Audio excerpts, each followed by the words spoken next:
The Chicago Bears are 4-4 through what is this? Week 9, week 10, Yeah, week 9. 10, I think. week. Is it 9? I think it's Going week 10. in. Well, I mean, I guess technically we're in week 10 because the first game was on Thursday. Oh yeah, that's right. Yeah, week 10, 4-4 with a chance to go 5-4 with the Patriots. But we're not talking about the Patriots today. We are talking about the current state of the Chicago Bears. Where did we go wrong, and how did we end up here? Chicago Bears. Coaches, GMs, players, everything will be put on blast today. So tune in, stay with us throughout the whole show. We got a lot more right after this.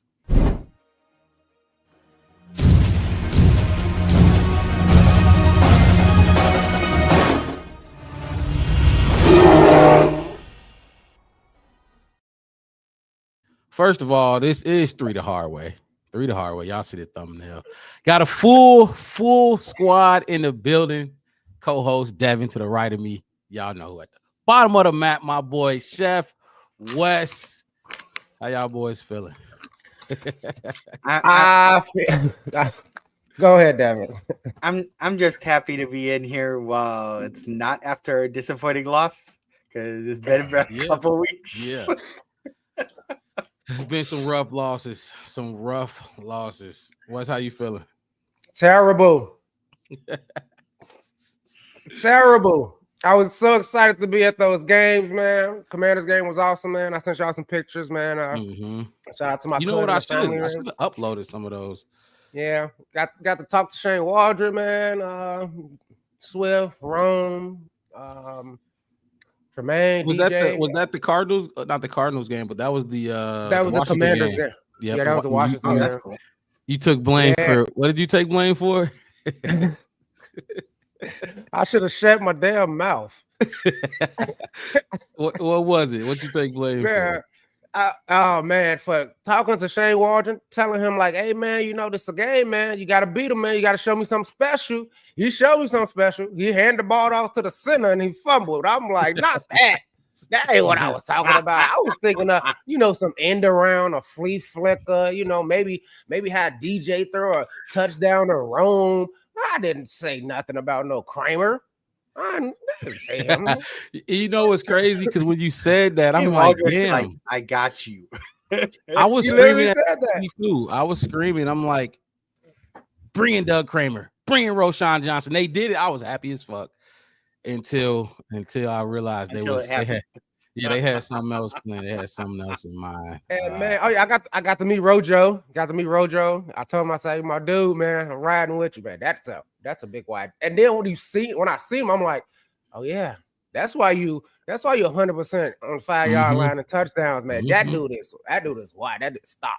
And I got to see him versus Swift. Totally different size running back, man. And I'm like, I don't get it. I don't get why he's not getting the ball within 5 yards of the goal line every single time. Every time. I know, there's sometimes I think it was the Colts game. What's his name? DeAndre Swift was a little upset because he got us down there and they gave the ball to Roschon Johnson. So they made sure they got him in the end zone the next time. But fuck that. Yeah. Keep it simple. Get the W. Exactly. It's right. That's how it goes. You got, like I said, you got the pretty much anywhere on the field back. But when it comes to 5 yards to the goal line, we got one option. Everybody can know it. I don't. It's like the Eagles with the tush push. You know what I mean? If they got 1 yard to go, everybody know what they're doing. And they're not tricking you. They're not tricking you. They don't care. And they don't care. We're going to keep doing it, whether we fail, whether we succeed. The thing that I don't get is, like, if you're upset that you didn't get the touchdown, well, then you should have tried harder to get that last couple yards. Yep. Yeah. You had your chance. Like, I get it. You got us all the way down to, like, the 3-yard line, but all 9 plays. Get over to that end zone into that end zone if you want credit for that touchdown. Yeah. It's the only way you can guarantee it. Like he did in Washington. So, like I said in the intro, we are going to address everything that's wrong and right with this goddamn team. We can kick it off with something a little light. No, it's a no antics episode, Mark. I'm telling you. I need thoughts. Like it's been a minute since all of us linked up on the same episode, especially on a 3 the hard way episode. I love these 3 the hard ways. Yeah. Khalil Herbert trade, 7th round pick. We're gonna kick it off with that. To the Cincinnati Bengals, 7th round pick. I've been hearing things like, first of all, we're not the healthiest team. Why are you trading players away? And anyway, and then you got a 7th round pick for it. But then I've been hearing free Khalil Herbert, let him go. It's a contract year for him. Let him go explore and see what he can earn, see what he can do with another team, see what opportunities he can create for himself. Where y'all fellas stand when y'all think about the Khalil Herbert trade? Big deal, not a big deal? I'll let you go, Wes. It's honestly, I feel like it just shows once again Ryan Poe's character as a person.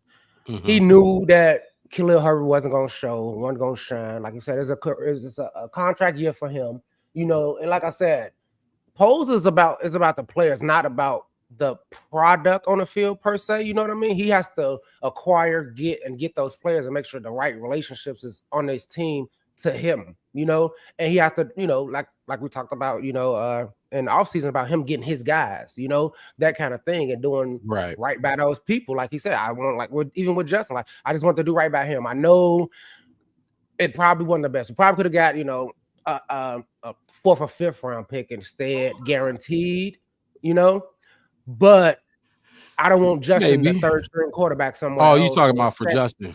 Yeah, you know what I mean? Like, and then like the same thing with Khalil. It's like I don't want to just let him walk and get nothing out of it. But also I don't want to do him so wrong that, because he was a good player for us too, like I don't want to, he didn't want to, jeopardize this, because at the end of the day, we got to start these they careers, these they jobs, right. It's kind of like it's like getting a good, a good reference, a recommendation when you leave a company. I want to write you a good recommendation, so when you go to that next company, that you'd be the best you could be. So I mean, I'm okay with it. I'm happy that because we wasn't using them. So what's the point? It's just funny because it's honestly funny how this whole thing played out, because everybody who watched the show, they know we started off this season with a little Rojo versus Herbert competition going on, and you and I don't know about you, Devin, but I know for sure Wes was calling. He called a trade. He seen it coming. I didn't necessarily call it trade, but I thought for sure that he was going to be running back 3. Herbert was, just because of, I didn't see very much of a trade-off as far as Johnson or Herbert, as far as like what they offer. But at the same time, I felt like Herbert was not going to be here long-term. Roschon was going to be here longer because he's still only in his 2nd year. And so he's going to be here cheaper. So if they provide pretty much the same thing, trading him is going to be what's going to be best for you. Now, I wasn't super happy about the trade specifically, because I was looking at it like I felt like getting more would have been great. Like I was thinking that we'd get maybe a 5th round or a 6th round for him. I would have much preferred to have some type of a 5th round. Maybe we could bundle that with something else and maybe get a 4th round or something. Who knows? But I feel like a 7th was just kind of like the bare minimum. And people were talking about that if he was going to maybe free up some cap space, and that's why he was getting rid of Herbert, was to free up a little bit of cap space so that he could go and do another move.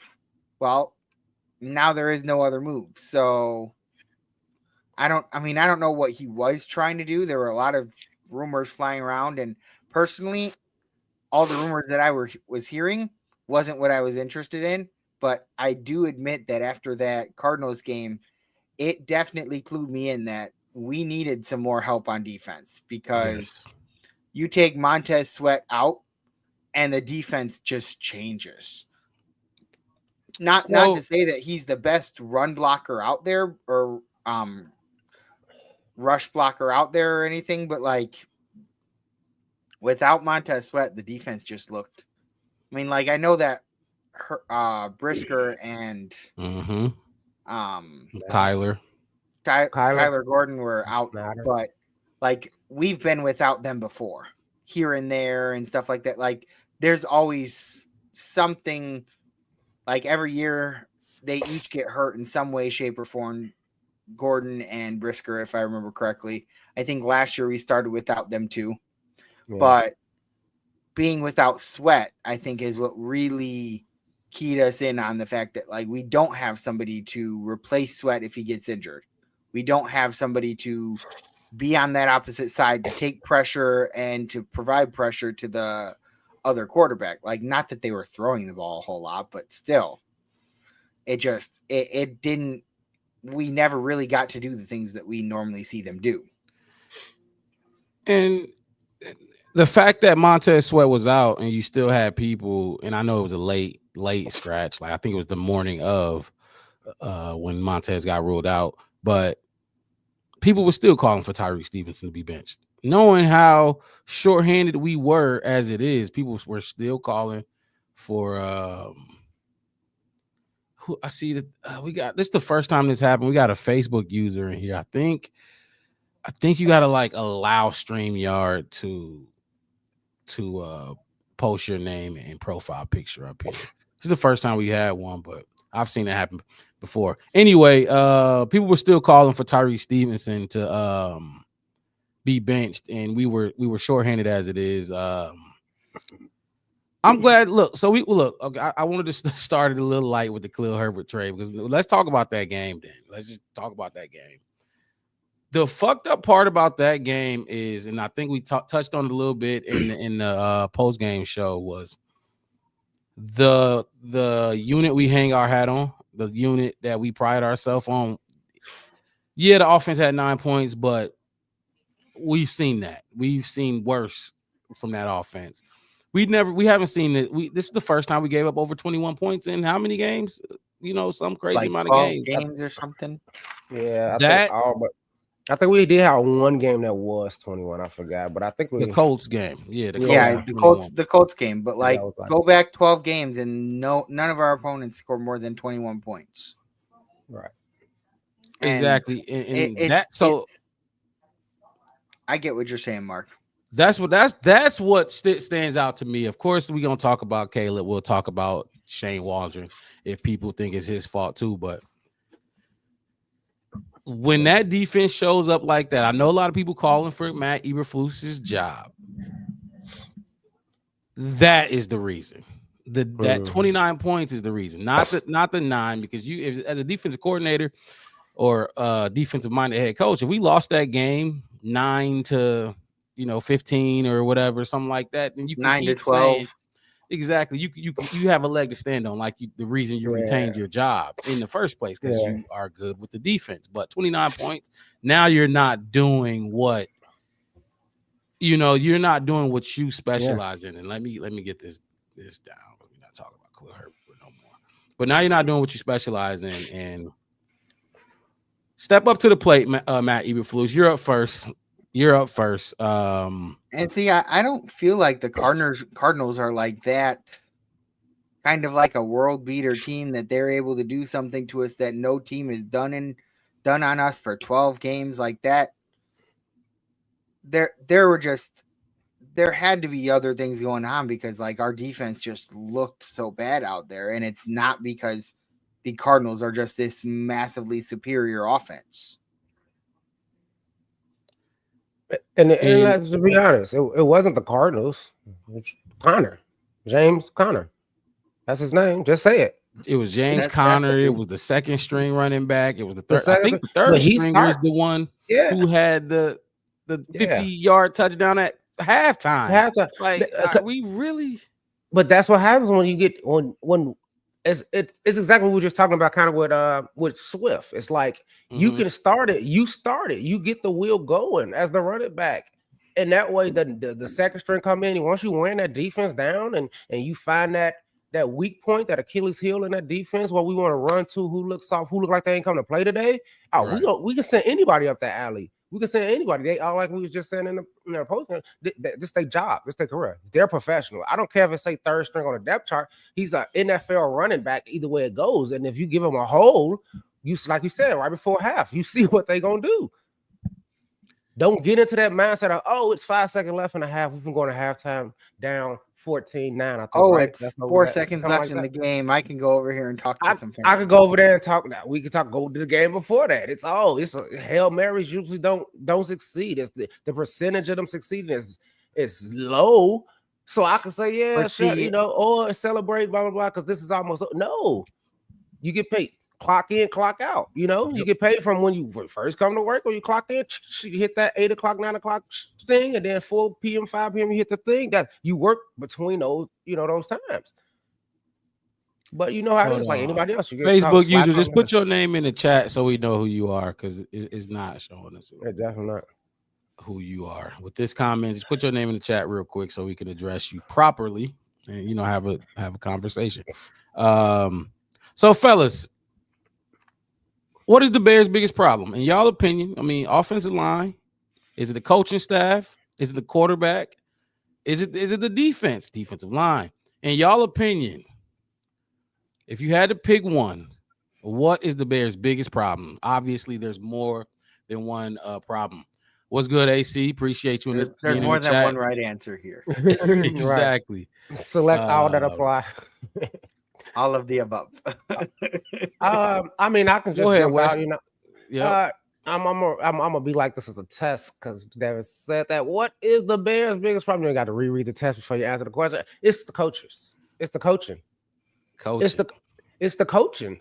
You see it like, and that's how I feel after these 8 games. Because I'm looking at when we do play well, it's not like we played well, because like you were saying a couple weeks ago, I think right after the Jacksonville game or something, I think I was in Pittsburgh at the time or something, you was like, they're not showing. Yeah, it was a big win, but it didn't look like we won because of coach. We just had better players. Mm-hmm. If you put out, what I'm saying, you put a high school football team against the Chicago Bears, I'm pretty sure we'll win 72-0, because it'll be the Bears versus high schoolers. You see what I'm saying? Right. Like, if you just talent, okay, cool. If that's what you're going off of, then you're not doing your job. It's kind of that whole statement people say about Steve Kerr. Like, is he really a good coach, or was the Warriors just so talented that he couldn't miss? That's how I just feel like, are we that? Because every time somebody goes down, like you said, Montez Sweat goes down, the defensive line look like trash. We lose Briscoe or Kyler Gordon. The secondary is like, meh. You know what I mean? It's like they can dive, they can run. The only thing the biggest position room that I have a problem with is the linebackers, because I'm like, I don't see them. Like, I see their stats, but I'm like, well, like in the game, what is the difference? What are y'all doing? Tremaine, TJ, Sanborn, what are you doing when you in the game? When we got these running backs rushing for 125 yards a game. I get it if the defensive line is kind of they need you that next level. It's no way that our safeties and cornerbacks should have more tackles to you in a game. That means that the ball is getting past you.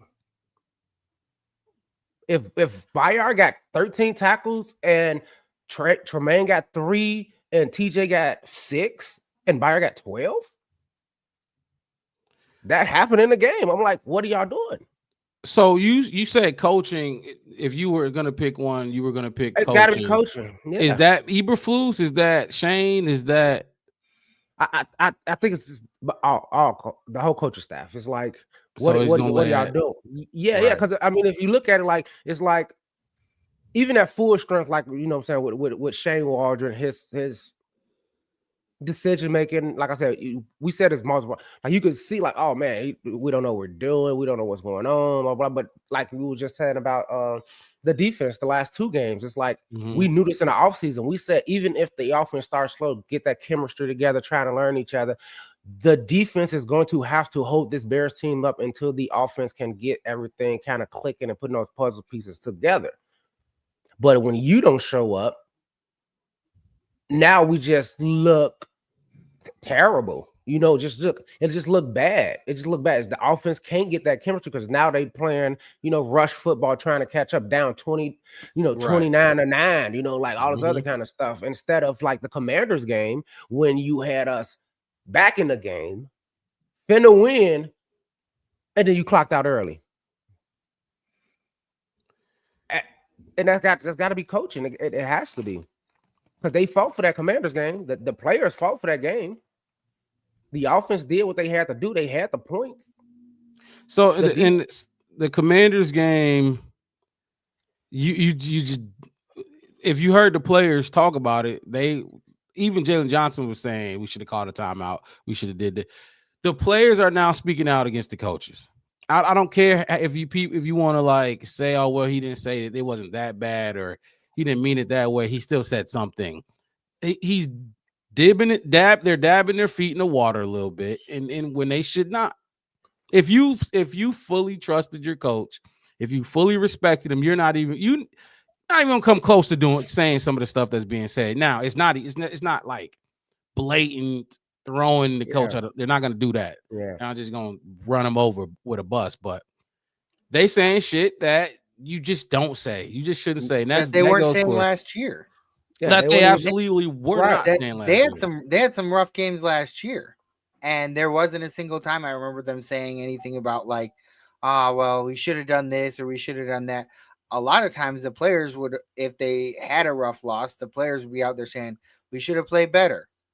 And they were buying into and believing in what the head coach was kind of preaching, which was execution on everything. And like, but see, now it's more like, oh, well, I wish we'd call the timeout or something like that. Like, right. That kind of does lead into the coach kind of losing.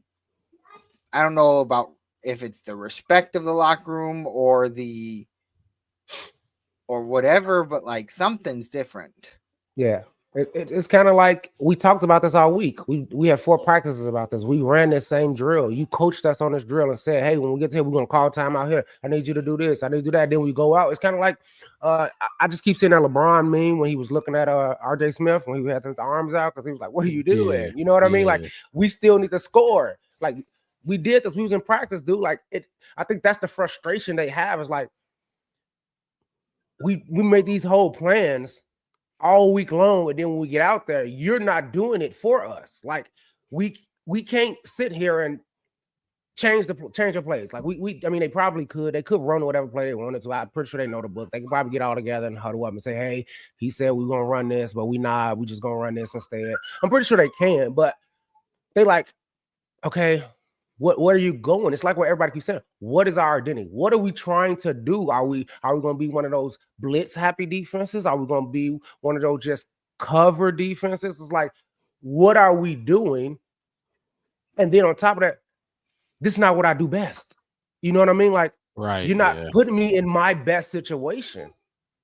It's kind of like if you listen to JJ on that Richard Sherman podcast last year when he was like, oh, you was in Palm? He was like, yeah, I wasn't supposed to do that, but I really wanted an interception. So I just bailed out and got that, you know, when he caught that up under interception. Because that's how it is. But to put him in a position to let him to decide in the play. But if you got him off somewhere else doing something totally different, how am I supposed to shine? How am I supposed to be my best? You think Shane Waldron was a good hire? I don't know if I want to say if he was a good hire. I can say he's not working out. I think he's stuck in his ways, and it's kind of got to be like, you know, because I looked everything up, and it's like he loves these empty backfield sets, and it's like you can't do that right now. We don't have the O-line for that. And I mean, you know what I'm saying? I don't like, because they said when they got him that he was supposed to be able to adapt to things and like that. Bingo. I mean, that's what I was kind of like waiting for, like the adaptation to dealing with a rookie quarterback and being able to adapt to a new team and a new style of like players and stuff like that. But he hasn't adapted. Nope. He's still trying to. They still use freaking Everett when they could be using Cole Kmet. And Yeah, it's I'll like, get in that. Yeah, no, you're right. And that's the thing. It's like KYP, right? So who fault y'all think that is then? Since you brought up Cole Kmet, whose fault do y'all think it is that he had 0 targets in that last game? Is it more coaching or is it on the quarterback? I think that's more Caleb. If you watch I watched a lot of the highlights and stuff, and Caleb had him. He was open. Caleb could have hit him on some short stuff, but I can get more into that whole thing about Caleb when we talk about actually Caleb. But you can't go big. You can't go big game hunting. You know, you can't always go. You know, big play. Okay, I know you want to drive down the field. I know you want to be this pocket quarterback. I've been saying this all pretty much all year. Like sometimes you just got to run, take the 5, dude. We saw the Hard Knocks. What was the whole point in go getting the slip and slide and having y'all slide up and down the field if you're not gonna do it ever? You ain't running and sliding. They had a whole day. When me in the Hard Knocks, you saw it when they had all the quarterbacks go out there and practice sliding on the slip and slide. Mm-hmm. What's the point if you're not gonna do it? You got 5 yards in front of you, man. Take the 5 yards. You got Cole Kmet 6 yards out. Take the 6 yards. I know you want to build the chemistry with DJ. I know you want to build the chemistry in game with Keenan, and I know you want to. I know you want to. I know you're hungry for it. I know you want to shine, bro. But the best way to do it is to take what the defense give you. That's what anybody will tell you in any offensive defense sport. That's how Jared Goff does so well. He kind of like marches his way down the field, or at least that's what he was doing a lot last year. Like when we would be like going up against him, he would march his way down the field, taking little chunk plays when he could get them.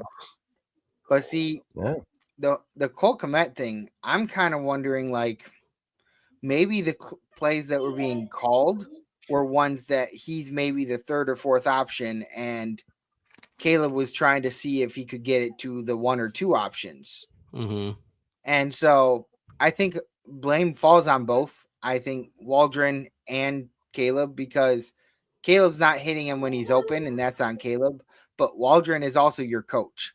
If you see, and he has to be able to see that in the game while he's watching, he's on the sidelines. Caleb comes over there. You pull Caleb to the side and say, hey, you had Cole right there.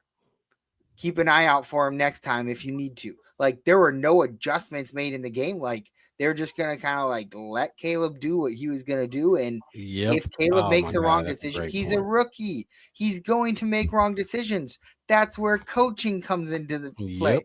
Otherwise, they wouldn't need you. Exactly. So, like, that's a great point. Yeah. Like, other than that, like, yeah, people can say, like, don't get me wrong, Caleb made some bad decisions, but he's a rookie. He's supposed to make bad decisions. He's supposed to make bad plays. But then the coaches are supposed to be the ones that get him back on the right track.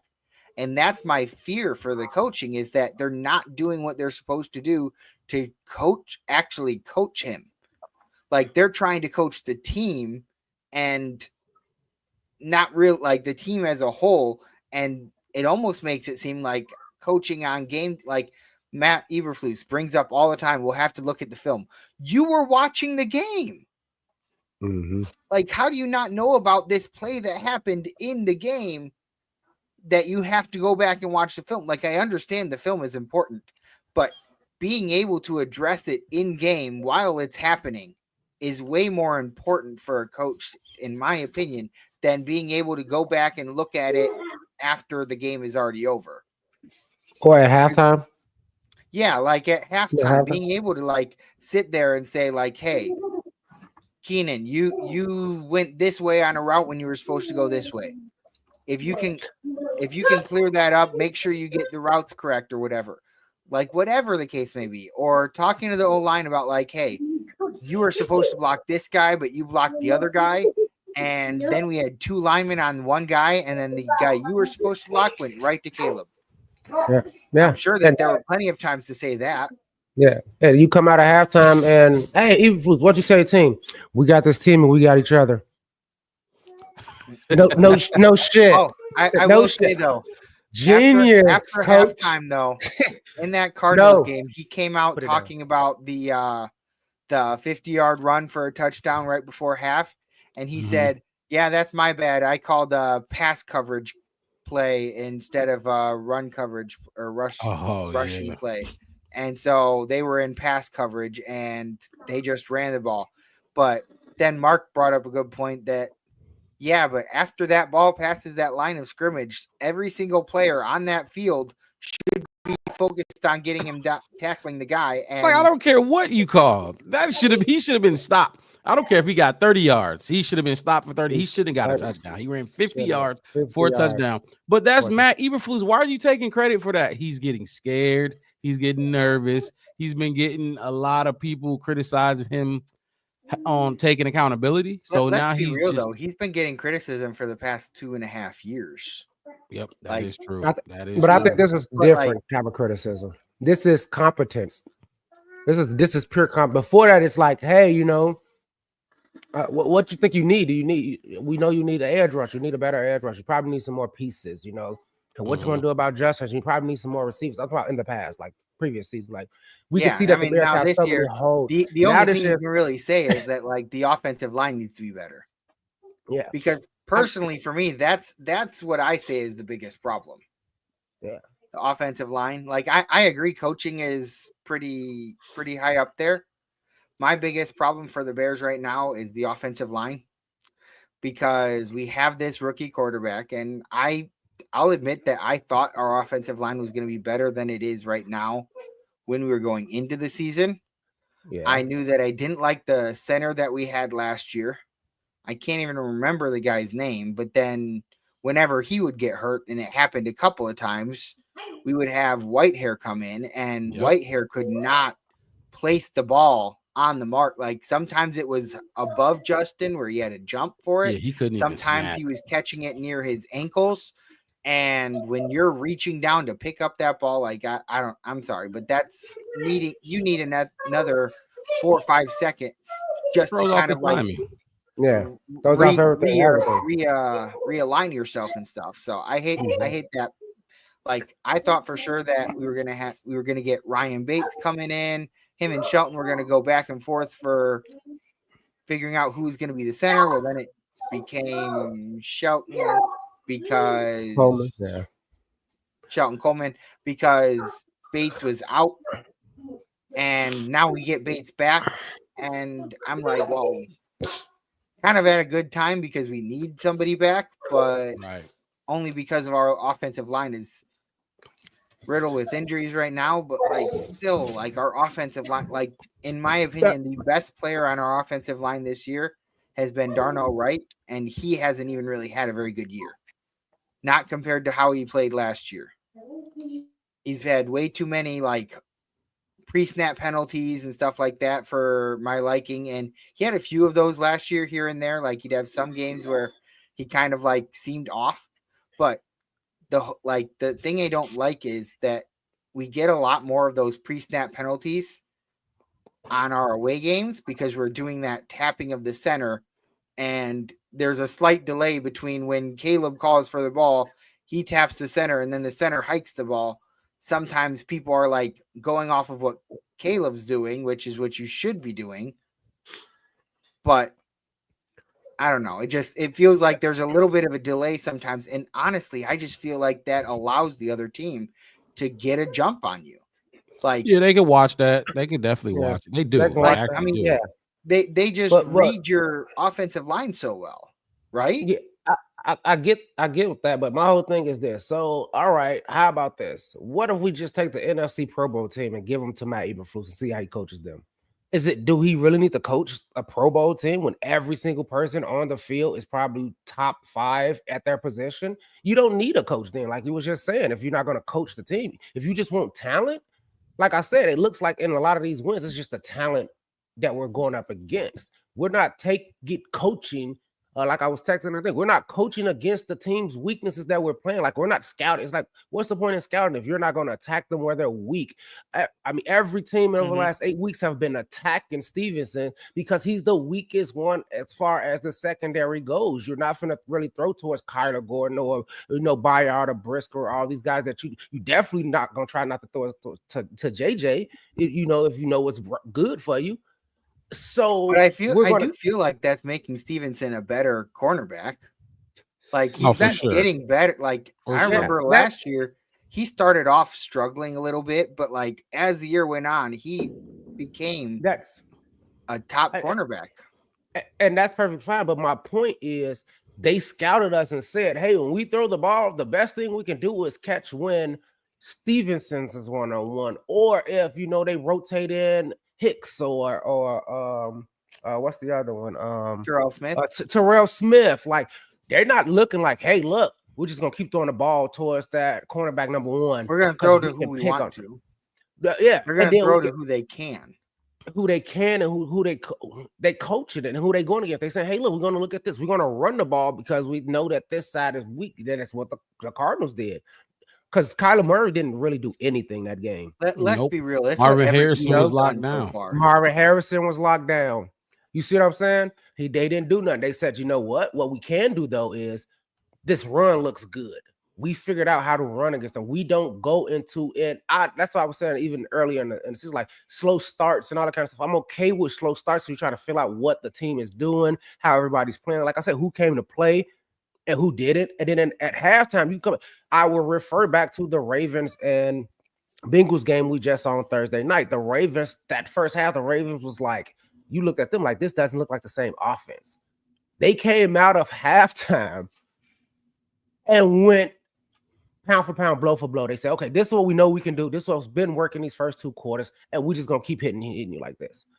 They didn't go Derrick Henry heavy because it really wasn't working. They could. I mean, he Derrick Henry, you could, but they like, look, get a ball to Lamar, let him hit because Burrow want to hit us like this. Burrow and Chase finna keep hitting us like this. We got to hit him back the same exact way. It's a boxing match. You know what I mean? At that point, it's like they realize that you can't keep doing the same thing over and over again when it's not working. They say that the definition of insanity is doing the same thing over and over again, expecting different results.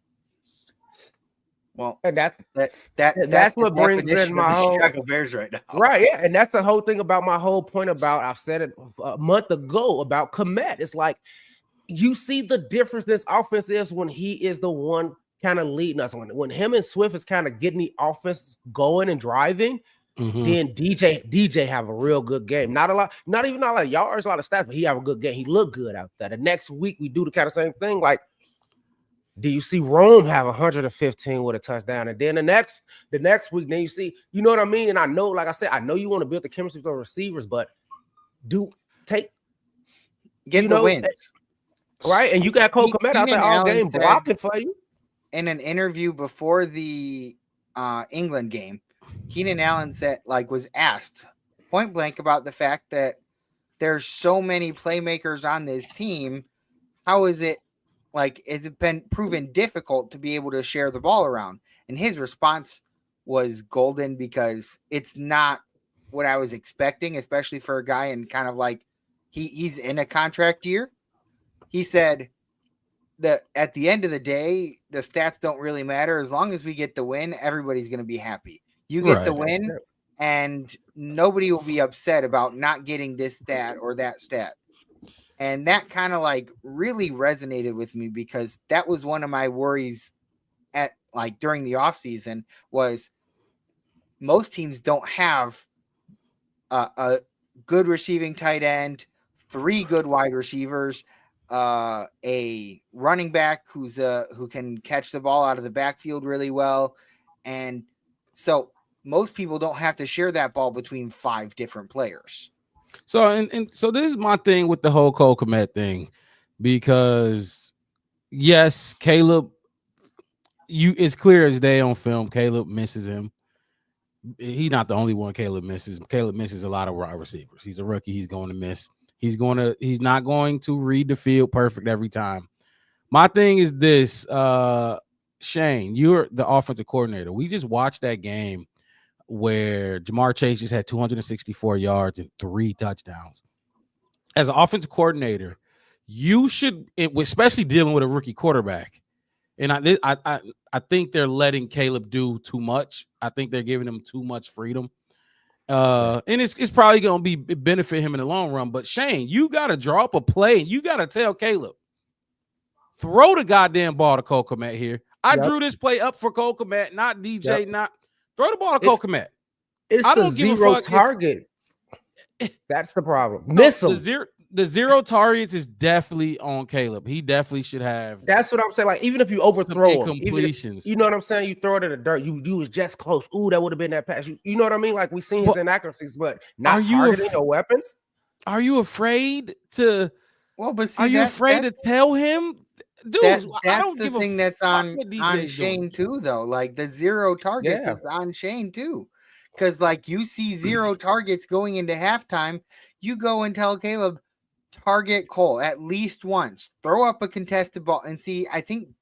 I wonder if that's maybe his fear is sometimes if he sees a guy that isn't as open as he wants him to be, he's worried about throwing an interception or something, and so he doesn't want to throw up contested balls and stuff like that. But at the end of the day, like Rome Odunze, back in college, he was great at contested balls. I think he had a 87% win rate in contested catches. 89. 89? Okay, I knew it was high. I'll tell you one But, thing. like, Cole He ain't Kmet catching them this also- year. He ain't catching shit. But They're he's dropping look, I think passes. they're They are dropping dropping passes. passes. That's They are that's too. true as well. Like that.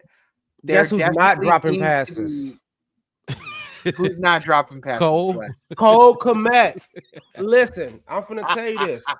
In the 6 games that Cole Kmet was targeted multiple times, he is 27 for 29, 289 yards, 3 touchdowns. The last 2 games after the bye, 1 Mhm. target, 1 catch, 14 yards in 2 games, no touchdowns. It's unacceptable. And like I said, That's what I'm saying. He's your like, You- and I said it. Yeah, no. you absolutely have to take control of this kid a little bit more than what you're doing. I mean, you scared of his dad, or you like what's going on here? Yeah. Like I said, it's this simple to me. I know it's this simple. I've watched other teams do it. We just watched the Ravens and both teams, not just one, both teams in that Yeah. game. Throw him the ball. I'm gonna draw this Throw the play ball. up. He's going to be open based off what I'm seeing out there because I'm a genius and I love calling plays. I see they're playing soft on him. I see they're playing tight on. I'm gonna draw this up. Get him the ball. He will be open. Look, There's none of the- that going on. There's none of the that big- going on. I look, feel like they call it yeah. the play and they're telling Caleb, read it and react and do what Redirect. you feel. feel is Like best. the Bengals said And- this. That The may Bengals be the had this. development part that they're trying to kind of go for sure. It definitely is. And- It definitely is. If you're trying to kind of, I guess it depends on what your goals for the year are. I Mhm. mean, there were people saying that like this year shouldn't even worry about wins and losses, focus on Caleb's development and stuff like that. But see, the development isn't going very well if we're regressing this in this way. And then he's getting hit because of the weaker offensive line and stuff like that. So at a certain point, though, like we've talked about like culture and stuff like that, like a winning culture, and the Lions lost pretty badly for a number of years. Like they were the basement dwellers of the NFC North for a while.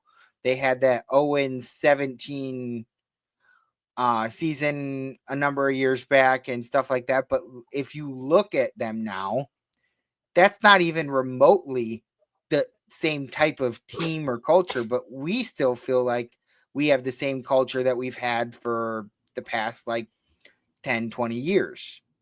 And It's because Dan Campbell tell them what to do. He yell. You see it. You hear him yelling at him. You yeah, see but him, like that's just it. Like I feel like any coach can do that, but you have to try your best to win every game possible. You can't sit on your hands if you're already losing by a lot and put in your rookie or your backup quarterback or something. Like you are going out there fighting, clawing tooth and nail until the final minute or the final second of the game. And then your players buy into that mentality. They do the same thing. They put everything on the line to make sure that they bring home a win. I see that in the Lions. I see every single player out there giving it their all, even if it's some like third string player. He's finally getting a chance to play. He goes out there and he does what he can, defense wise, offense wise, like that. What Cole Kmet long snapping, Cole Kmet blocking better than the offensive line out there. Cole Kmet Cole Kmet is literally like the solidest player on your offense. Reward the man. He's too nice to say it. I watch him do his interviews and he says nice things about Caleb and all that kind of stuff. I wish he would go in there, pick Caleb up by his shoulders, throw him into a lock and say, pass me the ball. I'm blocking my ass off. Now. Do that to Shane. You know what I'm saying? Or Shane the same, but somebody got to, I mean, somebody tell him, you know, because that's going to open it up. You have all these, you have all of these weapons. They don't have to get the ball every time. They can be a distraction. Because if you let Cole Kmet eat you up, they going somebody got to get on Cole Kmet. That's going to take one less. That's why you start off the game going to like Cole. And then the following game, you go, or like the second half, you go to like DJ and Rome. And then maybe in the fourth quarter, they finally kind of like got a lid on DJ, Rome, and Cole. And then you go to Keenan. Or then you go to Swift. But like, that's what you should be doing. So Wes, you said you think the Bears' biggest problem is the coaches. Devin, you said O-line. And I was thinking O-line. I was really thinking O-line, but the more I think about it, it's like, because look, I got to give Shane a little bit of the benefit of the doubt because of that O-line. I guarantee you, if he had a Jared Goff O-line, 3/4 of the plays he dial up gonna work. You know what I mean? Especially with Caleb, with a rookie quarterback he is a rookie quarterback. He is absolutely going to hold the ball too long. He is going to do that, especially playing the way he played at USC. He's just going. It's gonna happen. But the offensive line is just causing so many problems for Caleb's development. Just like I don't care by the third quarter, Caleb, or by the end of the first quarter, Caleb might be a little shook a little bit, because just when you call a play and you getting pressure from this side, and right up the middle, it's kind of hard to do your job. Now you get paid to do. You get paid to navigate that, and I have said I felt like Caleb was the right quarterback to navigate this. My thing with Shane and those dudes is, why do you keep calling 15, 20-yard plays down the field? When you know your offensive line suck. You knew that week one. You knew that week one, though. You knew it week one. It's not like we had a decent O-line, and then week 3 we lost our center, and then week 4 our right tackle went down, and now we're wounded. We knew this O-line was suspect the Sunday before week 1 started. Yep. You knew this. See, the thing I'm hoping for is that because like when they do that up tempo, like just getting a little bit of yards, just moving the ball instead of trying to go for those big plays. But when they do that, just getting like 4 or 5 yards and then trying to get maybe 7 yards the next play, just moving down the field. When they do that, they're way more successful. The offensive line actually does what it's supposed to do, which is hold them for a few seconds, long enough for you to get the ball out. But when you're trying to go those deep throws, that's when the O-line really falls apart. And hopefully, and what my hope is for this Patriots game is that they go back to what worked when they had a better offensive line, because this week we're not going to have a great offensive line. We know for a fact. I mean, we've not had one all year, but this week is going to probably be even worse because we have so many people out, and do something to get the ball out quicker. That's what I want to see. Just imagine. Like, I get it. And Wes, you brought it up that they don't got the best pass rusher or whatever. I think Arizona had like 3 sacks or something wild coming into that game or something crazy like that. And they had 6 on us that game, I think, or 5 or whatever.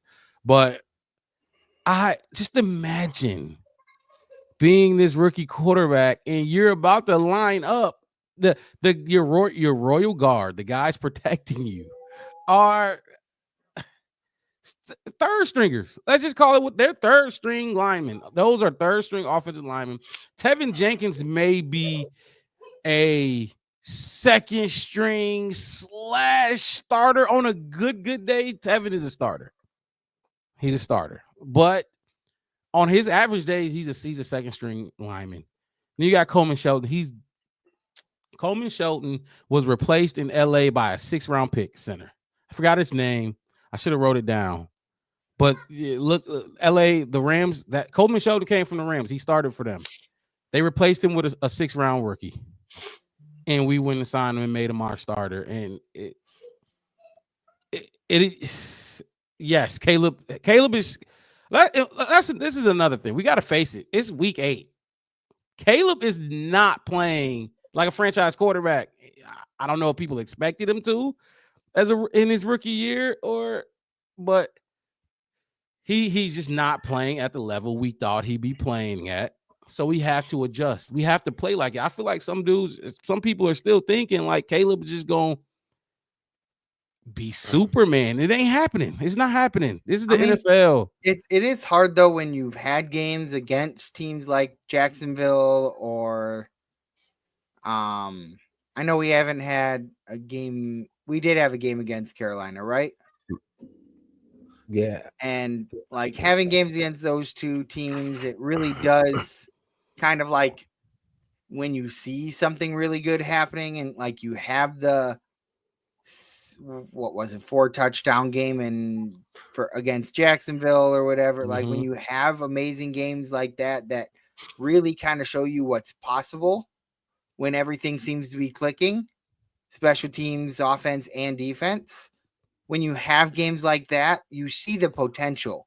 Yes. But as fans, what we tend to do, instead of thinking of that as like the potential down the road is to get that, you start kind of thinking this is what every game should be like from now on. And that's not what's going to happen. No, and I fall into that same category myself sometimes when I'm seeing a really good game and then the next game they come out and not do anything. And I'm like, what happened? And then I realize, okay, well, he is still learning and stuff like that. So as a fan watching that 4 touchdown game, everything you saw, right? You saw the good, you seen it, right? But they say no game is as good as it seems, and no game is as bad as it seems when you go back and watch it. The Bears are watching this. They are going way more in depth than we are. So they should have, even in that Jacksonville game, it wasn't as good as it seemed. There were issues in that game that should have been corrected over the bye week.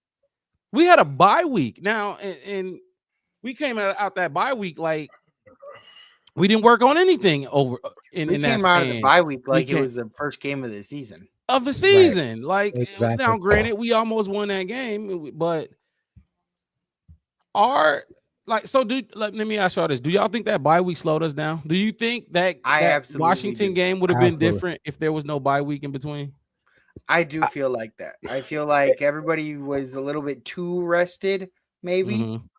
That maybe they kind of just like chilled and relaxed and didn't really like but see, like it's also on the coaching to make sure that you're doing everything you're supposed to over the bye. Like a bye week is when you as a coach should be able to like really hit home what your team needs to focus on, and to come out that flat, it just feels like the coaching just dropped the ball on preparing them for that game. Like you should be well prepared, not over prepared, because that's a thing too, but like well prepared. And we came out like we weren't expecting them to. It's like we weren't expecting Jaden Daniels to run the ball. Really? Like, Kokomet called him out. He did say it was some shortcuts being taken over the bye week. What's up, Wes? I don't think so. I mean, if you look at the Commanders game coming out the bye week, they didn't score a touchdown until the Hail Mary. they fought back. It was a, you know what I'm saying, a hard fault. I mean, like we say all the time, they all professionals, even our opponents. They all professionals. This their job. Yes. They do this for a living. They plan the game at the highest level that you can play it. They got that for a reason. So I'm not expecting, you know, people to come out, our opponents to come out flat and just let us run them over. We held on. We fought in that game. We took advantage out of our big plays, out of those opportunities. Football games is not won over the whole 56 plays called. It's won at about 6 or 7 or 8 of those plays. That's those big plays when you catch them a busted coverage, when you get just like they did, like Arizona did us at the halftime. They caught us sleeping, thinking, okay, we just gonna, you know, wander into halftime and not do nothing. Nope, here we go, Pyram, 51 yards. You thought the quarter was over. It wasn't. The same thing happened with the Commanders. Oh, y'all thought y'all won already, huh? Hail Mary, touchdown. You know what I mean? It's us being unprepared in a sense mentally. I don't think even the game plan broke down really in that Commanders game because we came back. We fought. Like I said, Jaden Daniels didn't have any touchdown passes. They didn't have any rushing touchdowns that game. We did our job. We matched them blow for blow all the way until we had a mental fart, you know. And it was kind of like that same, like I remember listening to y'all talk about the post game after that Commanders game. Was like, you said it, Mark. Forget about it. It happened. It's over. Shut up. Stop talking about it. Don't think about it. Act like it never happened. Act like now we're coming back out the bye week. Come out like you just did. Let's hold the Cardinals to 4 field goals. Let's put ourselves back in that situation where we're up again and they have to throw a Hail Mary and we do it better this time and we actually win the game. Only we came out against the Cardinals looking worse. That was our worst game of the season so far. That was terrible. That was like, and we think like going back, like we looked at like the first game of the season against the Titans was bad because the Titans really aren't that great of a team, and kind of let them pick us apart like they did in the first half. But we buckled down in that second half. I was waiting for that second half to kick in against the Cardinals. The loss against the Texans, that was tough.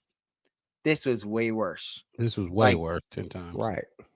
I mean, look, a lot of those games, most of the games we lost this season was by 1 score. I think. I don't think we lost more, like by more than 6, I want to say. Chicago Bears season has gone exactly how it should be. We have a rookie QB. That's true, and that's another thing. I'm okay with him being a rookie. He has the most errant passes, 62 of them. That's number 1 in the league. His accuracy is down. He's a rookie. I can understand. His accuracy is poor for sure. His deep ball accuracy has been poor for sure. Yes. So you gotta, and that's why I keep going back to coach. You gotta help him. Hey man, look, Steph Curry, you 0 for 5, man. Now you gotta go cross somebody over and throw a teardrop. See the ball go in. Get a foul, go to the free throw line. Calm down. Take a break. But I think he does that though. I definitely think like he makes, like you said, let's see the ball go in. He'll struggle and then he'll hit us with one of his famous plays. Yeah, and like a lot of scramble drills. After that, we immediately like go backwards after that.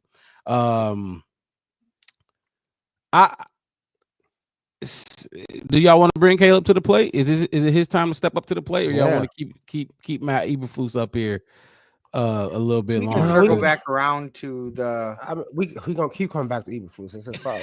Everything come back to Eberflus. Yeah, I mean, it seems like even if we move topics, we're gonna still come back to the coaching, because even when I brought up the offensive line, it's like coaching still is a factor there. Like, yes, you can have poor players, but when you have poor players that don't seem to really be getting any better week by week, then it's on then it becomes a coaching issue, because that's your job, is to make sure that players are continually getting better. Are y'all seeing? Does it say Facebook user for y'all too, or is it just me? Yeah, it says for us too. Here, let me try something. Let me go ahead and try and comment on it from my Facebook. Yeah. But I'll continue the Yeah, even keep Flus going, thing by bro. saying that it's you can tell it's poor. You can't win a road game. Yeah. You can't prepare 53 men to travel across the country. Yeah, that's I don't know what's going on. It's Facebook, I guess. It's Maybe. to travel across the country and win a game. You see what I'm saying? It's like you expected to win home games. It's your home. Everybody's cheering for you. Yeah. But when you go to somebody else's house or somebody else, you win on the road. It's like I hate to keep using basketball references, but it's like the playoffs. It's like you have to steal one out on their court if you don't have home court advantage. That's your job. That's your job is to take one away from them in their own house. That's what you're supposed to do. That's what you got to do too in football. You got to win on the road too. Not. Yeah, He yeah. has. It does seem like it's showing Facebook user for everybody because I'm the one that said yo. Yeah. And Look, so for the face, if you're on Facebook watching, first of all, I appreciate everybody tuning in to the Blackberry Podcast. Got the whole squad in the building. Let me drop this real quick. I'm your host, Mark Rob. Got my co-host, Devin, to the right of me. My other co-host, Chef West, at the bottom of the map. We go live every Saturday and Sunday for post-game shows, and then the Saturday is just, pre-game show and just recapping the week in Chicago Bears community. If you are on Facebook right now, I'm not understanding why your names aren't showing up, but we like to be interactive with everybody in the chat and everybody who's putting comments in there. So if you're having trouble being seen, just head over to YouTube. I'll put the link in the chat. Head over to YouTube. We'll be able to see you on YouTube, and we can have a proper conversation about these goddamn Chicago Bears. I do want to say that to the one name that's in a comment to Amani, that's my daughter's. They over there watching. All right, here. Yeah, that's my baby. She watching. She doing her little sister hair. So we'll say what's up to my girls. I think I popped it up there. Yeah.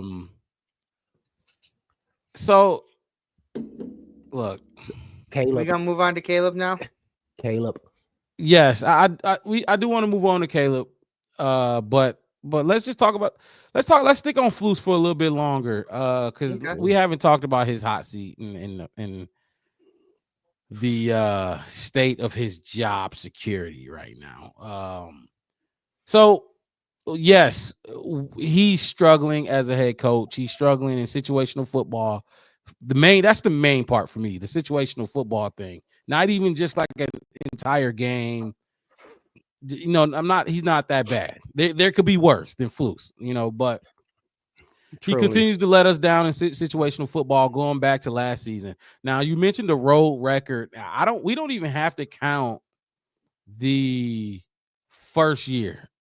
His first year. That first year, it was rough, like 3 and what? 3 and we were 3-14. 3-14. I mean, it's hard to really come back on any records with that as your record, but you have to do better after that, right? Yeah, but so my thing is this. I remember, so I think he has 3 road wins, right? Mm-hmm. That's it. He's 3-18, I believe. I think one of them came that year against the Patriots. That was Justin Fields' like breakout game when we shocked Bill Belichick in New England, right? Yeah. So one of his 3 came in that year that we want to forget, right? So I don't hear about the 3-18 as much as I hear about the 0-7 or 0-18 on Sunday. On Sunday, because it's one of those situations where people will bring up the statistic that proves their point the most, saying he's never won a game on Sunday, which he hasn't. And when you play most of your games on Sunday, that's a pretty bad statistic. But a road game on Sunday. Yeah, that's what I meant. But you gotta be able to do your job on every day of the week. So are we gonna also talk about Ron? What's up, Ron? Appreciate you jumping in the chat. We have that potential because there have been people talking about the rumors that have come out about Ben Johnson, the offensive coordinator for the Lions, had apparently shown interest in the Chicago Bears, and that ended up nothing came from that No, during because this past offseason. the job wasn't available. Right. Well, see, that's There was just no it, job like, available for him to come get. Right. So I mean, I don't. It's nice to see, know like, that he the wanted this job, but a lot of people wanted this job to coach Caleb. If it was going to come open, there would have been a Well, lot see, of people who wanted it. the Of course. interesting part that I get from that is how many people would have wanted that. And then people will come back and say the reason they don't like Matt is we keep testing out these guys that were coordinators and trying them out at head coach when they don't have any head coaching experience. But the same thing goes with Ben Johnson. He doesn't have head coaching experience. But at the same time, if you're getting a head coach with head coaching experience, that means they were fired from somewhere. Because usually people will stick around for quite a while, unless it's like who's Andy Reid, who's the coach for the Chiefs. But at some point, he was fired from the Philadelphia Eagles, I believe. Yeah. Like he was damn good coach for Philly, usually. too. But see, he did well in Philly for a while, and then he kind of fell off a bit, and they decided to go a different direction. They couldn't get over the hump. Yeah. Yeah. But like, It's kind of why Lovie like, Smith got fired here at 10-6. We couldn't get over that hump. You fire a coach at 10-6 is kind of crazy, but Yes. there's a lot that went into that. It really is crazy to think about, but we have to get away from that mindset of needing somebody with experience, because most of the time the people with head coaching experience have been fired for a reason. And so let me ask you you're this. hoping that it's like, whereas Andy Reid going to the Chiefs and being very successful, that's more of like an exception to the rule, not the rule. Like, you don't just get a head coach with head coaching experience and they're automatically always successful. It's usually more tends to be a situation where you get a guy that has been let go by his organization, his previous one, and now he's looking for a job, and you think that he's better than your current coach, which is usually why you'd go with somebody. Well, and right now everybody's looking for the next Sean McVay, Kyle Shanahan. You know, that's why you're hiring these coordinators instead of hiring previously head coaches that were previous head coaches. But Dan Quinn, let's remember, he went to the Super Bowl with Atlanta Falcons, and he was a finalist for the Chicago Bears head coaching job. We went with Matt Eberflus, but he went to Washington, and they're now 6-2, 7-2. I mean, his staff had a lot of guys. Kyle Shanahan was on his staff. He had a lot of guys on that staff, Dan Quinn did, that are successful head coaches in the league right now. And I don't know. I don't think me personally, it's not really about experience. You know what I mean? I mean, that helps for sure. But I'm personally, I would have been interested if they had gone with somebody like Ben Johnson because of the effectiveness of the Lions offense. The Chargers did. And I will say, Ron, it's not necessarily, I wouldn't say that the reason that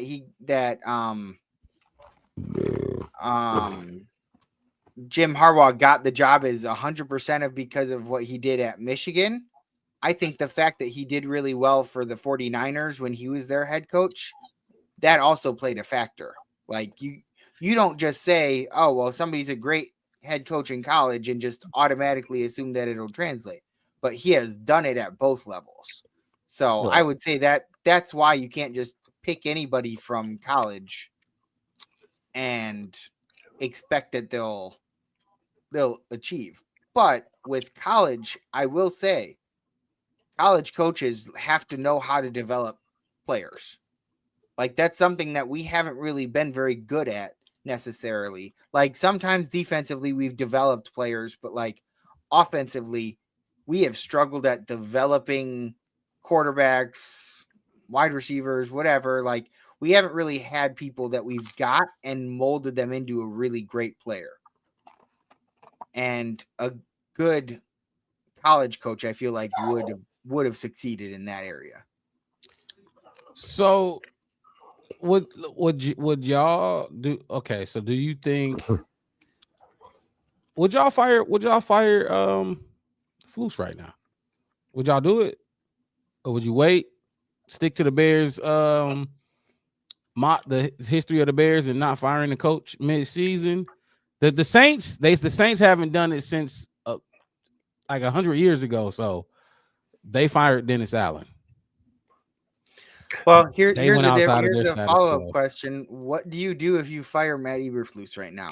So that was going to be my next thing. Like, I mean, to me, those questions go hand in hand. Like, I say no to firing him, even if I don't feel like he's going to be around next year, but mainly because the turmoil of firing your head coach. And if you fire the head coach, you have to also accept firing Waldron, because they, like Wes was saying earlier, that like he just hasn't gotten it done here.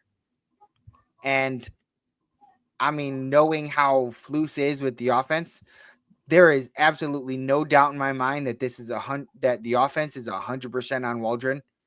I cannot even begin to believe that Flus is over there like telling Waldron what plays he should run. Like, Waldron most likely has complete control of that offense. Which if he does, it's a possibility. I would disagree with that, because on that goal line, this is how a lot of it goes a lot of the times when you got a defensive minded head coach.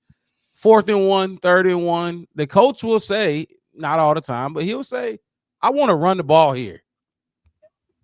I don't know what that's going to look like, what you're going to draw up, and who you're going to put out there, but it better be a run play.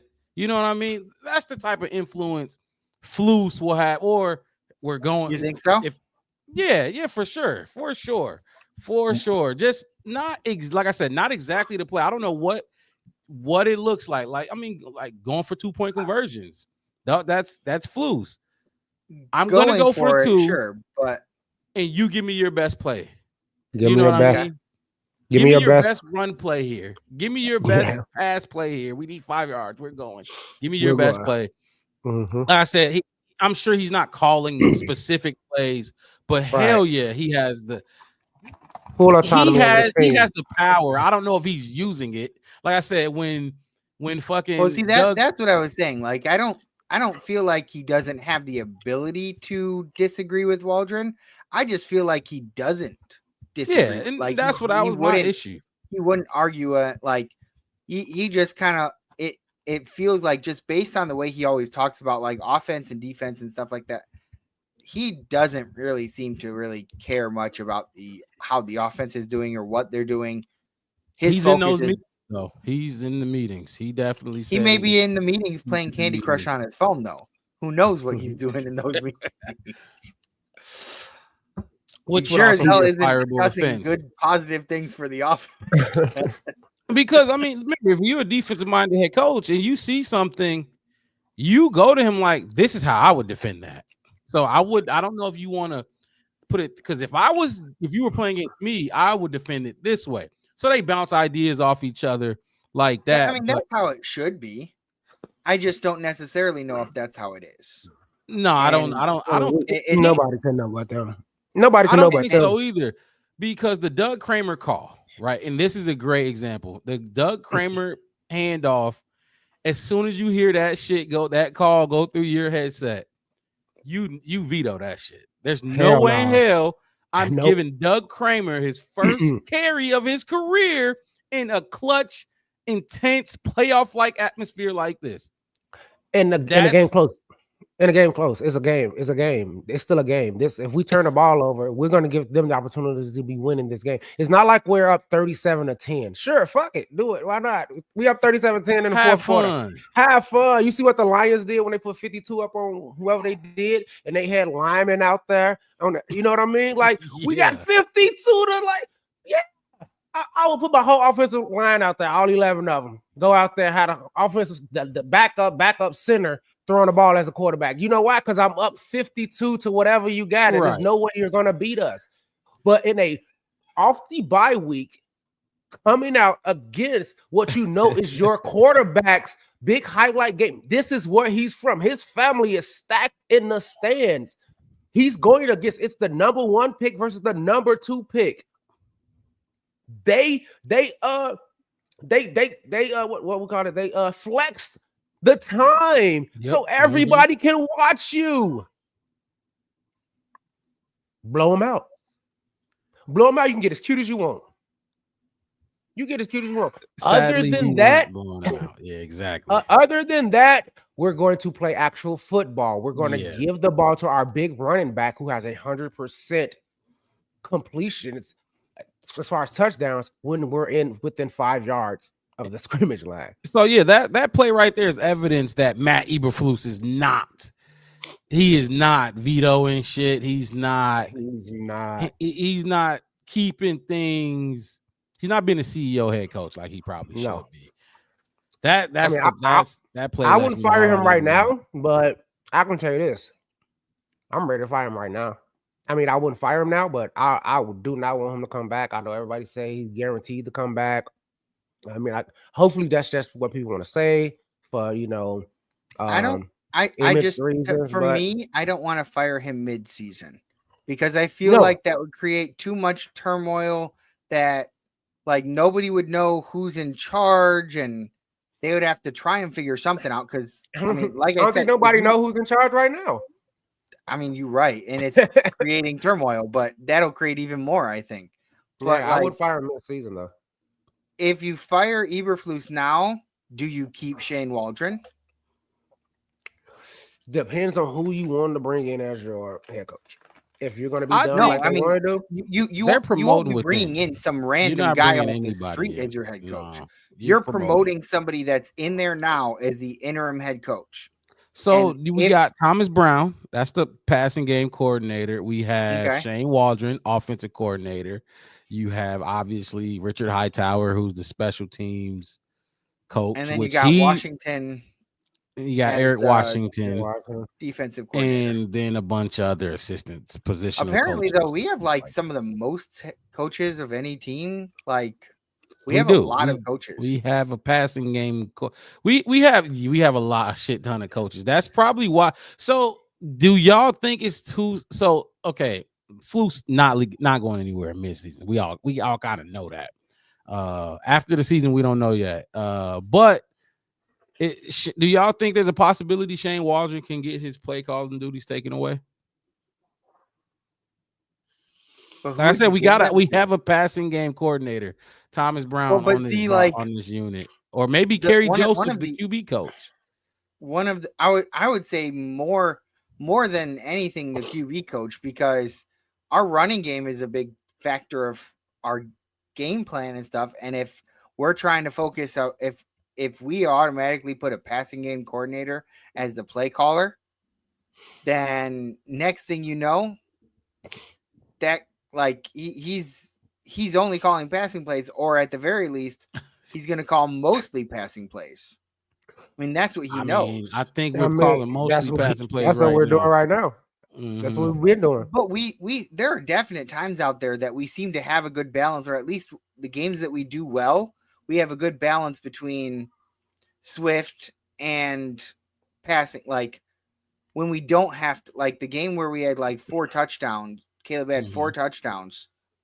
That game, he didn't have a crazy number of yards. I think it was only like 200 something yards. Mm-hmm. And that was because Swift had a great game. And so it was a good balance between those two. But we seem to always be playing from behind, so that's when we're going to need to pass anyways. But I guess if they're going to take the duties away from Waldron, maybe the passing game coordinator is the next best option. But I mean, just to shake things up, like, so I got the coaches. Let me see if this is the right one. It's an old one. I do got a question for you though about this. Like you guys ever have a job where like you seem to have like 5 or 6 different supervisors? Like you feel like you have so many different bosses and stuff like that like you never really know what you're supposed to do, and it causes too much confusion. You feel like that has any factor in this?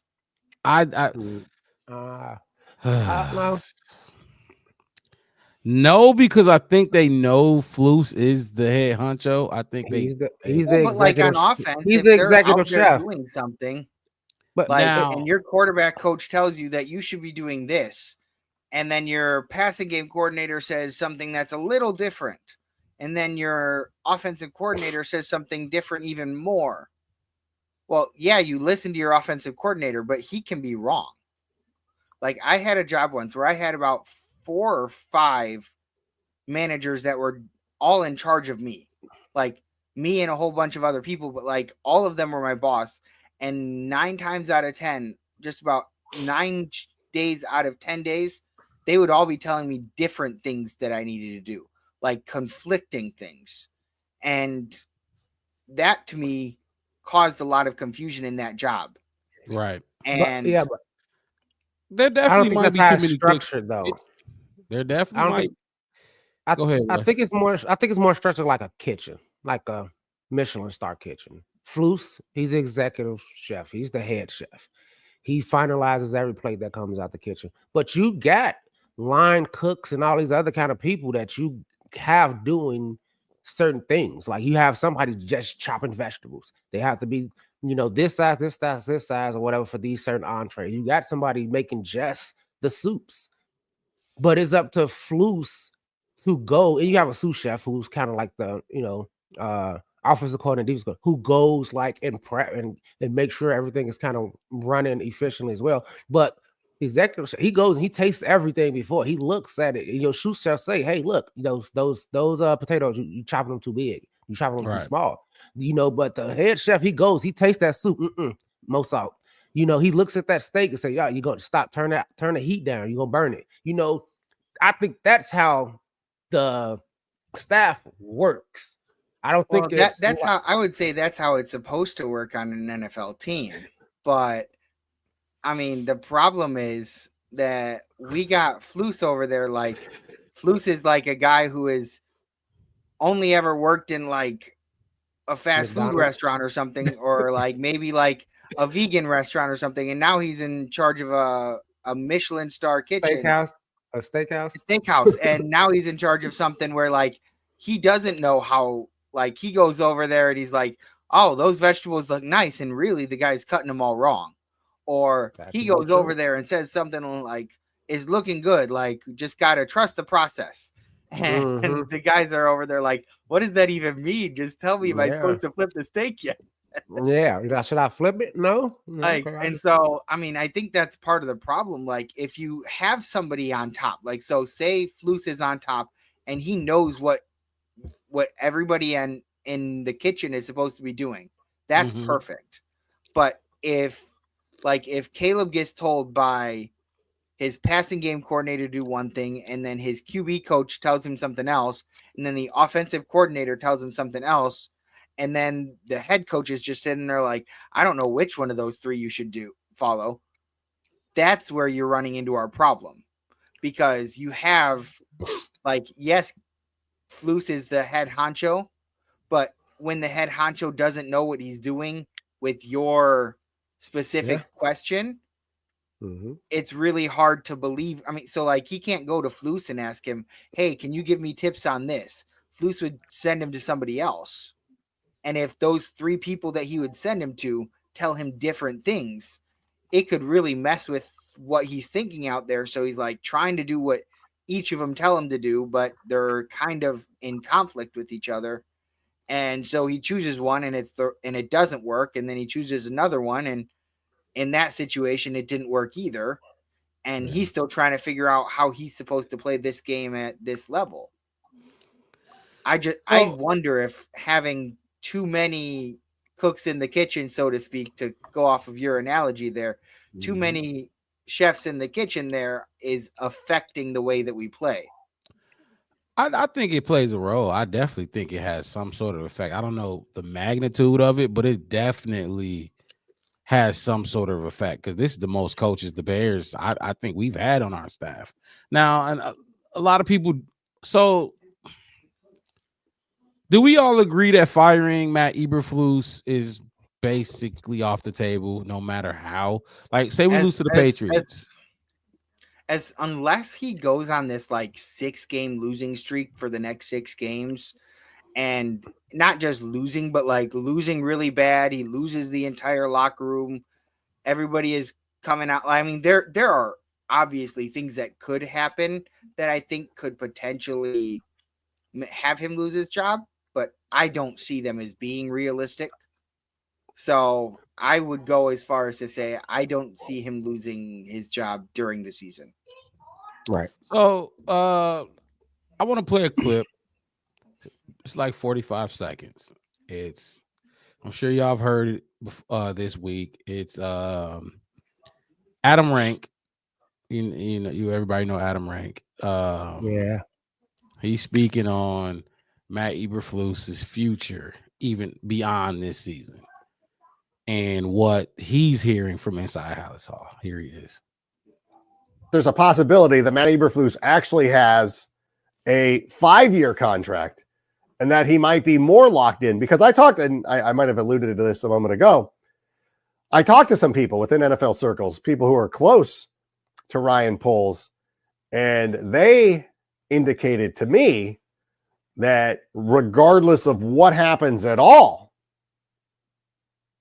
Matt Eberflus is coming back regardless. That they're not going to be in a situation where they put him in the same spot that they've put Justin Fields and Mitch Trubisky and Rex Grossman and everybody else. They're not going to do that. So I'm like, yeah, why not? Why not make this misery last longer? Did y'all hear that? Yeah. Yes. That is interesting based off the surrounding rhetoric, but the rhetoric surrounding Matt Eberflus, because we kind of agree that is not gonna happen in season. But from what he just said, that sources are telling him, Adam Rank inside that building, that no matter what happens, Flus ain't going nowhere. To stop this cycle that we keep criticizing the Bears for, right? Remember the cycle at a certain point, you got to look at it like, so what we're gonna do in order to not do the thing that we did with Justin Fields and Mitchell Trubisky, where we felt like that hindered them a lot. We're going to leave him with a coach that is already hindering him and make it worse by sticking him out even longer. Because like the problem is switching out Flus at this point isn't learning a new offense. I mean, because unless they keep Shane Waldron, which if they keep Shane Waldron and they keep Eberflus, I don't see any difference going next year because of the way that they have coached this team this year, unless people don't change their coaching styles. A lot of times coaches develop something that they like, and that's what they stick with. Mm-hmm. And the rigidness of coaches, it's kind of, in my opinion, it's not the best way to coach. You coach on how the game is going. Like, you should be able to change up your defense a little bit but there are people that are out there that are coaching that they will only play a specific style of defense, and that's all that they will do. And after a while, every defense is exploitable. You have to be able to throw other looks and other scenarios and stuff like that to kind of make it so that the other team doesn't know what you're going to do. I don't know. I am not a fan of keeping him around long term if it is not going to benefit. Damn, Wes, we can hear all your chewing. All of it. I don't know. I'm not a fan of I mean, my bad. Getting rid of a head coach like this, it's only been so you get rid of, I think the problem isn't getting rid of the head coach, it's not getting a very good replacement. I don't think that getting rid of the head coach after the first year was what screwed up Trubisky and Fields. I feel like getting somebody that came in and didn't just kind of like, and so the problem is, I think they need to figure out why they keep picking these coaches that aren't succeeding the way they want them to. So look, so when I heard that Flus could possibly be here regardless, I get it. You know what I mean? I understand. I totally do. I don't want to keep repeating the same cycle. That would be so sick if we repeated the exact same cycle from the last two quarterbacks. That would be sick as fuck. But I don't know how much that outweighs Flus's incompetence in some of these games. I keep looking for him to be an advantage for us, and I'm not getting it. I need him at least one game. I can be like Flus out coach somebody. You know what I mean? Yeah. I'm with you, Mark. My whole thing is I just got to go back to Ryan Poles saying what he said about Justin Fields after the trade. Mm-hmm. Are you the reason we're winning? Are you coaching this team well enough to where we're winning? This team, not just Caleb, this team. What happens when you do lose a player on your defense? Exactly.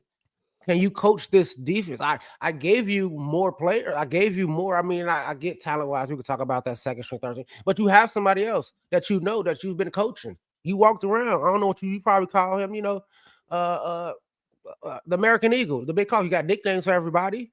You got that ready. You know him. You supposed to know him. You the head coach. You that's your job. It should not be oh man, Montez Sweat gone. Now we can't.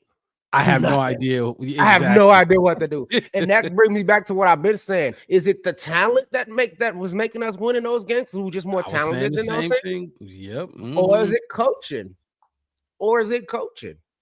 We'll see. And like I said about the Commanders game, I felt better about Flus during the Commanders game because I felt like he was keeping the game in. And I get the bonehead mistakes with the fumble, all that kind of stuff. But like I said, even after that, he had that team still fighting and still going into in a position to win.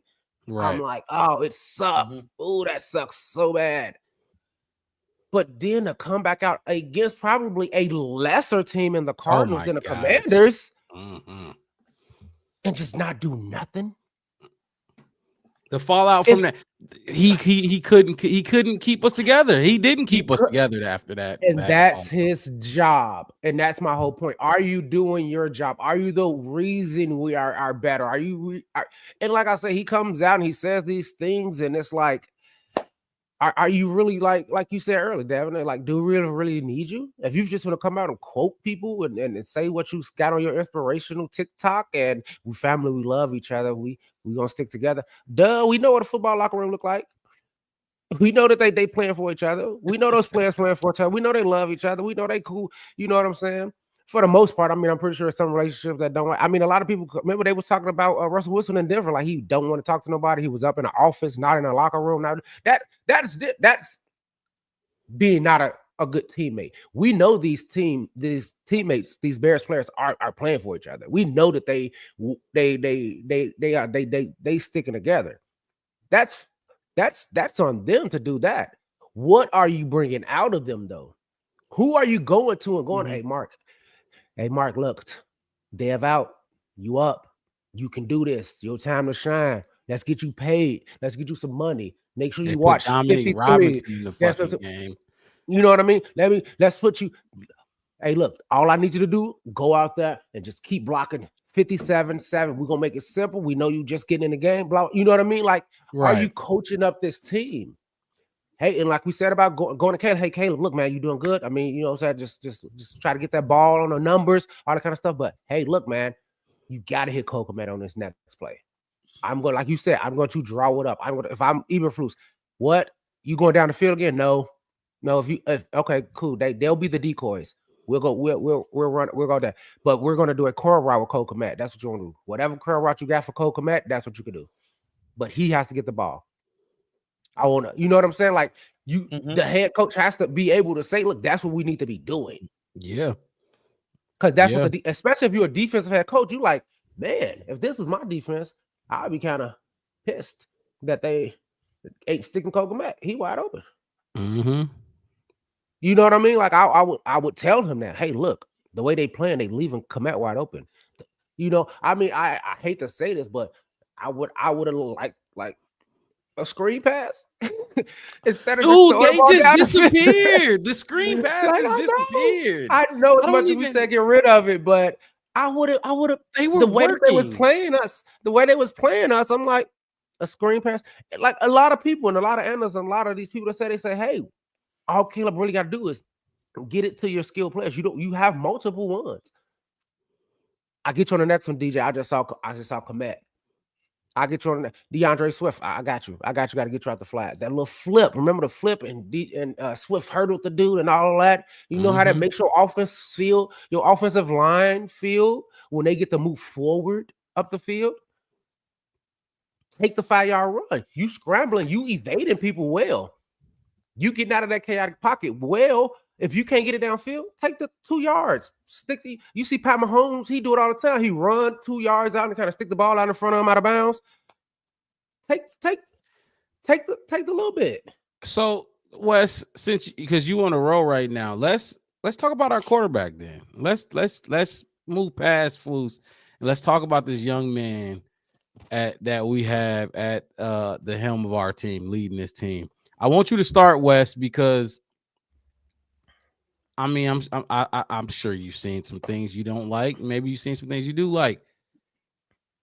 Okay, Caleb Williams, through 8 weeks, speak on what you've seen, what you like, what you don't like, what needs to get better, all that. Obviously, the accuracy. I mean, anybody can tell that. Like I just said a while ago, he leads the league in errant passes. The top 10. I forgot what this is called, but the receivers, including tight ends, who has the most, I guess, errant passes thrown to them, all 3 Bears wide receivers are in the top 10 of that, meaning that the quarterback is missing them. Mm-hmm. I think it's like 3, 6, and 8. I forgot. I had it down. I could tell you the exact rankings, but I don't even want to really get into that. But it's the errant passes, which he needs to fix that. That's the biggest thing I think he needs to just work on. Just hit the numbers. Hit them in the numbers. Even some of the catches that they made, even like that Cole Kmet catch a few weeks ago over the middle, over the top, that was a high ball. You saw all the Cole Kmet body that game. He was stretched out like Jordan on a shoe. You know, he was out for that ball to get it. It was high. So wait, which one are you talking about? I forget what game it was, but you said over the middle. Over the middle, that Cole Kmet catch he threw over the linebacker. He real high. Picked out the needle. That was against the Jaguars. Okay, the Jaguars, right? Okay, stuff like that, like hit them on the numbers, hit them in, get it in there. The second thing, like I said, stop going big game hunting, bro. You don't. I get it. I get it. We all saw the Thursday night game. That was great watching 3 or 4 receivers every time they caught the ball go for 52 yards. But one of those passes was only 17 air yards. The other 50-something yards that he ran, or what I think it was like, 40-something yards that he ran. That was yards after catch. Because guess what? If I'm Burrows, I'm just going to get it to Chase wherever I can give it to him, whether it's down the field, whether it's at 10 yards or 7 yards, because he's Jamar Chase and he can go do whatever. You know what I mean? Right. You got those skill players. I just need to get it to Swift. Let him do it. He gonna hurdle somebody. He gonna you know what I'm saying? He gonna run around. He gonna go do that. I gotta give it to Cole Kmet because he gonna catch it. He's a sure thing. He's the surest hands you got out there right now. I think he's the biggest person that can catch the ball out there. I don't know if Keenan Allen is taller than Cole Kmet. I think he's not, but probably not. He's your biggest target. He's your big, he's one of your biggest targets. You could get it, to him. Throw it 7 yards. And then on top of that, third thing I want to say is we heard you in the offseason coming into the season. We heard you saying, "Oh, I like to throw more than run." Contrast to Justin Fields. We got it. It was cute, but sometimes you got to run, dude. Do you feel like Positive. he's not running enough? I don't think he is. Just I to feel keep. like he's taking it. I feel like he's taking it when it's there. I just don't. I see sometimes it's just like, okay, cool. It's you can tell the line broke down. They coming for you. It's 5 people chasing you. Your old line is laying down. They dead. Just run 2 yards. just run 2 yards, bro. Run 2 yards and just come back. Hey, get up. Get up. What you doing down there? Get up. Let's try again. 3rd and 8. 2nd and 8. You know what I'm doing? 2nd and 8. I'm gonna see if I can get downfield a big play. Up, nope. Guess who I know I can throw the ball to though? At about 7, 8 yards. Kokomet.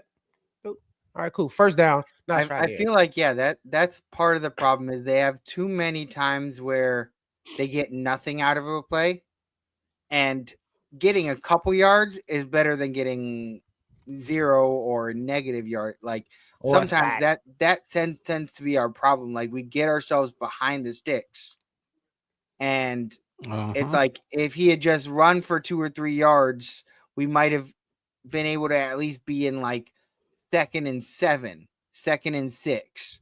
And at that point, then you can take a big shot downfield if you want to. Yeah. Because then you still have 3rd down to go for getting just the 1st down. Yeah. But I don't can know. run the ball. I'm struggling a little bit with how this offense has played. Like it seems like there's a lot of miscues. Like things that like the deep yard passes, like deep passes from Caleb have not been on target. And see, we've seen him in college. He was on target. Like, I can't imagine that it was just because he was hitting his receivers when there's like, and his receivers in college were just like that, were better than what he has now. There's no way. Right. The only difference I can think of is that he was given more time to settle himself down and be able to throw, and he doesn't have that right now. He doesn't have the time and the comfortability to be able to like settle in and make those throws more on target. I think that things will get better for him, but I really hope we figure out a way to make things easier on him because he's got too much on his plate. He has a ton on his plate. And Wes, I agree with a lot of things you said about Caleb, but I think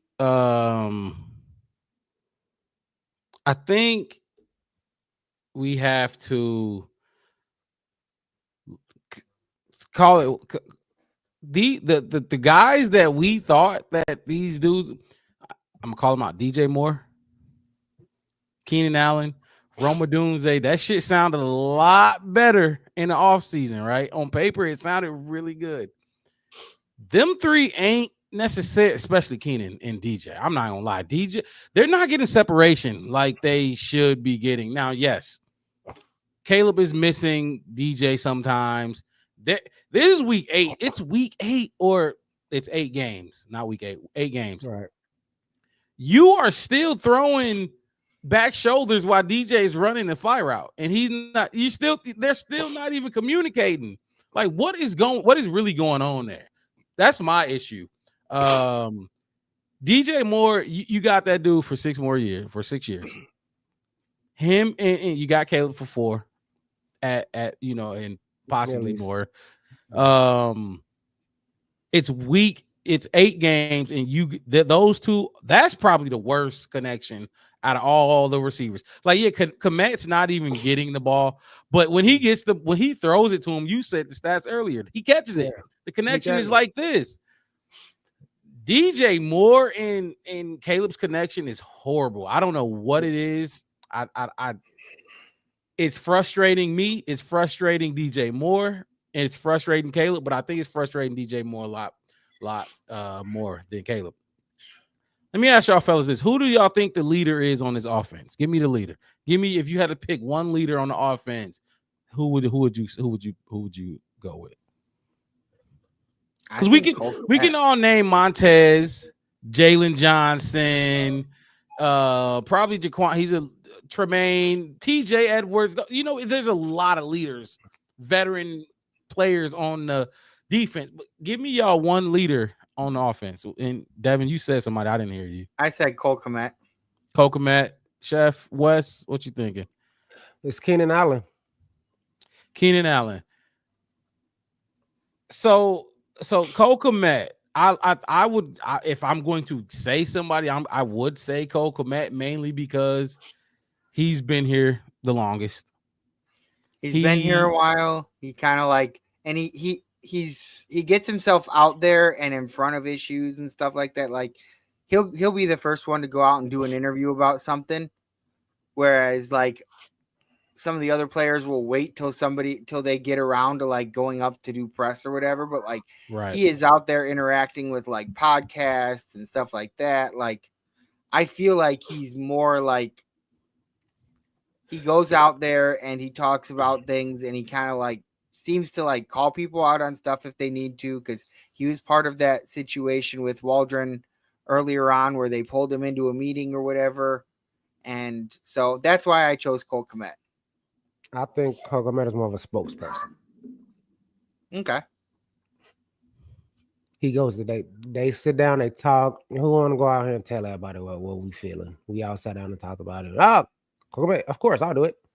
I got the personality for it. And he does. And he comes out and it comes across like exactly how I think they wanted to come across, like with really no negativity, even though if he's talking about a negative subject or something like that, it's kind of like he presents it very positively. And that's why I say I believe that their camaraderie is great. I do. What I think Keenan is this is what we're going to talk about. He's the producer of the show. He's telling, okay, this what we need to be doing. Blah blah blah. I've been doing this for years, more years than most people, you know. So Keenan Allen, really? Keenan Allen. I personally disagree with that. I feel you like ain't Keenan played a full like, season in a Bears uniform. You think that's the leader? He's kind of. I mean, because there's so many new people though. It's so like, but he probably ain't even gonna be here next year. Yeah, so that's why I feel like he doesn't even really care how the team like gels and stuff like that. The only thing he probably worries about is making sure that he does well enough to get himself his next contract. So I think he's trying to take the lead. Go ahead. You say what was? I know. I said that's one of the reasons. Like Swift is new. DJ was, he's fairly new. I feel like it should be DJ, but the fact that none of us have said DJ, and I'm about to get to that point. I'm about to get to that point right now. Okay. That's why I asked y'all both. I thought that's why where you were heading with it. So I was like, I was getting there. Go ahead, Wes. Keep going. Oh no. You can go ahead and start. I was getting there. No, so because you said Cole Kmet, Devin, and Wes, you said he's more of a spokesperson and whatever. I agree completely with you, Wes. I don't think if I'm gonna pick somebody, I'm gonna pick Cole Kmet, but I don't think he is the leader. I think he's too soft spoken. Not soft spoken. I think he's a nice guy. There's a lot of millionaire dudes in that locker room, and when you playing this type of game, you need Olin Kreutz. He ain't Olin Kreutz, obviously. And we could talk about the O-line too. Them definitely ain't. There's definitely not one leader on that O-line. Maybe Coleman is getting a little bit of a voice, and then you say Keenan Allen. The thing with Keenan, you just haven't been here. You know what I mean? I don't think he should be it. I just feel like that's who it is. And I don't think he talks enough. He don't even do the as many press conferences as much as the other guys.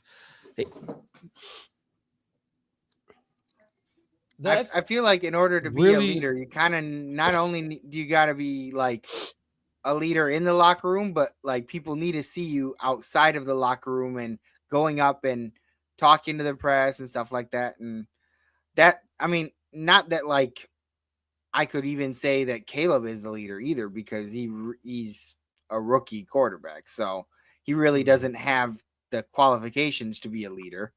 But like, I mean, until this year, I would have thought for sure would have been DJ. I The thought way I that would he have was thought last that year, too. and after getting his big contract, knowing that he's Mhm. going to be around, he is here for the long haul. So I would have thought that he would be out there and he would be the guy when it comes to the leader on the offensive side. And I just don't see that. I mean, I would have said that week 1. I would have said DJ week 2. Yeah, week I'm 3, with you. I week probably 4. would have said, But I think said DJ that was too. just like, I don't know. They came. So remember what I said? Yeah. I had a bone to pick with DJ. It was a little premature, but I knew there was And then he something went out and had there. a crazy ass game. He had a good game. I don't think anybody had a crazy game, but he No, probably you're had right. a good game. It wasn't crazy. It was a solid game. He didn't have It was 265 yards. It was a little premature, but I saw something different just in his body language this year has been Different. It has been different. And the play, y'all know what I'm about to cue up. The play that we saw in the Arizona Cardinals game, an extended scramble from Caleb. He probably thought he was gonna go out of bounds or whatever. He ended up not going out of bounds. DJ Moore keeps going out of bounds and lays down on the bench while the play is like still got 7 seconds left to go in that play whenever it ended. I asked y'all, and I'll ask y'all after I go, but that right there, I don't care if your ankle was hurt, if you twisted it, you rolled it, or whatever. If you thought Caleb was going his ass out of bounds or whatever. Even if you thought Caleb was going out of bounds, because Caleb, it did look like he was going out of bounds, but he ended up not going out of bounds. He spun him, shook the dude, blah, blah, blah. You are not locked in. That you weren't even close to being locked in. Like, I get it, you roll your ankle, whatever. All of the excuses, none of them really hold weight with me because it's not just this one play, DJ. There's other little weird shit that not blatant, but it's just weirdness. It's hard to like really call him out on it, but it's some gray area. And I feel like if you're going to be the 6-year guy, the highest paid, the highest contract any Bears player has ever gotten, you need to be better, especially when you're dealing with a rookie quarterback. I called it out when I saw the I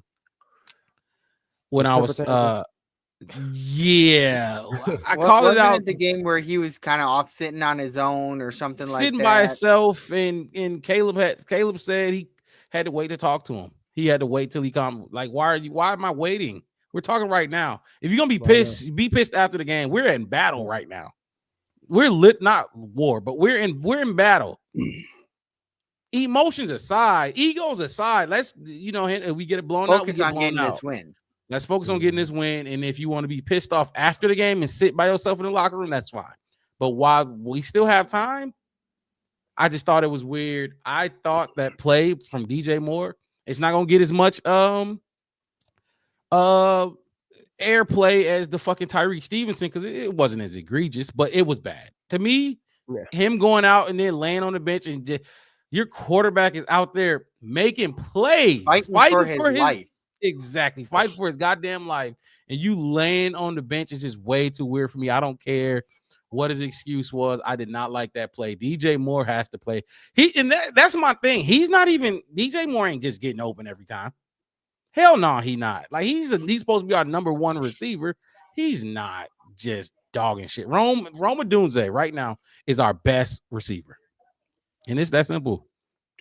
Thoughts on DJ Moore walking out of bounds, laying on the bench, and not coming back in the same play? I'll let you go. It's a bad look. I mean, I get it. I get the circumstances of it. The optics just bad. But then, I mean, I sound redundant. But that's coaches. Hey, what DJ just go? Oh, no, get back. You go tell him, hey, come on, go stand back in the field at least. Yo, coach, I didn't see nobody go and get him. Then nobody like as soon as he hobbled off and went through, the entire sideline is still looking at Caleb. I know because the play's still going. Fuck DJ. Right. Why am I looking at DJ? Like, the play's still going. You just said we got 62 coaches and coordinators. One of them couldn't go over there and be like, hey. One of them grab him. Yeah, the DJ Moore coordinator. He can't go and grab him. Hey, no, wait, what? Oh, he could have like, my leg. Oh, okay, cool. That's fine. Like I said, for DJ, it's just bad. It's just bad. I mean, and I just know his personality, how he is. He's kind of like a no nonsense. He's like, okay, I said it. I told y'all this is what we need to do. Y'all don't want to listen. Okay, fine. Right. You still out. You want to come with Caleb. You want to yell that you're the captain of the team. You still little bro. He said in one of the conferences. Still little bro. You know what I mean? That's telling me that I'm trying to tell you what to do, and you're kind of not listening. It kind of rings what they were saying about Justin and Nick Foles. The rumor that Justin didn't want to listen to Nick Foles or whatever. Right. You know, stuff like that. It's ringing. Just not listening. Not cooperating. That's my other baby. Mhm. Just not cooperating. Hey, Lana. They just not cooperating together. And it's like it feels like DJ was like in the beginning. I think DJ's like, okay, I'm gonna give you a chance. I'm gonna see how you see, and I'm gonna see you on the field. And now I'm looking at you, and I'm like, okay, dude, okay, we see you got the talent, but let's try to do it more like this. How about we can do more of this? I think you should throw the ball kind of right here. I think you should do this. And Caleb's like, okay, yeah. And then you don't do it. It's like, I keep telling this. You know what I mean? It's like keep telling your kids do the chores. Like every day you got to school, take out the trash. Every day, but every time if I have to keep getting up, looking in the trash can and still trash that, you're gonna get frustrated, you're gonna get mad, you're gonna like you're not listening, you know. And I so think why that's is he crying? And we haven't seen any of these antics from Rome. Cole ain't getting targeted.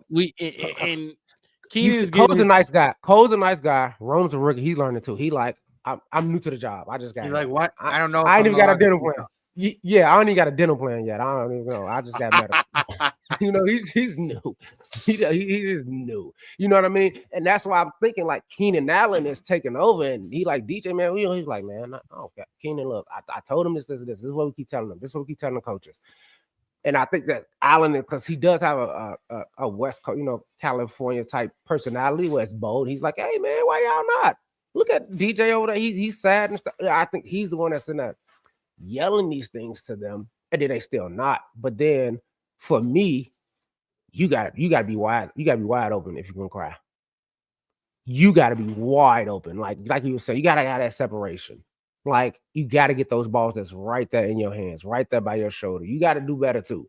You gotta help him out too, because like I said about Rome, Caleb is brand new. He's only been doing this 2 months. You have to be more of a security blanket for him as well. And I don't see the effort from DJ. That's why I said it's a bad look, because you look bad on the field too. Why are you crying? You don't look great. We see it every time. We see it every time. It's like, oh, you don't look great.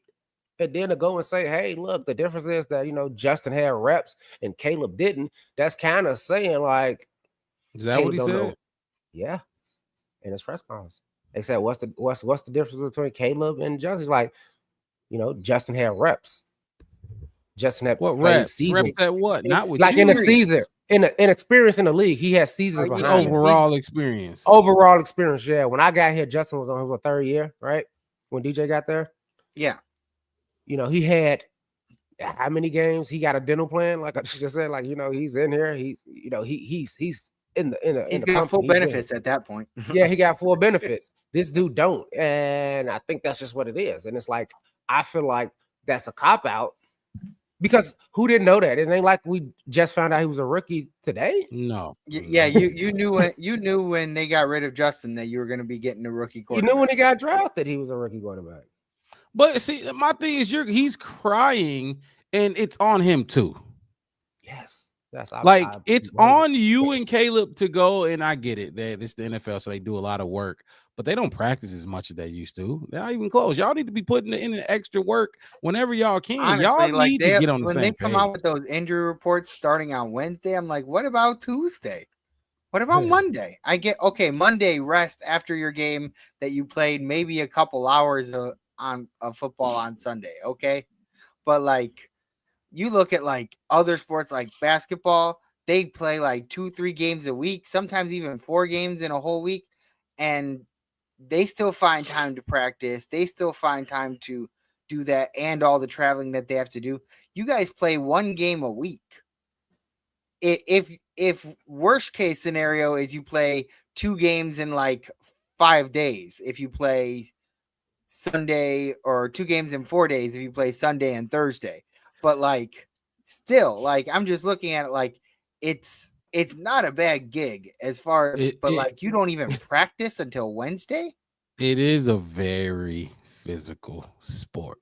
I'm aware of that. I'm not trying to like diminish anything, but like the fact that like I always imagined that when I was growing up that like they practice Thursday all day, Saturday or Thursday or Tuesday, Wednesday, Thursday, and Friday, and then they probably did a quick like run through of things on Saturday to make sure that they're healed up for the game on Sunday.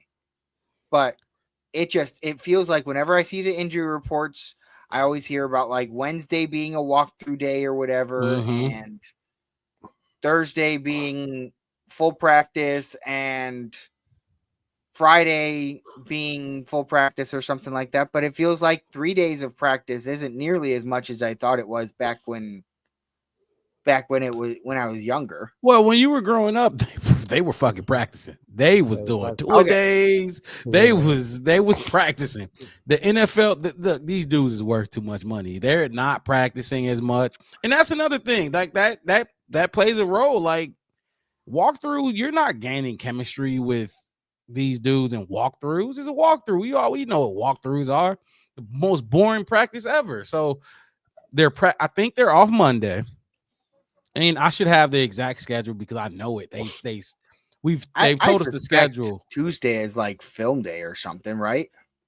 I don't even know when they do the film day, which I'm sure is a short thing. In the NFL, it's your responsibility most of the time to get that film in. Obviously, they show where you fucked up from previous games or where what you need to fix. But I think they're off Monday. Practice Tuesday. I think their walkthrough is Thursday. I should have this down. Like I said, I've heard this schedule so many times, but they don't practice much. They definitely don't. But it just sucks that, and this is the thing I fear with the Lions too. When we play the Lions, what we used to play the Lions pretty well, regardless of how good they are. We played them really well. I'm afraid that won't be the same. Just like the connection with DJ just isn't the same. You know what I mean? Just you draft a new quarterback, things happen. You make these changes, things change with your team, and I mean we'll see. We don't got the Lions until Thanksgiving, I think, so we'll see if we still play them well, but. I don't know. I just think it's week 8. Why are you throwing a fade and DJ's still running the fly route? Like the simple shit like that should be fixed. I'm texting you that all week. Who that's on? That's what I'm saying. If I'm DJ, if I'm the $100 million man, I'm sending Caleb clips. You know how we do in our group text all week long when we see something. I'm sending you stuff to get ready for the show on Saturday, right? I'm sending you stuff that I seen. You sent injury, like you said, injury reports. I'm sending you, oh man, look at this. Hey, listen to this clip. Listen to Adam Rank. Did you see this one? Hey, did you check out the video? Did you watch what DJ did? Right. All day. And I don't think they doing that. And I watched DJ Moore on the St. Brown podcast, and he said, like, dude, after I leave Hallis Hall, I don't watch other teams. I don't do nothing else. He's like, I'm done at work. I'm clocked out. That's who DJ is. If I'm the coaches, and I know that's how DJ is, I'm not going to go to DJ and say, hey, look, I know this is not something you want to do or like to do, but I need you, not I want you. I'm basically telling you, I'm your coach. I'm your boss. I'm telling you, you need to contact Caleb later on this week and make sure y'all on the right track. You know what I mean? Like, I need you to help me help develop this young man. because Right. you won't have $100 million the next time around if y'all don't have a connection. If y'all don't got a connection, because the franchise already said it, the city said it, we said it, the fans said it. We want him here for the next 15, 20 years. We might not want you here for the next 10 years, 15 years. If you're not gonna get with it. So spread the blame around for the offense. If we gonna talk about the offensive struggle, how will we chop up 100% pie? We giving 50% to Caleb, 50% to the coaching, to Shane, or are we doing 25 Caleb, 25 Shane, 25 to wide receivers? And if I'm gonna slice it up, I'm gonna go 50. I gotta be honest, especially last week, this last game. I think Caleb could be in a way better situation. You know how coming into the season, we kept saying the situation is the best for number 1 overall pick, blah, blah, blah. And we're realizing that it's not. This is not the best situation. It was best in terms of the weapons that he had, but like your offensive line isn't a weapon. And so if you're just thinking about the, like, on paper, the wide receivers and the tight ends and the running backs, I would say, yeah, he was walking into the best situation, but not with the offensive line that we had. Right. And you know, I mean, I've been beating that drum for so long. I don't even need to keep going there with bringing him into this offensive line situation. I think Caleb would be doing. He's having a good season. Like, what did you say? He about to break the record for passing touchdowns in the Chicago for a rookie quarterback. You know what I mean? He's doing the things we expected. And if I'm gonna splice this up, though, I'm gonna go, especially last game. Really, mostly about last game. 50. I'm gonna go 50 Caleb. I'm gonna go 25 wide receivers, and I'll go 25 coaching. Shane Waldron, to be specific, just because this wide receiver group is not what we thought it was going to be coming into the season. DJ is struggling to me. I don't think he's getting separation. I don't think his effort's there. Rome is getting open, but he's usually the third read in the play. Keenan is here, and his name precedes him. you know, he's a shell of himself. He's not bad. I mean, there are times that he shows some really good things, but like then other times he just doesn't. Like he had a critical third down curl route in this pass and went right off his hands. You are too old, too much of a veteran to be dropping that. You know what I mean? Like, remember when Larry Fitzgerald? Like if you can't catch that, then you should just hang up your cleats. You gotta catch that. You gotta help this kid out. He hit Rome on a beautiful pass on a post route on the left side. He supposed to toe tap it, and he went right off his hands. Like, there are plays to be made with this team, and I told y'all in the chat, there's plays out there to be made.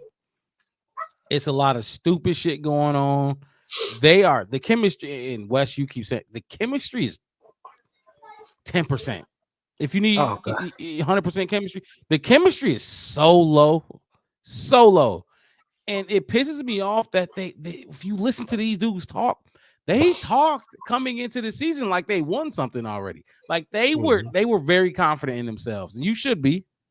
You know what I mean? You definitely should be. But this is for the defense too, because there's no reason you should have let the Cardinals hang 29 on you. I don't give a fuck who was out. Oh, okay. So, Caleb, go ahead. Oh, no, I was listening to you. Caleb has to play better. He absolutely has to play better. It really sucks to me because he's about to walk into Sunday with what was the list? Larry Borom at left tackle, who's just got activated. He just got activated last week. Tevin Jenkins, who's hurt, he gets hurt every game. Every Yeah, I'm not saying he misses no game, but he gets Yep. hurt every Yeah. game. Coleman Shelton is Coleman Shelton. I've never seen Yeah. a center get blown back so much in my life. And then you got Bill Murray. Bill Murray, Mm. who He did great in Groundhog Day, but let's be real. Like, Yeah. so I mean, like, you get my point though. Like, yes, we got Caleb Ryan has Bates to- coming back. He has Yeah, to play right. better, but I'm telling you, I think this is the worst offensive line in the league It by is. far. I don't But even we think it's got- close. And, 'Cause and look- see, that's why, like, when I was looking at the blame thing, I was thinking, like, giving like 35% of the blame to the offensive line, Okay. 35% to Waldron, Mhm. and then I'm going to give 15% to Caleb and 15% to the wide receivers because they're missing the catches that they should be making. But I feel like Caleb's missing the wide receivers on the ones that he should be hitting them on. Like when they do get their separation, Right. and he needs to hit them in a certain spot to make sure that they can catch it. He Mhm. overthrows them or something. Mhm. But I mean, when I look at it, it feels like when he's throwing those passes, it's because he doesn't have time to settle himself in, and He don't want to get hit. Not the offense 20 times. Nobody he's wanna been get hit so many times already. I think I saw that he already hit a record of number of sacks for a rookie quarterback, or at least if he continues at the rate that he's going, he will break the record.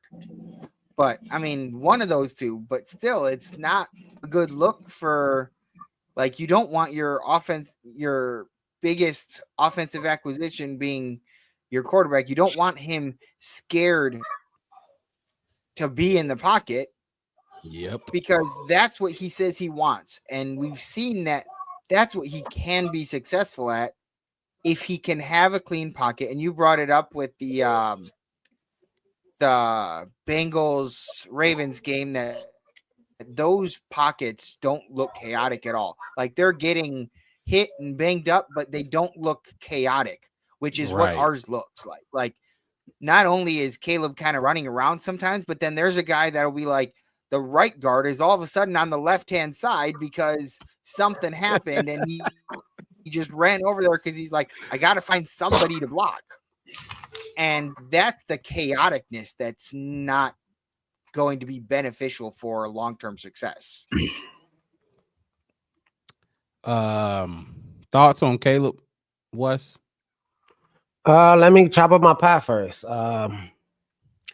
50, 30, 10, 10. 50% coaching. Oh, Okay. wow. I gotta get 50% to coaching. You knew who you had. Y'all made the roster. You knew who gave. Hey, you could say polls. Hey, I gave you 50. I got you 53 professional football players. You got this massive staff. We just talked. We got all these other people that's got their little specialty that they supposed to be working on to make this whole thing work. You got all of this. You got all that. You know, I gave you the weapons. I gave you weapons. Okay, cool. Everybody O-line. Okay, cool. I gotta give it to coaching because you knew who you got. You got out there. Shaq. If I got Shaq, I'm not having him shoot threes. We're not gonna do that because that's not what he do. You know what I mean? I know my O-line sucks. So you know what we're gonna do? Boot action, rollouts. You know, you seen Caleb on the run in the USC. You see what he could do on the run. Why is it? It's when we had Justin Fields, we were screaming. Why we just don't do like no dedicated QB runs if he's this great running quarterback? Remember, we were screaming that. Like, why he's scrambling to get his yards instead of you actually doing like they do Lamar Jackson? And hey, we're gonna have some Oh my dedicated goodness. runs just for you. It looks know what I mean? beautiful with Lamar. Looks don't great, it? don't it? Don't He it? don't even get touched. He don't get touched. And a lot of the times when Justin ran those big plays, he didn't even get touched. He was making people look like they were standing still. So play to his talent. Play to who you got. KYP, know your personnel. You know who you got. That was the thing they didn't know how to do with Justin, was utilize him as a running quarter. Like there were very rarely designed run plays. Like he was one of the best running quarterbacks for a while, and they didn't know how to do that. They wanted so bad to make him into Peyton Manning or Tom Brady, and that's kind of my thing with Caleb too. Like, Yes, Caleb has to take the check downs. He's not going to take them as a rookie. I don't know what to say. Shane he's not going to take them all the time. He's going to take them sometimes for sure, but he's going to miss them. And go ahead. But a lot of his best passes have been on the move. A lot of that, everybody celebrate like, look at that arm. Mm-hmm. Look at that arm. You know what I mean? Like, he's moving. He's moving the defense because he's moving himself. So the defense is shifting, and he's. I mean, that's why Rome Odunze is our leading receiver, because Roman's young. He hustling. He hungry. He want it. He want it. And so it's saying that 30% goes to the wide receivers. And I'm not talking about Rome or Tyler Scott or DeAndre Carter. I am talking about DJ Moore and Keenan Allen. You got to do better. You got to do better. You can say, like I said, when DJ said that in the press conference, because, JF had experience and Caleb a rookie. You knew it. It's 2 months. You knew it. You knew he was. Not only did he know it, but he signed a contract, like a long contract extension, knowing this was your future. And you don't want to do anything to help benefit your own future. Like, it's kind of you said it right. You said in the offseason after Justice left when we traded, hey, Caleb, my quarterback. If you're your quarterback, prove it. Yeah, he's a rookie. Like prove it. Act like right. Exactly. And he even was out there saying things like he's seeing things from Caleb that he never saw from Justin. Right. And then go talk to him about it. Go talk to him about it in the game. Right after a bad play. Exactly. Right after Torrey Taylor punts of 55 yards and pinned them down. That whole entire time while the other team was trying to drive down, I am sitting next to Caleb saying, okay, man, look, what happened? What you see? You saw where I was going, right? Yeah, but the way the corner was on you, man, I thought you was gonna just come back. Okay, so you think when he that close, I can't beat him? If that's what you think you can't get the ball to me right there? Is that something that you think you can't do? All right, cool. So I'll start coming back for you.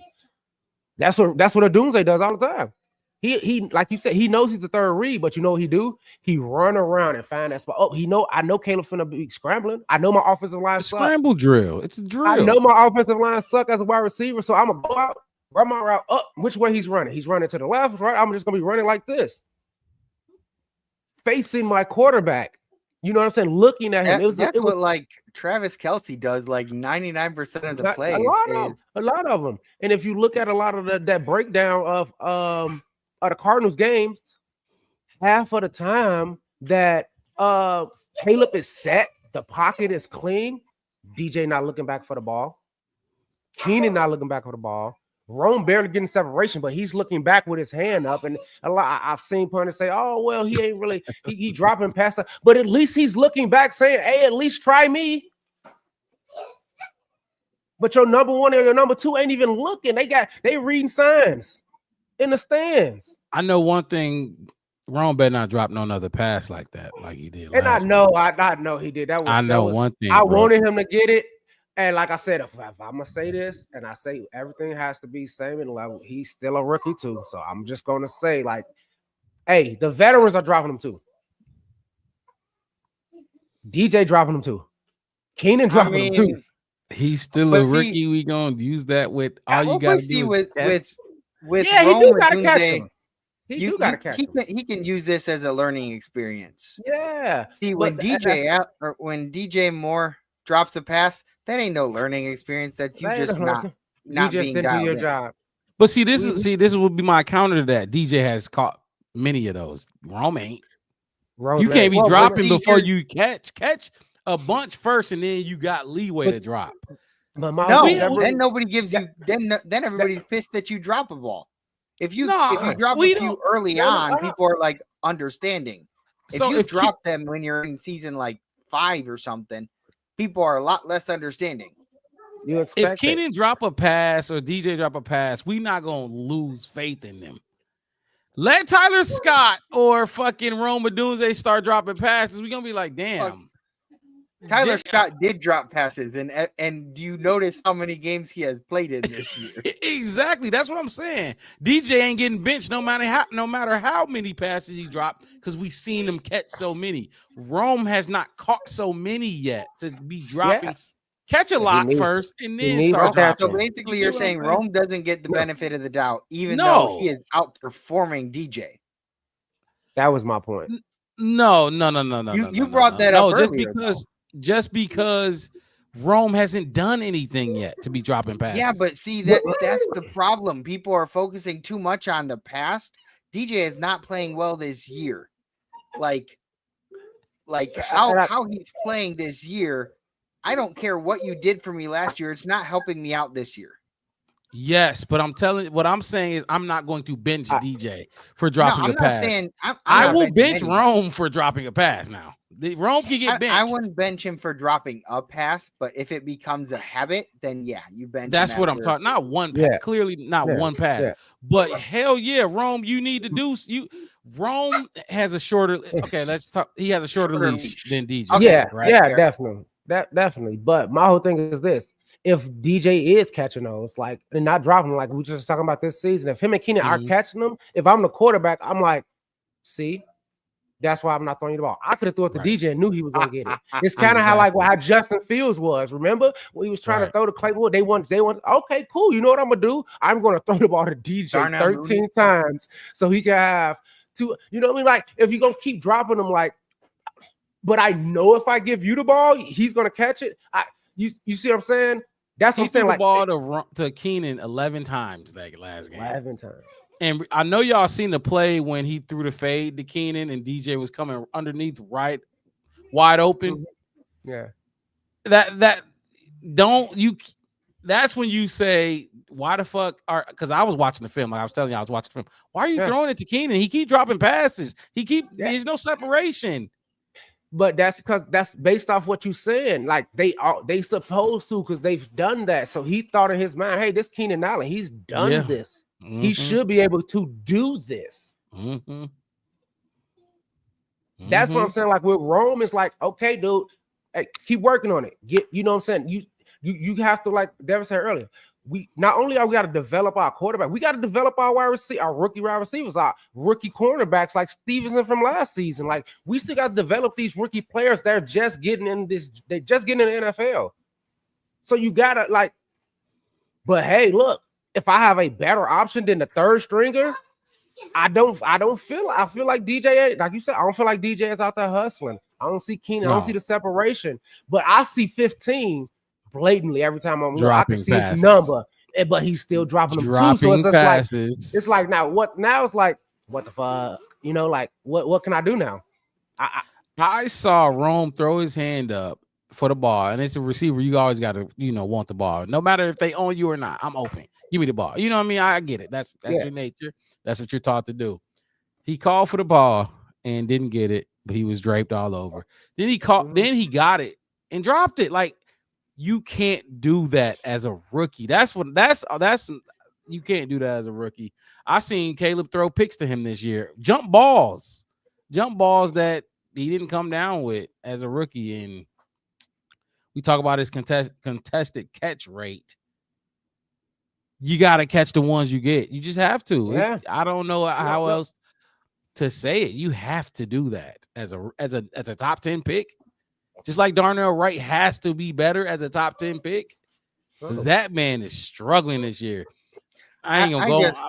I feel like you've switched your script from like 10 minutes ago when you were all over DJ saying like, now it's okay if DJ drops a pass. It doesn't really matter, but it's not okay if Rome does. No. And it's not okay. It's not okay if DJ drops. Period. It's not okay. Yeah. But see that's how it sounds coming off like what you're saying. Like when Wes said DJ wasn't hustling and all you wanted to focus on was Rome dropping the pass. DJ drops passes too. But see, DJ drops passes and he's not hustling and he seems to be giving up on plays. None of that stuff that seems to really just describe Rome from what I've seen, except for the dropped passes. I have to agree with the fact that you right, Mark, in a sense of you got to take the opportunity. You wide receiver number 3. So if I do throw you the ball, you the third check that. You got to catch. You ain't gonna get too many more chances. You gotta capitalize. My whole thing is like right. You get exactly, but I am not. upset in the sense with Roman because he has to learn. He has to know that, hey, look, you're in the NFL now. If I throw that ball up there, you have to start to jump higher. You have to get over them. You have to high point that. You got to box out these cornerbacks. So guess what? They want the ball just as much as you do. You know, so you have to learn these. You have things. to work harder. The reason that I'm putting more on DJ and Keenan Allen is, you know, this. Rome is the 4-year-old. He's the 4-year-old kid. Keenan Allen and DJ, teenagers in high school. They should know about chores and cleaning up around the house and stop talking about that they 4-year-old sibling and keep messing things up. Absolutely. That's all I'm saying. And that's why I gave the wide receivers, specifically DJ and Keenan, the 30% of the problem. The majority is that. And then I give Caleb 10% because Caleb, he's got to be accurate because he's getting there. He's getting there. We've seen him look good. We've seen him. And like I said, he just tweak a few things, bro. Take it. It's okay. You don't have to be. There's so many problems. And then, like I said, the other, like we're blaming the wide receivers, but then we're also talking about how inaccurate the quarterback is. It's crazy. It's compound interest. Combo. It's compound interest, man. It's compound interest in a bad way. In a bad way. And then obviously the other 10% I'm gonna get to the O-line because y'all just suck. Y'all just terrible. You're just okay. So I agree. 10% of the O-line is a little. You didn't even put the O-line in your no. And my whole thing is this: the only reason I gave them so low is I knew this. Yeah, I knew this week 1. Am I not surprised? No. Am I surprised how terrible y'all look? Like, I can see y'all jerseys number while y'all laying on the ground. 58, get up. Oh, don't that suck when you start seeing the back of the jersey? The back of the jersey on the ground, like y'all literally laying down. Y'all literally laying down. Looking the wrong way, being in the wrong, like you're not even in the play no more. But I should expect that because I knew y'all was terrible and y'all was trash week 1. I was just hoping that we can coach out of that. How to do their job. Like I know that's what I'm saying. I'm shocked at how bad they are. I expected them to be bad. I feel like you could grab some like high school kids and stick them out there and they would be doing the exact same thing that the just lay down. That we got. Yeah, I can block. I can let some 300-pound man just run me over and throw me down. That's because that's exactly what's going to happen. $25 million. I'll go out there and get kicked into the ground. I'll get body slammed. But that's what I'm saying. Like that's still an issue. So that's my whole pie. Obviously, the O-line is an issue for sure. I can't really blame a lot on Caleb because of that contradicting that, and I can't really put too much on Caleb in a sense because we just said it. Like the receivers didn't get separation. They not really looking good. I mean, he is a rookie, so obviously he's going to have those rookies ups and downs. Right, that's why I like to give him his own stuff. Yeah, his own look thing. Yeah, because he has to play better too. But there's a fire around him. But it's a fire. It's a fire, and we know it. And if I'm the coaching staff, hey, look, all right. I don't see first 2 series. If I see the O-line on the ground, looking back, getting ran over, getting Coleman Sheldon getting picked up in the air and just dropped down in front of the quarterback. Oh, all right, cool. God. We rolling out. You see me rolling. They hate it. And the crazy thing is, I was at the game and I'm watching them practice with the defensive end. And our defense is practically pushing them over as they just run it little. You know how they look practice and get set and all that with the thousands of coordinators we got. I'm looking down and I'm like, Coleman, why are you on the ground? The game ain't started yet. This DeMarcus Robinson, he's probably like not that great. You know what I mean? And he's in the warm-up drills. You are on your butt in the warm-up drills against your teammates. What do you think's gonna happen when these other guys on the other team come out here? So, like I said, if I knew they was bad, I'm just baffled at how that's bad. What pisses me off because you're saying what you're saying, Wes, is I knew they were bad, right? You're saying this coming. So if you were the coach or whatever, you're going to game plan around that, right? Yes. Try to mitigate the damages from the bad O-line, right? Okay. I'm taking most of my passes and my stuff like that is short mid. If we get a clean pocket that one time, Caleb, take that shot. But other than that, in my mind, if I'm Caleb, y'all can't hold up. I'm setting and I'm 5 yards, 6 yards. I'm rolling out 7 yards. I'm telling them, hey, I'm in a huddle. Hey, look, boom, boom, boom, boom. This is what we gonna do. Hey, Right. if it happens, I'm rolling here, rolling there. It's gonna be either on one side. It should be Cole Kmet. If I'm the coach, it should be Cole Kmet. It should be a check down on the right side, and then DeAndre Swift should be the check down on the left side. Whichever way you roll out, if you have to roll out because the O-line didn't hold up, that's the first thought you have in your mind. Don't roll out and be looking all the way downfield to throw 40 yards in the air. Because guess what? Our receivers are not getting separation, so they're probably not even open anyway. Check it out. Try again. Go get 4 yards. Go get 2 yards. Go get 3 yards. We'll try again. Come on, fellas. We know our O-line suck. Come back together. Hey, y'all suck. Anyway, we're going to go Hawk 32, 65, break, whatever. That's what I would do.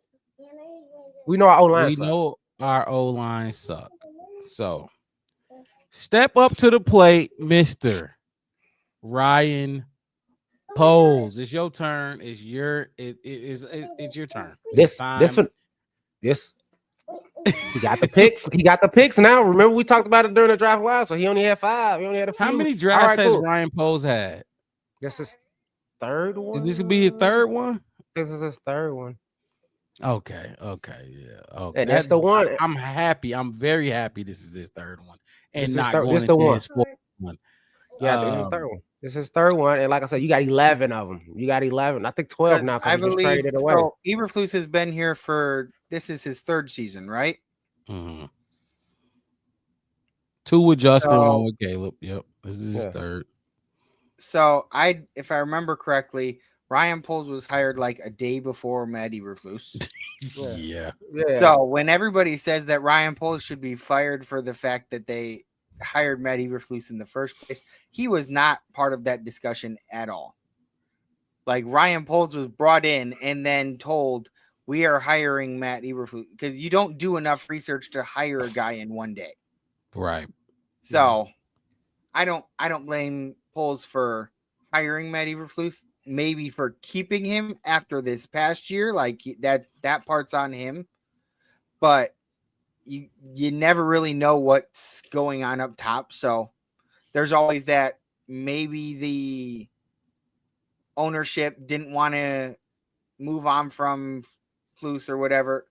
But see, when we're looking at it now that like Poles came in with like draft capital hell, he came in with big contract, very, very, very high blanking on the word, but he had a lot of money that he had to pay people. Big contract. Yeah, and so he basically cleared out all that dead cap space, got rid of players that towards the end of their time here, he kind of cut some players that maybe had a decent sized chunk that we didn't need to be paying because they were not producing. He went out there with like, we got rid of what's his name, the safety. I've already kind of forgotten his name. Eddie Jackson. Yeah, Eddie Jackson.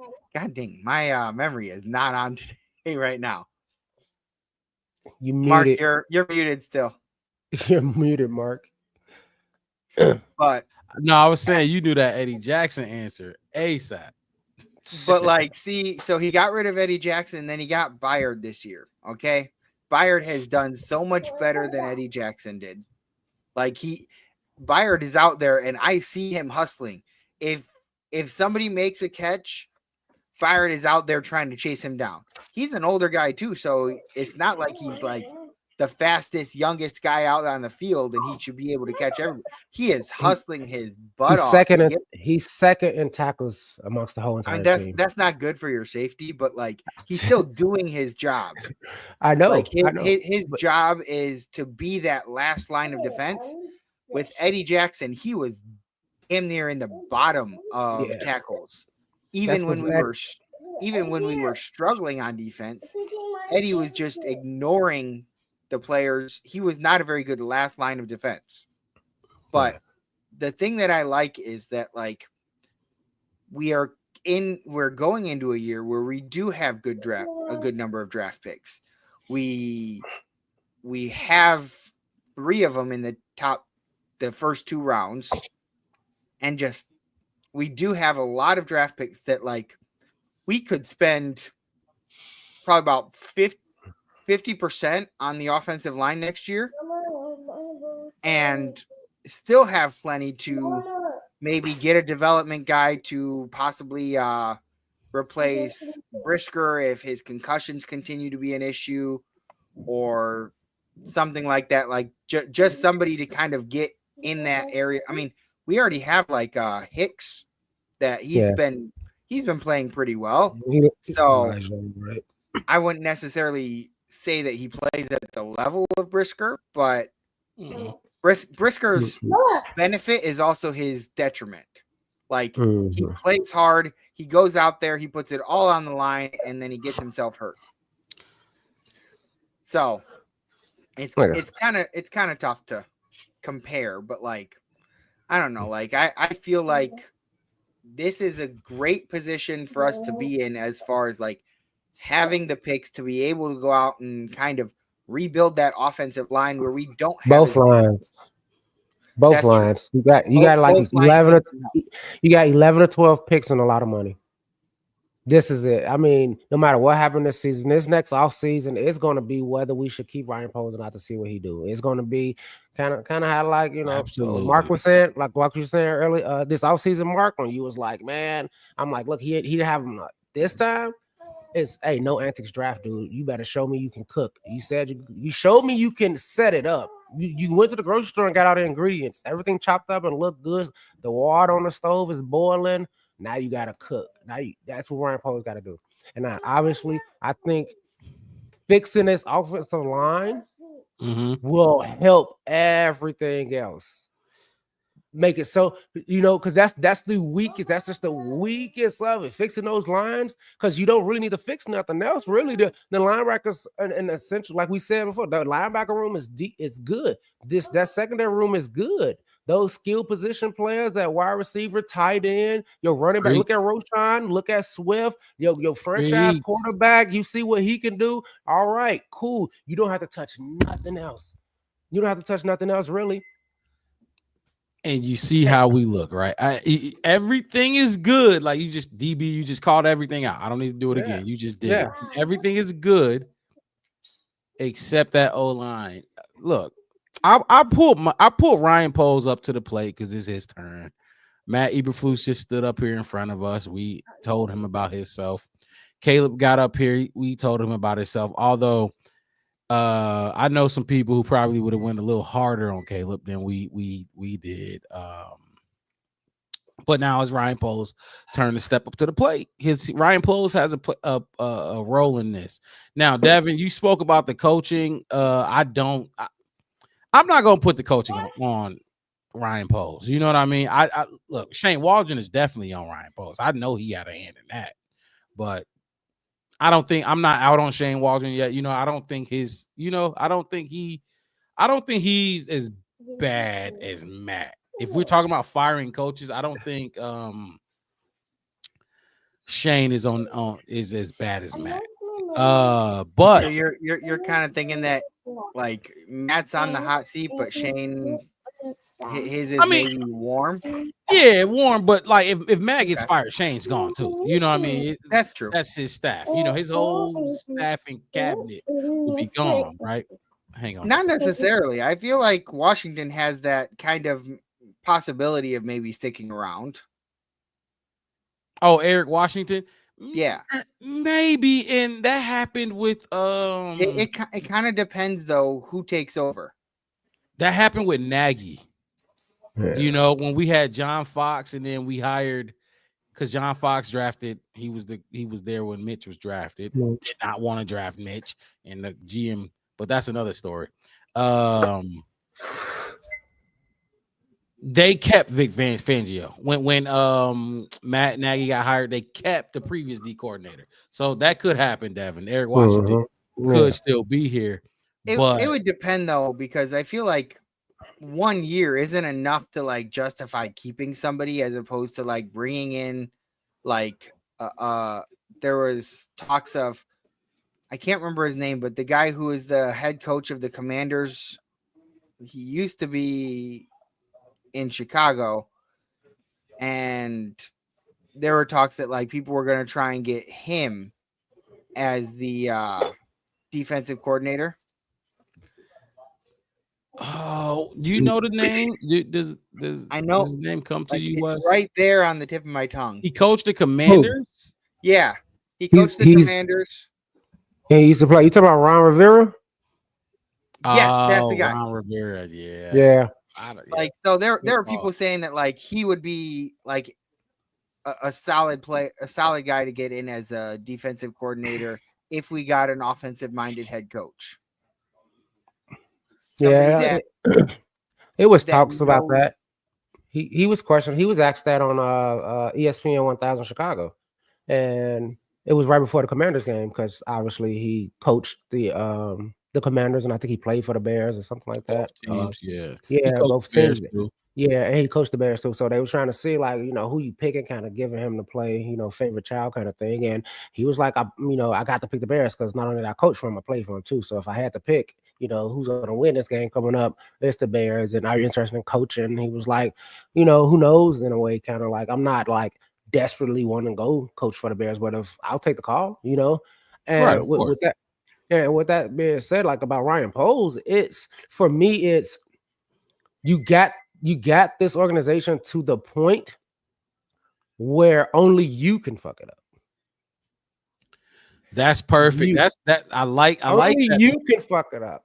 You know That's what I a mean? fact. That's a fact. You know, you pick, and if you want to keep Eberflus, you want to keep Shane Ward, you want to keep the same coaching staff. Oh, okay, cool. And that's what I'm saying. But you know, Shane Waldron likes only 5-man protection with an empty backfield. So you got to do something about this O-line. You got to do something. And this next coming draft class of linemen that's coming out is nice. It's a lot of nice guys out there that's coming into this. I haven't even. Yeah, it's a lot of nice ones coming out. Are we in a position like just looking at a mock draft to get a lot of it? Not really, but that's why you got 12 picks. That's why you got some money. That's why you got some capital. So you're gonna have to work that war room. You're gonna have to trade up. You're gonna have to call in some favors. You're gonna have to fleece somebody like you did to get the number one pick twice in a row. You have to show us who has those skills now. And like I said, I get it what happened in this last draft. You only had 5 picks. And when you look at it, it's like, man, I really can't do much. So I'm just gonna go get blue chip, you know what I mean? Whatever those players, those big players. I'm not gonna waste it on, you know, okay, Torrey Taylor or this offensive lineman that's probably not even starting right now. So, and I'm glad you brought up the draft as well, Wes. Like, you know, because we talk about Ryan Poles, we got to bring up the draft. We can't talk about him calling plays or nothing like that. That's really why I brought him to the plate, is to talk about the moves he made. And like we said, this is draft 3. We're going into draft number 3. Obviously, we still got a lot to play for, whatever, but we're talking about Ryan Poles and what he's brought to this team. Not even just the draft, but just what he's brought in, what he sent out, his overall body of work. I think, and I think y'all two gonna be a little more lenient. Yeah, with what he's done. Because look, don't get me wrong, with 3 and 14, we talked about it, Devin, earlier. We were 3 and 14. We are light years away, you know, ahead of that team that we were when we were 3 and 14. But look, let's go down the line. Kyler Brisker, right? Hit. I don't know another draft pick that he's had where I can confidently say it was a hit. Now, Darnell Wright is a good player, but he was drafted in the top 10. He is not playing like a top 10 player. He is not. Absolutely not. And I like you said that. So my whole thing was this, because everybody come, you know, people dog me because, you know, I got the Roma Doomsday jersey. People say, why didn't y'all just get an offensive lineman or something like that? It's because the hits wasn't there. The 2 hits we could have got were already gone. Real quick, this JC Latham and Joe Alt draft. Coming up will be coming up will be Ryan Poles' fourth draft. His first draft, the most significant move was Kyler. He was hired in 2002 in January. So that would have been before that draft. So that would make this. So he drafted in 22, 23, 24, and then next year will be his fourth draft at 25. Okay. Because I was trying to figure that out. Well, so he came in with Eberflus. So he came in the day before, like 2 days before Eberflus. Yeah. In 22. Okay, so this is Eberflus's fourth year. This is Flus. So who was his because when he first came in, he didn't have a first round pick, right? His first round pick was Darnell Wright last year. And I think that was because when he came in, he had nothing left from what Ryan Pace did. Oh, you're right. This is his fourth draft. Okay. Oh man. Right. Yeah, this is his fourth. Yeah. Because like Kyler, first off, shout out to Bearsky being in the chat. This was his first. Kyler was his first pick. Then he went Jaquan Brisker, and then the next year it was Darnell, and then this previous year that we covered, it was Rome, and then now he has his fourth one. It is maker, in my opinion, and then you fellas got your own opinion. It is make or break because I am tired of it. I'm tired of it. Yeah. We need an offensive line. We absolutely need an offensive line. So I just want to go through the picks. Kyler, Jaquan Brisker, Rome Odunze.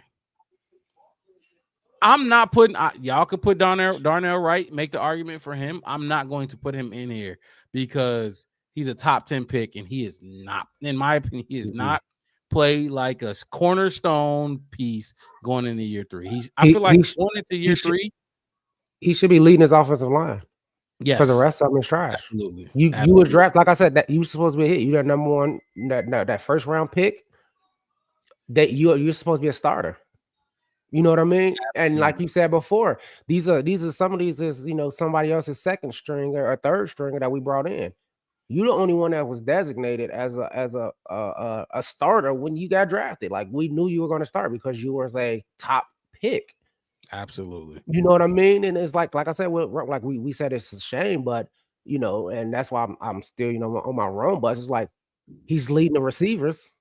He's leading them. He's leading the receiver room. He has the most yards. He's what I mean. He's looking better than his veteran counterparts.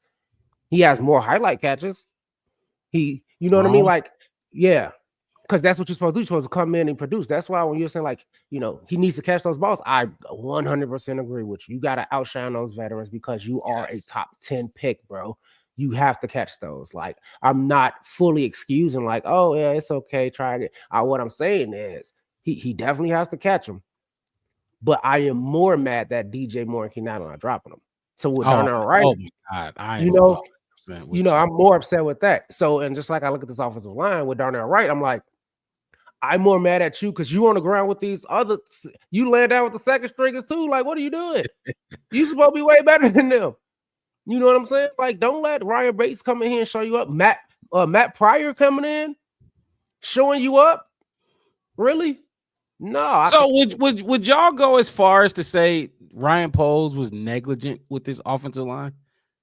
When I look at it, look, fellas, when I look at it, I just think it was pure negligence to put a rookie quarterback behind anything like this when your best one is going to be a second year right tackle, your best offensive line.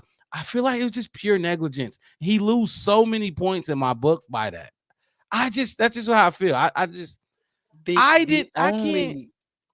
only thing that I can say to that is the fact that like you don't wait when you have that number one draft pick. Like my fear is that like if you just keep putting it off and then like be like, okay, well, we'll draft a quarterback next year. Next year's quarterbacks that are coming out, it's not very deep.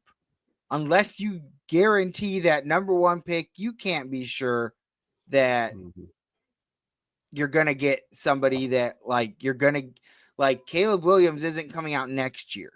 Like if he wanted a quarterback, this was the year to do it. Like the quarterbacks that are coming out this year have played well. Caleb has not played as well as he probably should, being the number 1, but like the quarterbacks this year was a deeper class than they are next year. Next year, maybe only like a couple of quarterbacks, and I don't even as good as Caleb was in college. And I don't even know about the year after that, but like that at that point, if you're looking that far down the road, then you run into a problem of like contracts being up and stuff like that. Like some of the other pieces that you've got into place, like you have to take the pieces that are there when, like in the sense that if this is a good quarterback class and you need a quarterback and you know you need a quarterback, get a quarterback now. Yes, in my opinion, he probably should have, if he was expecting that he was going to draft Caleb this year, he probably should have last year drafted more offensive linemen. Maybe his top 2 or 3 picks could have been offensive linemen and stuff like that. But I mean, I also don't criticize getting Tyreek Stevenson. And because he got Tyreek in your draft number 2, right? Yeah, I believe so. Yeah. Okay, because that was with Darnell. It would have been the same year as Darnell Wright. But that's what I'm saying. That's what he did. He went and got that's what Darnell Wright was supposed to be. You know what I mean? That's what I'm saying. He got 1, but like the offensive line the problem with your offensive line is that it's not a single player unit. Like it is a unit that needs more than just one piece. Because when it's so bad, like it is, like it's Swiss cheese. When it is as bad as Swiss cheese, even a good player can't hold up against other players' deficiencies. I understand that, and I understand. And what I'm saying is, and this is what I'm saying is, when you get to that pick and it's your turn, and you look, you can't just take offensive line because you need one. You have to see who is there. Who is this offensive lineman? Is he really going to come in and make an impact, especially when you have all these holes coming in? You know what I'm saying? You saying in general, or are you referring to a specific draft? Just in general? I'm saying just in general, but specifically to that Darnell Wright draft. I'm pretty sure when he got down to finna pick, that Tyreek Stevens, I'm pretty sure he looked at the other offensive linemen and other centers, and he's like, oh man, do I want to take somebody out of BYU offensive lineman that's right here? That's probably gonna take 5 years. Instead of Tyreek, instead of Tyreek, which I know I need another corner on the other side of Jalen Johnson. Another corner. We need. You see what I'm saying? So you had to take that back, especially when you got those other holes. That's why I just said, like, this coming draft for him, he has no excuse. You don't have the same number of holes to fill. You don't have the same number of holes to fill. You don't have to go look for a quarterback. You don't have to go look for another wide receiver to go on the other side of DJ Moore, like we were screaming last year with Justin Fields, who was like, hey, man, maybe he need more weapons. Maybe he need you know what I mean? This, that, and that's when we were screaming, well, we need better receivers. That's when he went out and got Claypool, and we was looking at the defensive line halfway through the season last year. It was like, man, we need a stout pass rusher. Let's go get Montez Sweat because he's available. Like, what was I supposed to go take my second round pick and just go get any defensive edge? Okay, so that's what I mean. The value. Let's remember, because I feel like since we talking about Tyreek Stevenson, we forget that Dexter went before Tyreek Stevenson. Now, y'all know what I think about Dexter. I don't care what his numbers look like this year. Dexter is still like I ain't heard Dexter name in the last 2 games. I ain't gonna lie. I haven't heard anything from him. Now, I just want to bring up Dexter because we're talking about Tyreek Stevenson in that pick. No, like we could like if you're gonna talk about taking somebody over Steve, you gotta talk. We gotta start with Dexter, taking somebody over Dexter, because like I said, like we definitely needed another cornerback on the other side of Jalen Johnson. Yeah, Jalen. We went with. I did not. I looked at man. So look. Okay, let's just talk about the hits. Let's talk about the hits. Kyler hit. Jaquan hit. I would say yes, but like it's looking less and less like a hit with the concussions that he's getting. But like for the time being, he plays well when he's able to play. He's a hit. It's like Megatron. He's a hit, even though he retired. It's unfortunate. Yeah, I'm gonna say it's unfortunate. It's unfortunate, but no, bare truth. Look, Dexter is fine. He's okay. He's fine. Yeah, but he ain't good. That's my thing with Dexter, and I don't want to. He is fine. He's okay. Yeah. But you want what he's doing right now is more of a like rotational defensive tackle. He's not like Billings is better than him. Billings is better than him. Like I don't know how else to put it. He gets paid a little bit amount, but he's better than Dexter. But no, let's keep going. Let's talk about the hits. Let's keep going with the hits. Yeah. Kyler, and then Devin, you said for Jaquan, the injury history. That's sad. That's unfortunate because we're probably gonna have to replace that kid. You're a safety. It's not like Tua. You know what I mean? Where you're right. You can take measures to protect. Yeah, I mean Tua makes the decision on if he takes a hit. Like if he runs out there and he takes a hit. Well, that's on Tua, but Brisker doesn't really get to decide, am I going to tackle somebody or not? Look, and I'm gonna keep because a lot of Bears fans like Dexter. Y'all know this.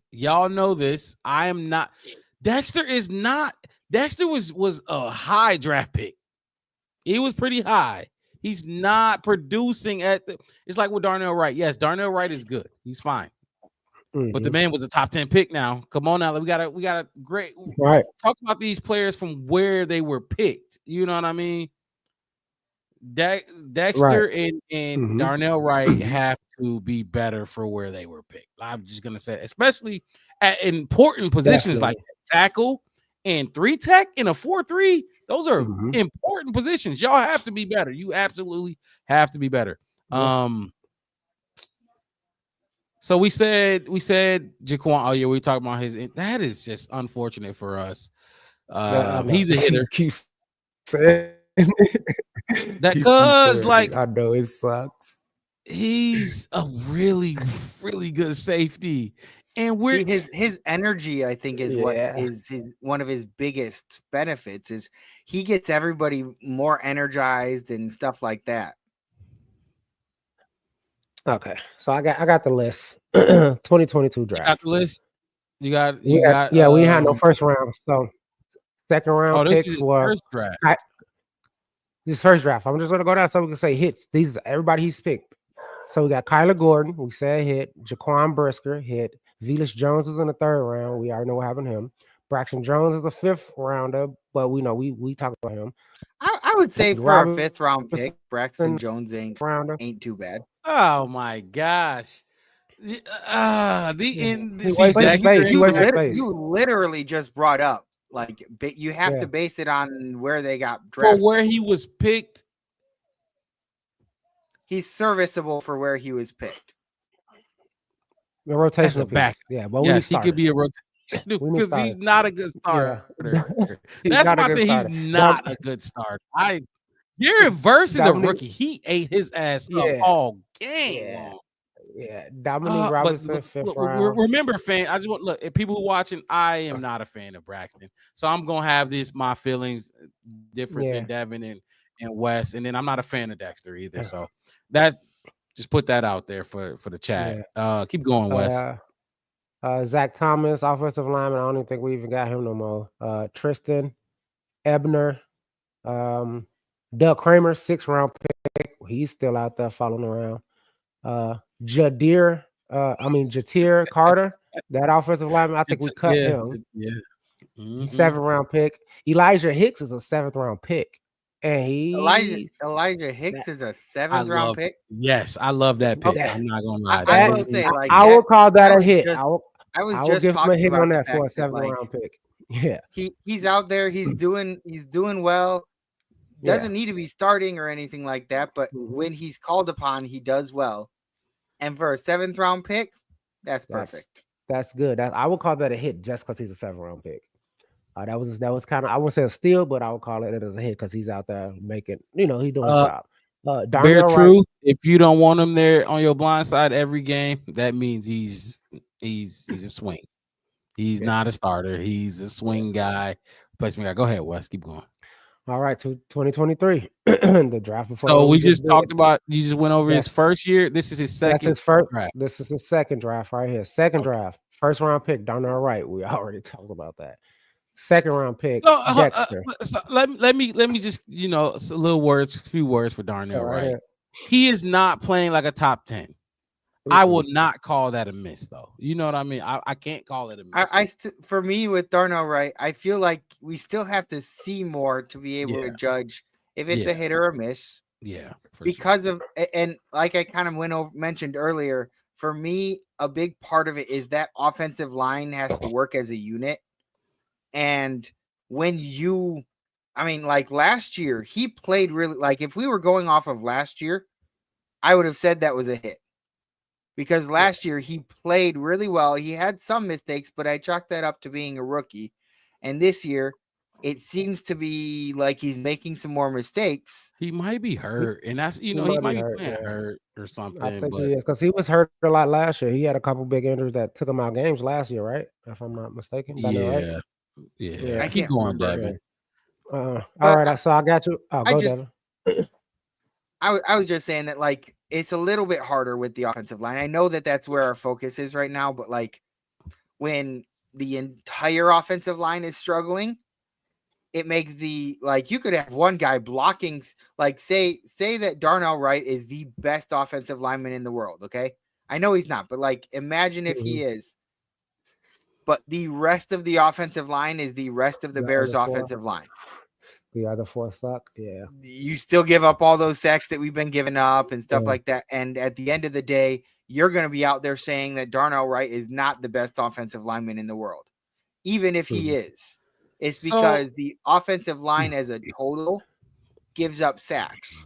Yes. And so like it's a statistic that goes against really all of them as a unit. And unfortunately, even if you're a good player in that unit, if the other guys aren't doing their job, you look bad by association.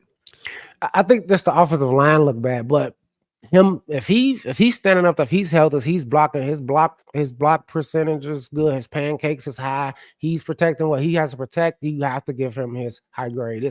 It's a lot of offensive line. I'm not saying that he is the best. I'm just saying that I feel like he's probably a lot better than it looks when you're watching. For sure. Yeah, but I'm not ready to say that he's 100% a hit yet.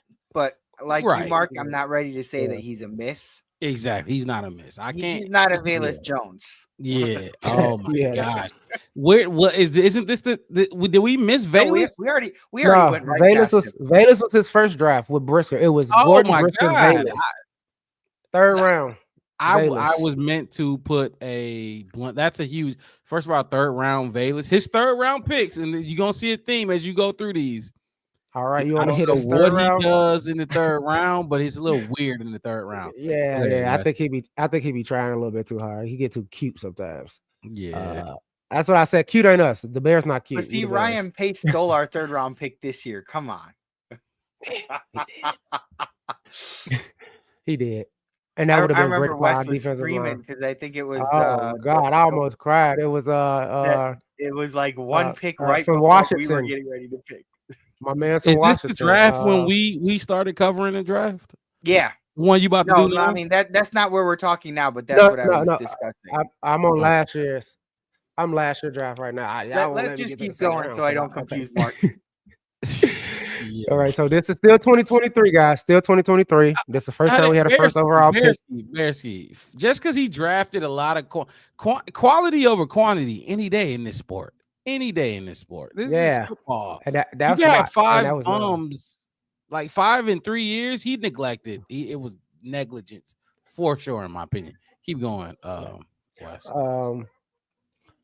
So we had the 2 second-round picks as first case Dexter, and then Tyreek Stevenson, second rounders. Dexter is Weren't they only like a couple? Were they only a couple picks apart? 3 picks apart, 53, 'cause I 56. think we traded I was back gonna up say, for that was the Tyreek. first draft that I really started like watching the whole draft. So Dexter first. Talk to me. What y'all Dexter. think? Like, give me y'all honest opinion. Hit or miss, or on the fence, or too early to tell. Talk to me. So if we were going off last year, I would say miss. Okay. But the way he came out this year, it brings me back to that middle ground, maybe slightly above middle. Like I'm liking the way he's playing, but he has to continue that, and then he has to continue to get better and better throughout the season. Like he wasn't necessarily the fastest guy last year, but he has shown this year that he has taken a big step in being able to get to that quarterback because he's gotten more sacks than he did last year. And so I see that it's a benefit. I still think that Billings is well above Dexter, but I feel like they play well together. When Billings was out for a few plays, I noticed that Dexter was having to try to do more because Billings wasn't out or was out. And personally, I loved how Billings was playing all year, and I'm really disappointed at his injury. Yeah, that's another thing too. Like you were just saying about down there, right in the offensive line, that dudes go to the defensive line too. When Montez Sweat goes down or Billings goes down, offensive lineman, opposing offensive lineman can just focus on, hey, who's the next best man that they got? Yeah, when you don't got to worry about Montez Sweat, or when you have to, or I should say, when you do have to worry about Montez Sweat, Javon Dexter is going one-on-one with a guy that he just can squeeze through and get to that quarterback. Whereas when Montez Sweat is out, Dexter isn't going to play as well.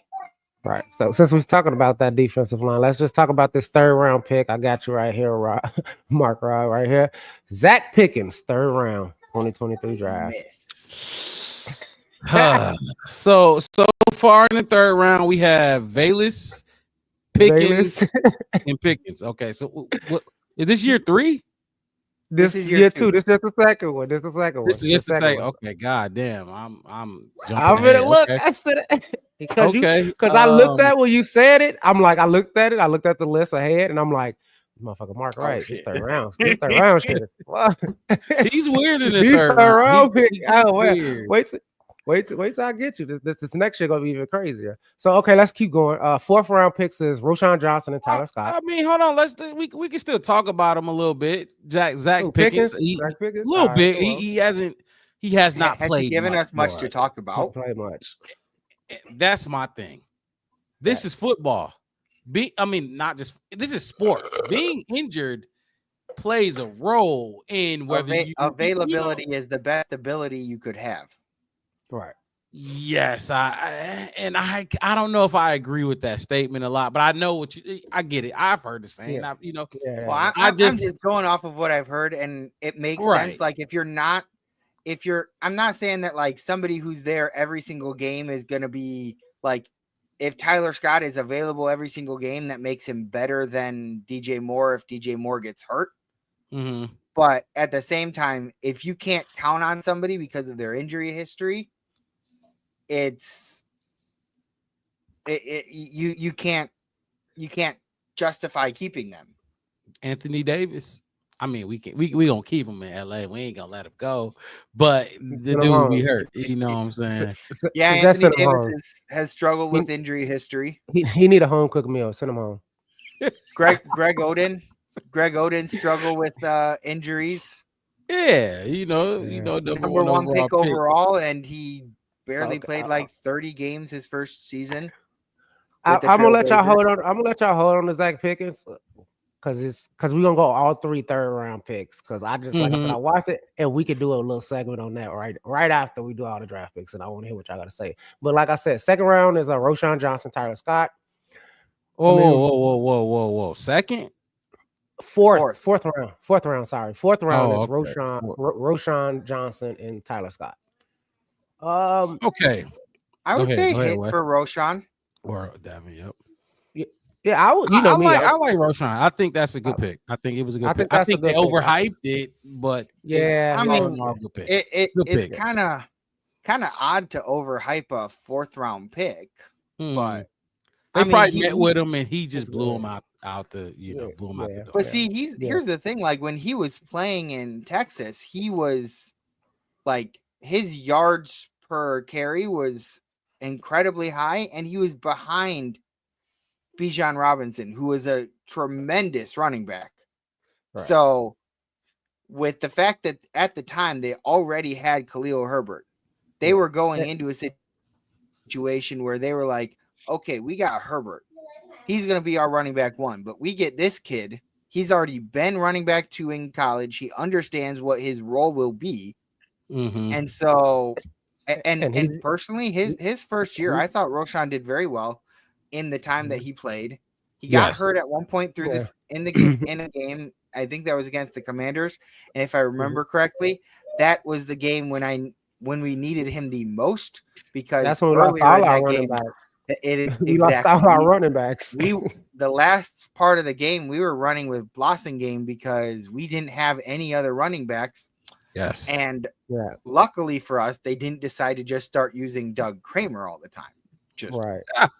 Doug Kramer. Doug Kramer, man. Doug Kramer, 6th round pick the year before. Who was the other 4th rounder you named? Tyler Scott.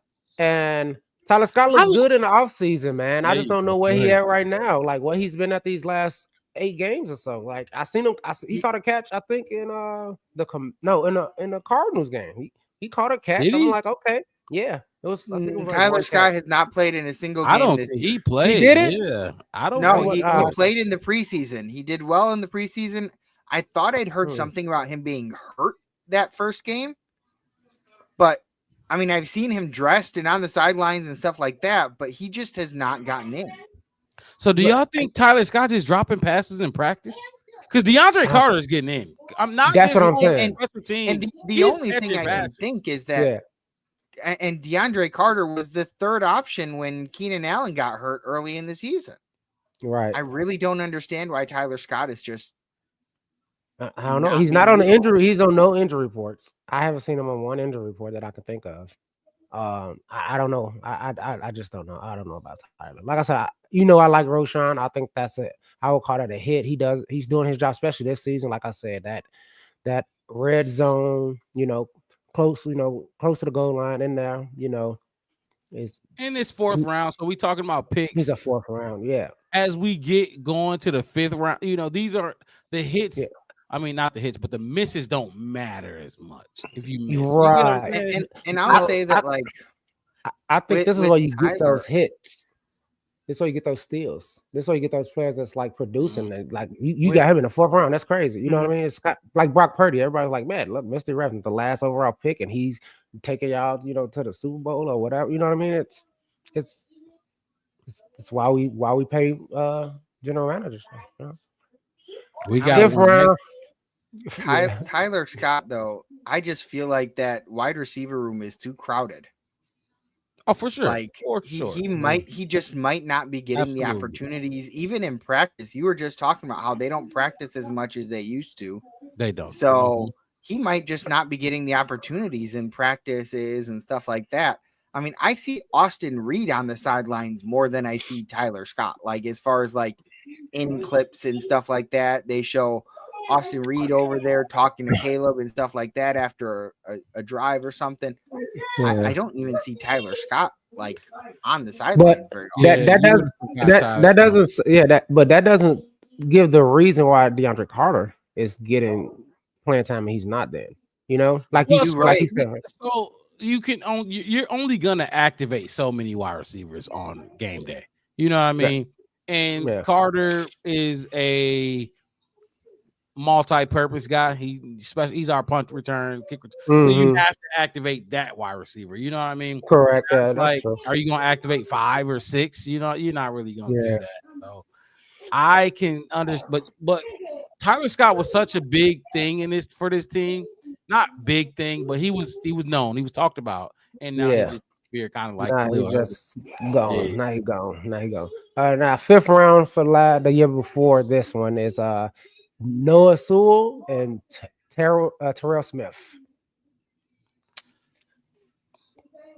I'll let y'all I'm start.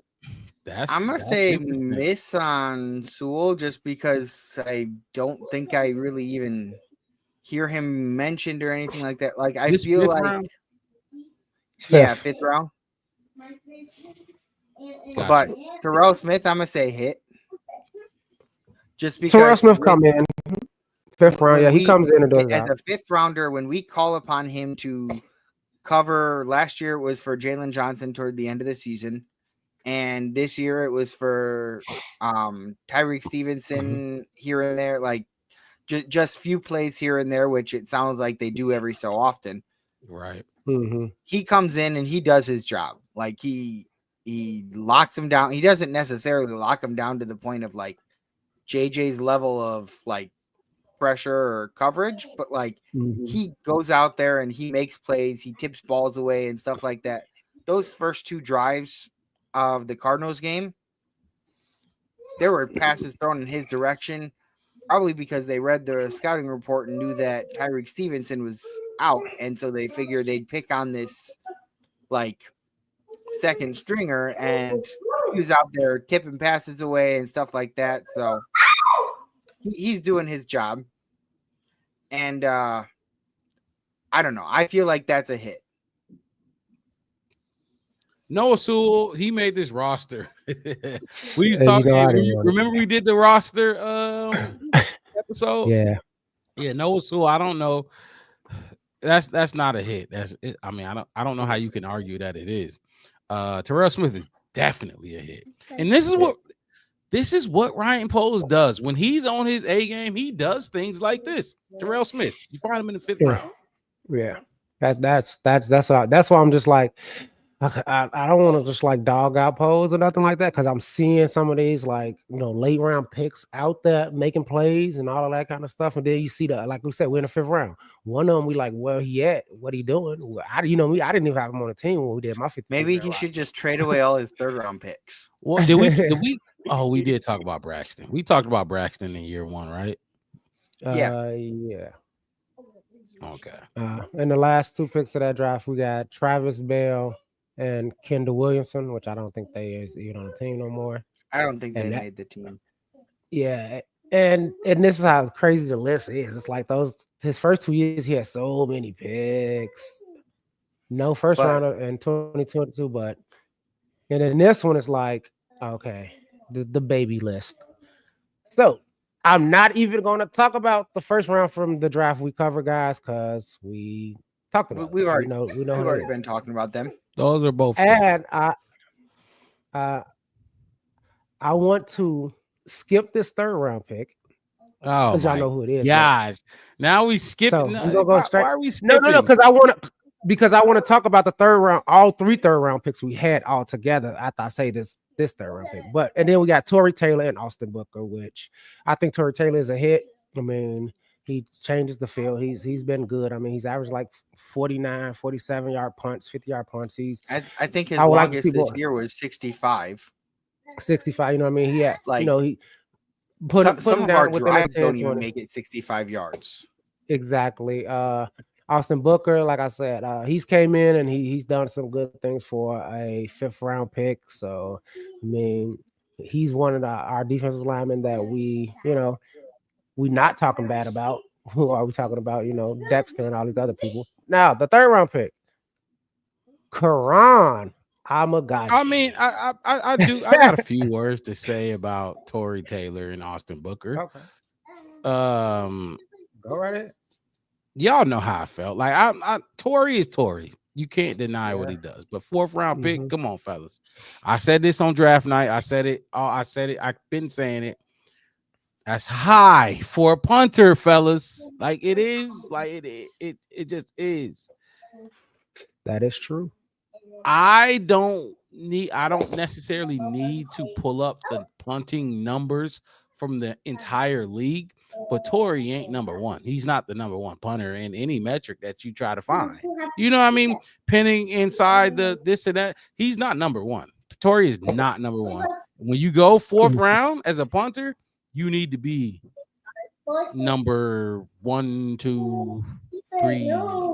Now, we're punting a lot, so that gives a lot of more in your favor. You know what I mean? We punt a lot. Usually punters that don't get to punt that often, they're towards the bottom. But we punt a lot, and he's not number 1. He's not top 3. I don't think he's top 3. I'll find out. I just so now when we talk about hit or miss, which we're doing, we're talking about hit or miss. Mhm. I love Tory Taylor. You know, I love Tory Taylor. I like the pick. I mean, he take him. I'm not mad at the pick. How about that? I'm not pissed at it. But I do want to caution people with the Tory Taylor because he is a punter, and he's probably the highest drafted punter in the last I don't know how many years, and he's not dominating. You know what I mean? He's not dominating. I just want to put that out there. He is not a top 3 punter right now. He's good. He's really he's good. I don't take him for granted Not at top all. 10. He's 14th. He's 14th in punting. So and I don't know what metrics those are. And but average. That's 14. That's just an average punt. Just by average and punts. He's 14th. Yeah. I would prefer like a stat like how many times you pin somebody inside the 10 type thing. But you know that's like advanced metrics. That's advanced stats and stuff like that. I just want to say, you know, he's not there's 14 punters that's doing good too. There's 13 other punters. Now who's the other guy? Austin Booker. Austin Booker. I like Austin Booker. He's not a world beater right now, obviously, clearly.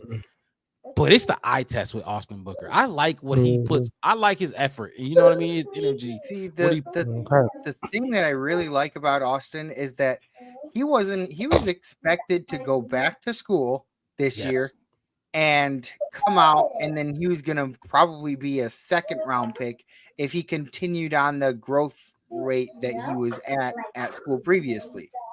If he continued to improve the way that he did from the beginning of last year to this year, he was expected to then go maybe 3 or like 2nd or 3rd round. We got him for a 5th, even though we were looking at him as a 4th, but we ended up going with Tory Taylor and then traded back in to get him in as a 5th. And like the way that I'm looking at it, like he is definitely a developmental player. Like they got him knowing that they were going to develop him into what they wanted, and he was going to take some time.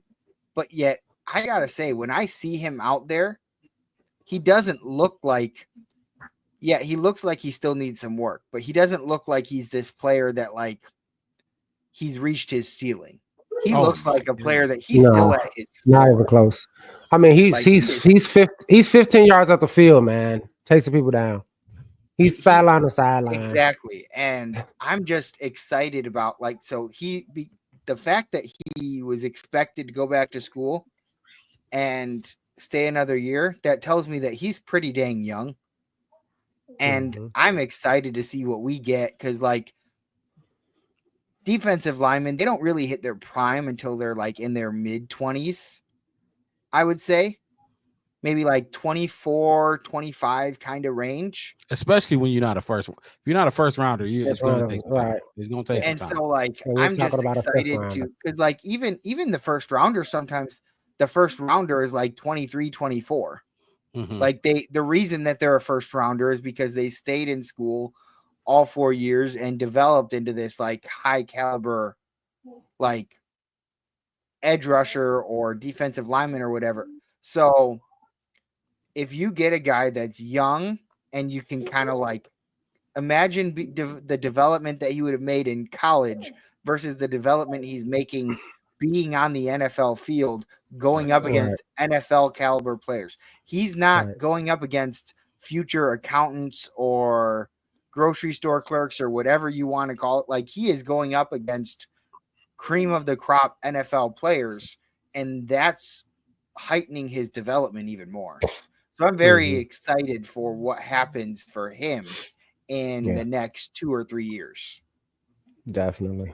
Oh, and for that metric you was looking for, Rob? Yes, sir. Punters pinning and with inside the 20. Let's do 20. Yeah, that's the only one I can find. I can't find like in the 10 or whatever. But inside the 20, Tory Taylor is 9th overall. Top 10. Okay, and you know, like, look, like I said, Tory Taylor, he got room to grow. He got room to grow. You exactly right. He got room to grow. I like Tory Taylor. I see it because the fact numbers. That he comes in from Australia and he didn't play football growing up, and he learned football in college, and he is 9th in terms of punters. I think that's pretty good. He's gonna continue to get better, and like it. I do feel like there are things that he could do better, but see, I will say some of that isn't all on Tory, because sometimes he gets it down there and they just cannot stop the guy.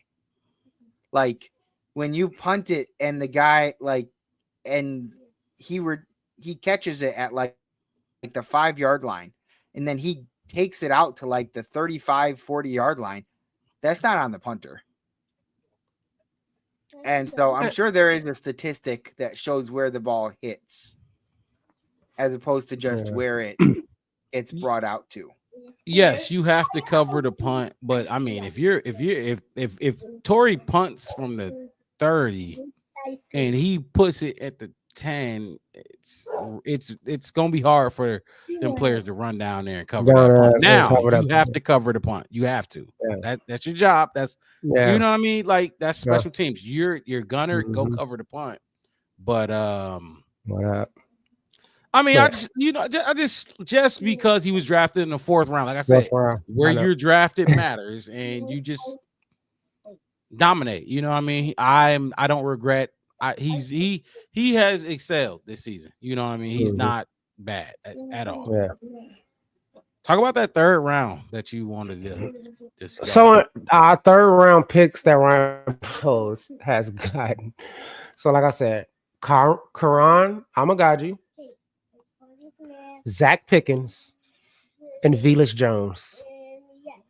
And it started with Velus. So it went Velus, Karan. And it started with Velus. Velus, Zach. Or Velus, Pickens, Karan. Pickens, Karan. Do we just miss in the 3rd round or what? Is that I wonder if maybe that 3rd round is kind of the one that like is the most like fluctuating, because like there are players that you picked later in your first draft that you picked later than that. Like, so I don't know, like you picked players later that are excelling and still excelling, and your 3rd round players are not. Like, I mean, for the Karan pick, I'm not a big fan of it. And the fact that you picked somebody that was already hurt coming into the offseason, and then he's coming from Yale, so it's not like he's playing big competition anyways. But heavy league. But like when you're playing, I mean, when you pick him and he's hurt anyways, it bothers me so much that like you drafted this guy that's hurt, and how is he supposed to benefit your team if he's hurt?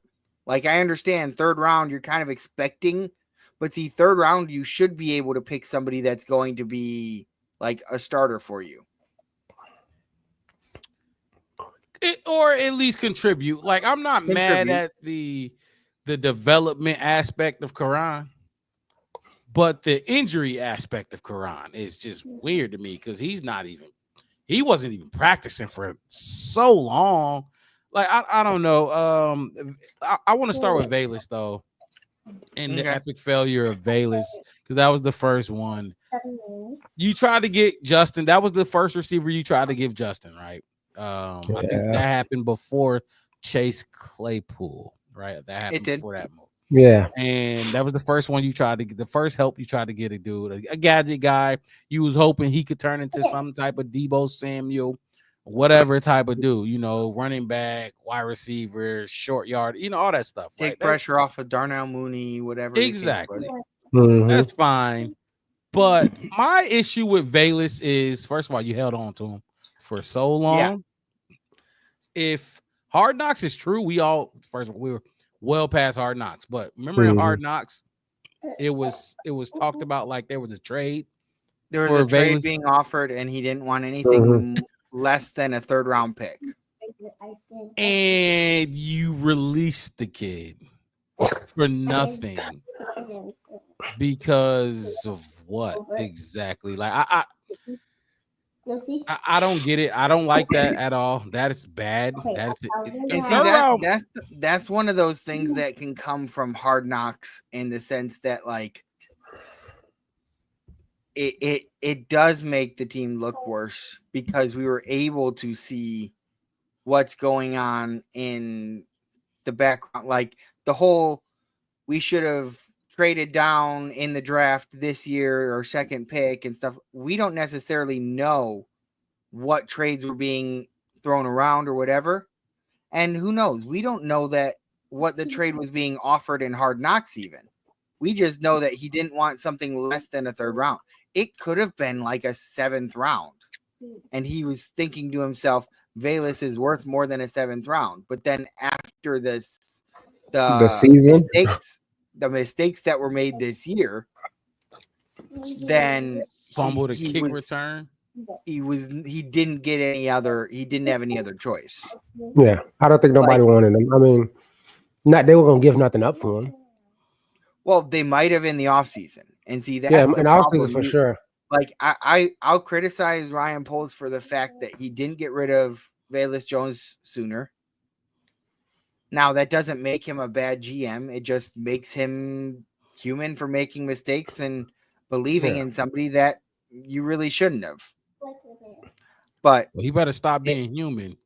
But see, he better stop being human. It's his job to look at things with a much broader sense than we do, and he has to look more at the future specifically than like, because a lot of times when we look at the future, unfortunately, we are like we're looking at the future with Caleb, but like when we wanted him to draft somebody this year for the 3rd round, like he picked somebody that he thought in the future we could utilize him on the offensive line for that Quran pick.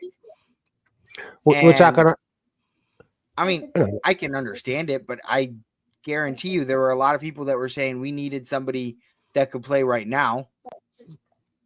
Yeah, definitely. I was one of them. So. Look, my whole thing with the Velus Jones thing is after the draft, after we got Caleb, Rum, Amagaji, Torrey, and Austin Booker, the writing was on the wall. Like we should start trying to figure out how to ship out Velus. He shouldn't have started the season on his team. He shouldn't have made the 53-man roster. Like you already had that.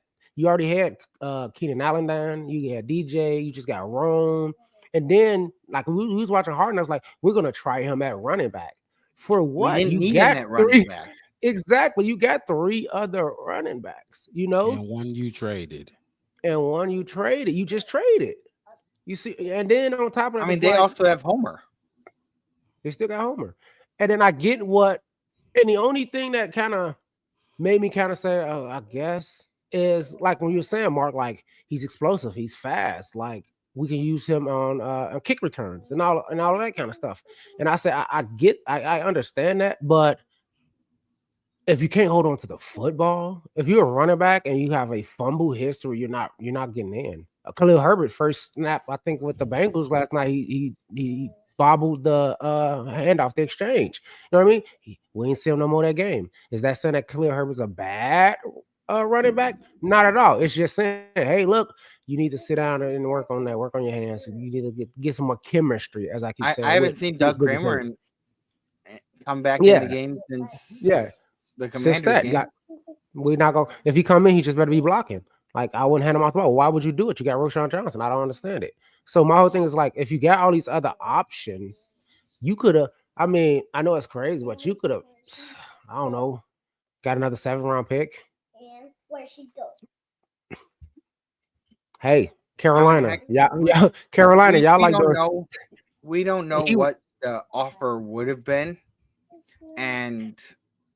but anything would have been, basically the way we're looking at it now is anything would have been better than the nothing that we got when we cut him.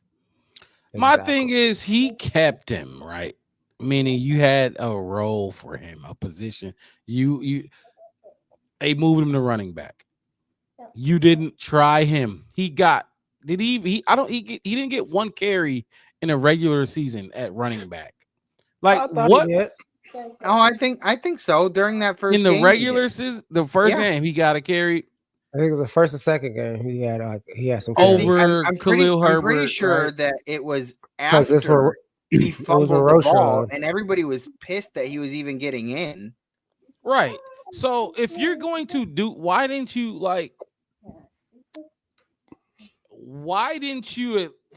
try it? You know, like, why didn't you see it? Like, you moved him to running back and he didn't play running back for us.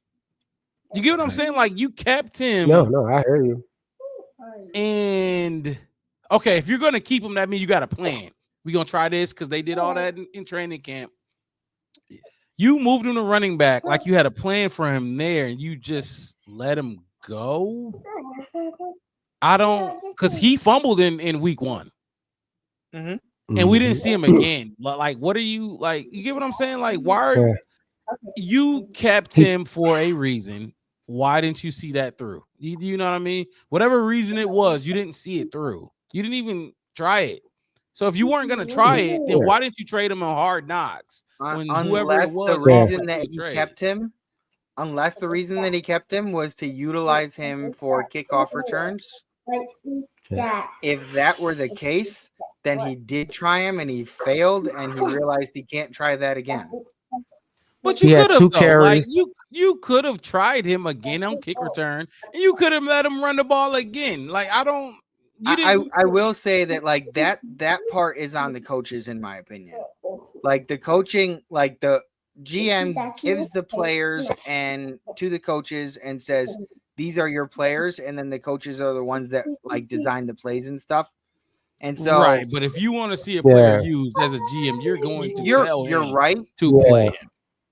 But like, after the way that he fumbled it, maybe Hightower was out there saying, like, I don't want him on my special teams. DeAndre Carter is doing us a lot better. Yeah. And my whole thing is this. It's like, even in Hard Knocks, you saw Chad and Jennifer, they was pounding on the table for Velus. They really wanted to bring something out of Velus. And I think they thought they could, but he was struggling. He was struggling in practice. When he went over to the running back room, you know what I mean? Like, if I recall a lot of the footage from Hard Knocks, they were yelling at him. What are you doing? Get your pads out. No, don't do that. Hey, make sure you secure the ball. You seen Chad, and then he had, like I said, he had some good, and that's the thing about it. It kind of gives me faint Justin Fields feelings. Like, you see that good stuff that he did, like that was like that end around that he did. It's like, we need to do that. Can you please just do that every time? Can you do that good thing every single time?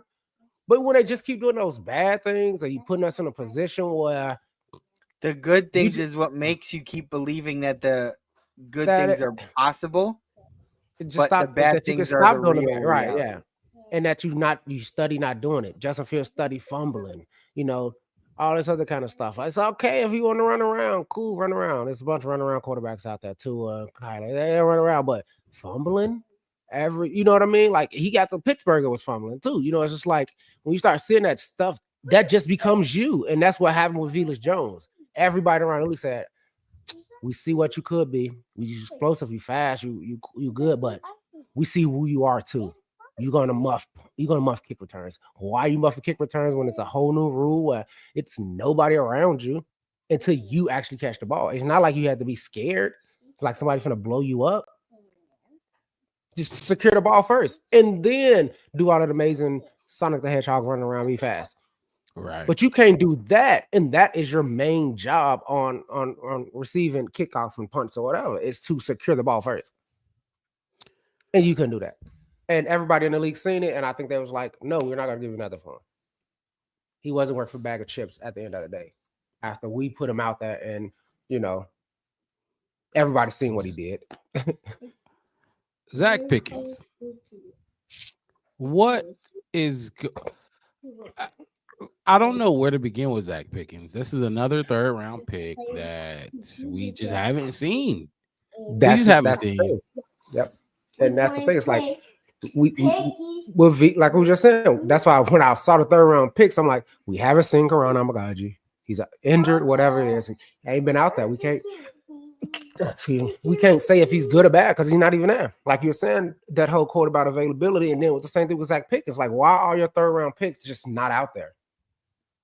I mean, we know why Velas wasn't out there, but why is this going to become a trend? So this next one coming up, you got third round picks again, bro.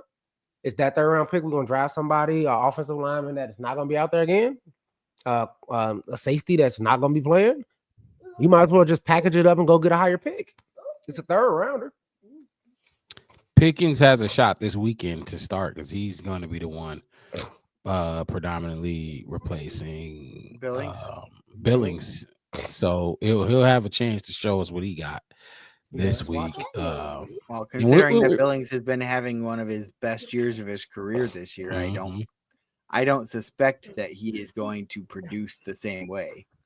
Big shoes to fill for sure. Yeah. Big shoes.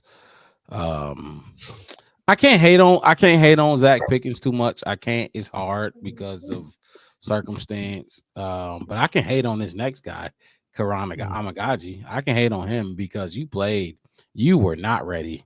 Karan was not ready to play, and he was hurt too. He was hurt for a long time. But he was not ready to play, and Ryan Poles. I like Karan is a good pick if he's the best guy in the third round. If you're the absolute best guy in the third round, you're gonna wait on this kid to get healthy or whatever. I find it hard to believe that I find it hard to believe that he was even the best offensive lineman available in the third round. Yeah. Oh yeah, I agree. Yes. Now he's a tackle. It's a tough position to play on the line, but. And to be fair, when he came in, wasn't he playing guard? I don't know. I don't know. I don't think he played guard. But I could be wrong. Because he didn't no, he played guard at in college he played guard and tackle. He did. He played both. Because I remember when we drafted him, they said that he pretty much could play every position on the offensive line except center. Mm-hmm. He was definitely versatile at Yale, but it's a little bit harder in the NFL. Like, what are we doing? Like, you have a rookie quarterback coming in here. You know what I mean? Like, you make that pick if you have a stout O-line already. You know what I mean? You just like, want somebody to kind of like wait in the back, kind of learn. Exactly. It's tough to learn anything from this current offensive line, that's for sure. Yeah. I mean, I'm looking at some offensive linemen that came after him. I don't know, no. I don't even think I've seen some of these players play yet. I will say though that with offensive lines, if you know their names, either they're really, really good or they're messing up a lot. Yes. Like you're the best. Like the best offensive lines are the ones where you don't know like any of their names except maybe one. Like I could not name a single player on the Philadelphia Eagles offensive line except for Jason Kelce last year. And Jason Kelsey was mainly just because of the whole like Travis and Jason going up against each other in the Super Bowl. I mean, the Eagles got a stout O line. I know those guys. I think I know all 5 of them because I mean they're Yeah, that's no, a good group. they're that good. That is a good group. The Lions group, I think I know like 3 of them, and Penei Sewell is obviously one of them. Okay, I know him. So I was hoping Darnell That's Wright true. could turn out to him. Taylor Decker is another. He's injured. Mhm. Frank Ragnow is their center, I think. Yeah. And I don't know their guards, but anyway, look, Now with Ryan Poles has to absolutely, and I don't know because he's an offensive lineman, and it seems like he's only drafting offensive linemen that played like him in one way, shape, or form. He's not drafting dogs, or I don't know what he's doing. I really don't know, and I can say this: I am very confident in this, fellas. If he had invested into this offensive line and not neglected it, I know some people gonna say he drafted him in the 5th, he drafted him in the 6th, he drafted in the 3rd. How can you say he's neglecting it? Dude, come on now. Let's be real. Let's be honest. Let's keep it a buck. If he had really invested into this O-line and Caleb had protection, I guarantee you he would look as comfortable as Jaden Daniels in the pocket. Because let's keep it. Jaden looks comfortable when he drops back. He does not look frantic. Caleb looks frantic at times. He looks rushed. He looks not comfortable. Like he looks very uncomfortable in the pocket. And I feel like that's because he shouldn't be though. He's not. Excuse me. I just feel like with Jaden knows I have the go ahead. I don't have the storyline of taking over for Justin Fields in the sense of I can take off. Ain't nobody gonna be mad at me for taking off. That's because that's what we were screaming. Everybody was screaming, like you were saying. We want a pocket passer. All the Bears we want a true quarterback. We want somebody sitting there like Peyton Manning and bing, bing, bing, bing, bing. You know what I mean? But I think that, like I said, I don't think they plan to his talents. Like I said, obviously, I'm not saying that the O-line is. I'm not giving the O-line a pass. Right, but it sounds like you want. It sounds like you want Caleb to run more. Like that's your thing. You just run. No, I'm saying compared to Jaden. That's why Jaden is comfortable because he knows he wants to take off. He still wants to take off. So he's like pocket or no pocket. I know I'm just going to roll out. I mean, if you look at his passing chart, I'm just going to roll out to the right and just throw this 25-yard pass. That's what he's doing. That's what he's been doing. He's comfortable because okay, I'll bail out. I'll bail out anyway.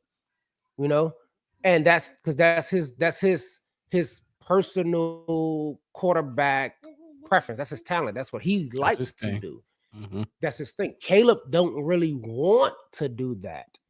So it's hard to go against your own nature when you want to throw these lasers and these passes. Like you talked about him on he wants to be the next, Aaron Rodgers or whatever and beat out Tom Brady.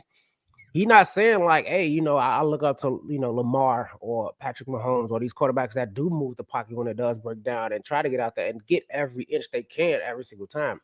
That's how I feel about it. That he should just get those inches.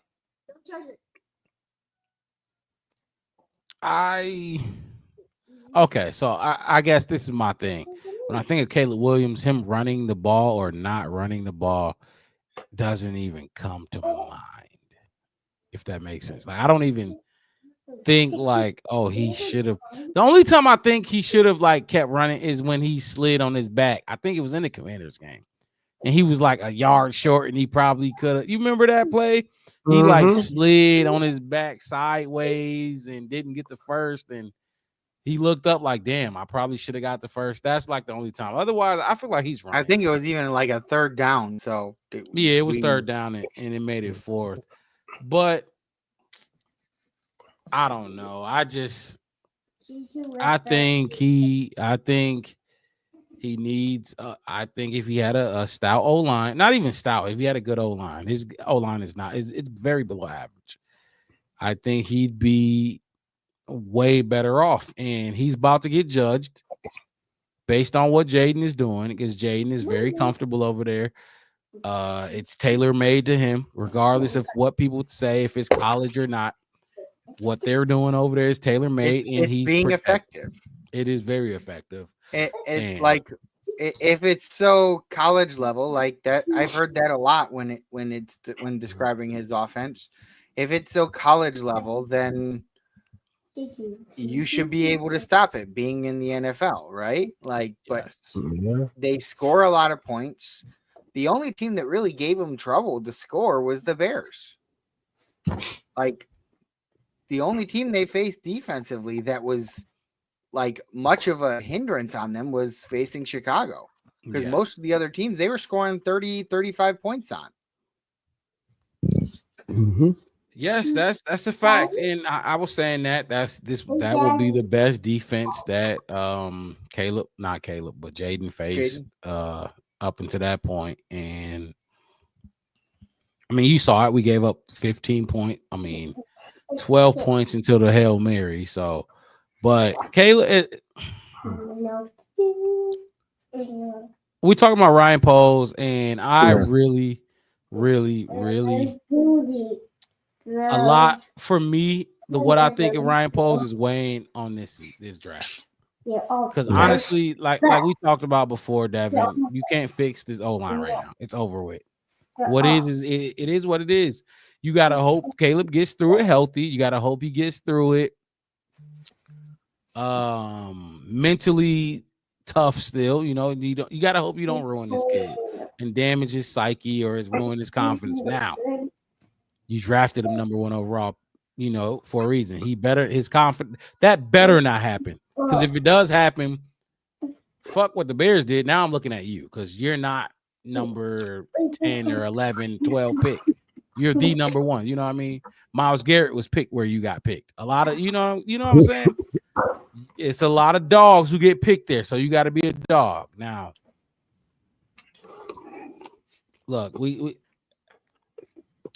I'm biased a little bit. I can't, it's hard for me to blame Caleb because I preached the O-line so much. I did. I preached it.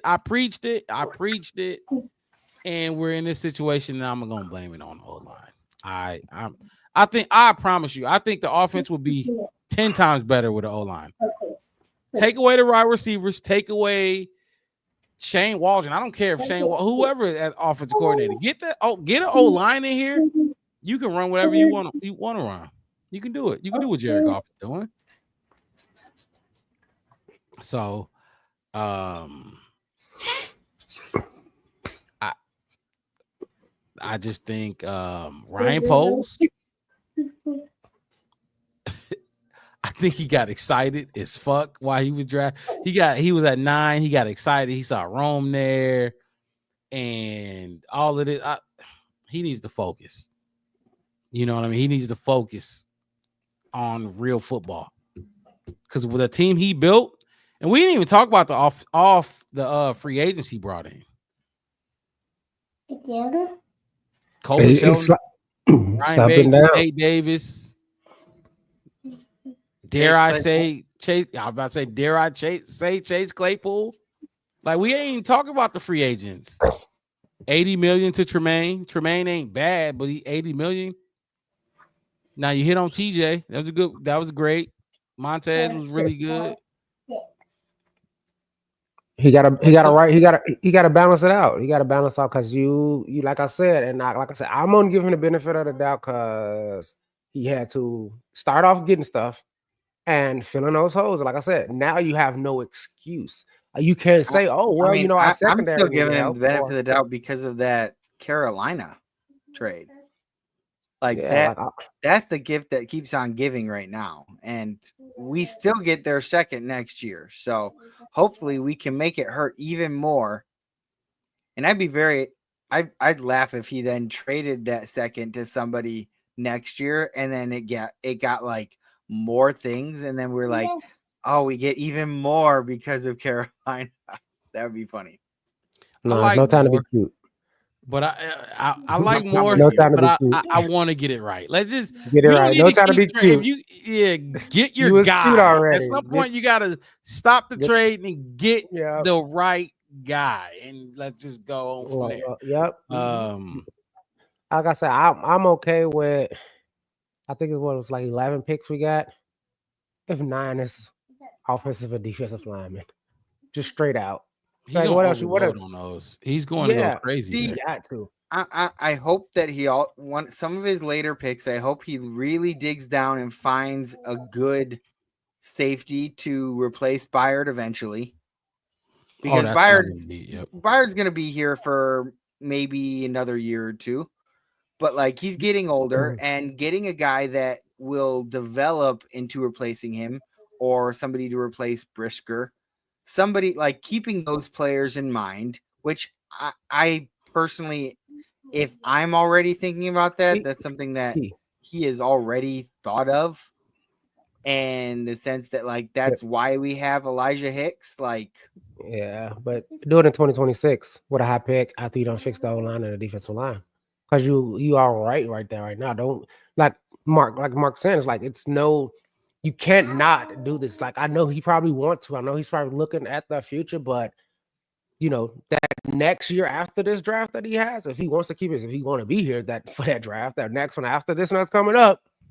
Then you can go try to get somebody that could be getting ready to replace Byard, high picks. Well, see, but that's just it. Like if you want to use up like early round picks on that, sure.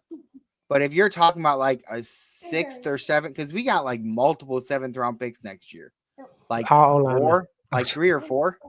If you can find a 7th round pick that you can develop into a starting safety, I'd be perfectly fine with that, because I don't see a 7th round pick that you're going to use on an offensive lineman as being that big of a hit. But like those first like 4 or 5 picks for sure got to be on the offensive and defensive line. I think he'll draft the safety this year. I definitely think he'll draft one. He probably still does. Yeah, Kevin Byard is older, and then who else? Jonathan Owens. And then we got Elijah Hicks and Jaquan Brisker, who's we got Blackwell. Isn't Blackwell a safety as well? Blackwell is a corner. He's a corner. Yeah, slot guy.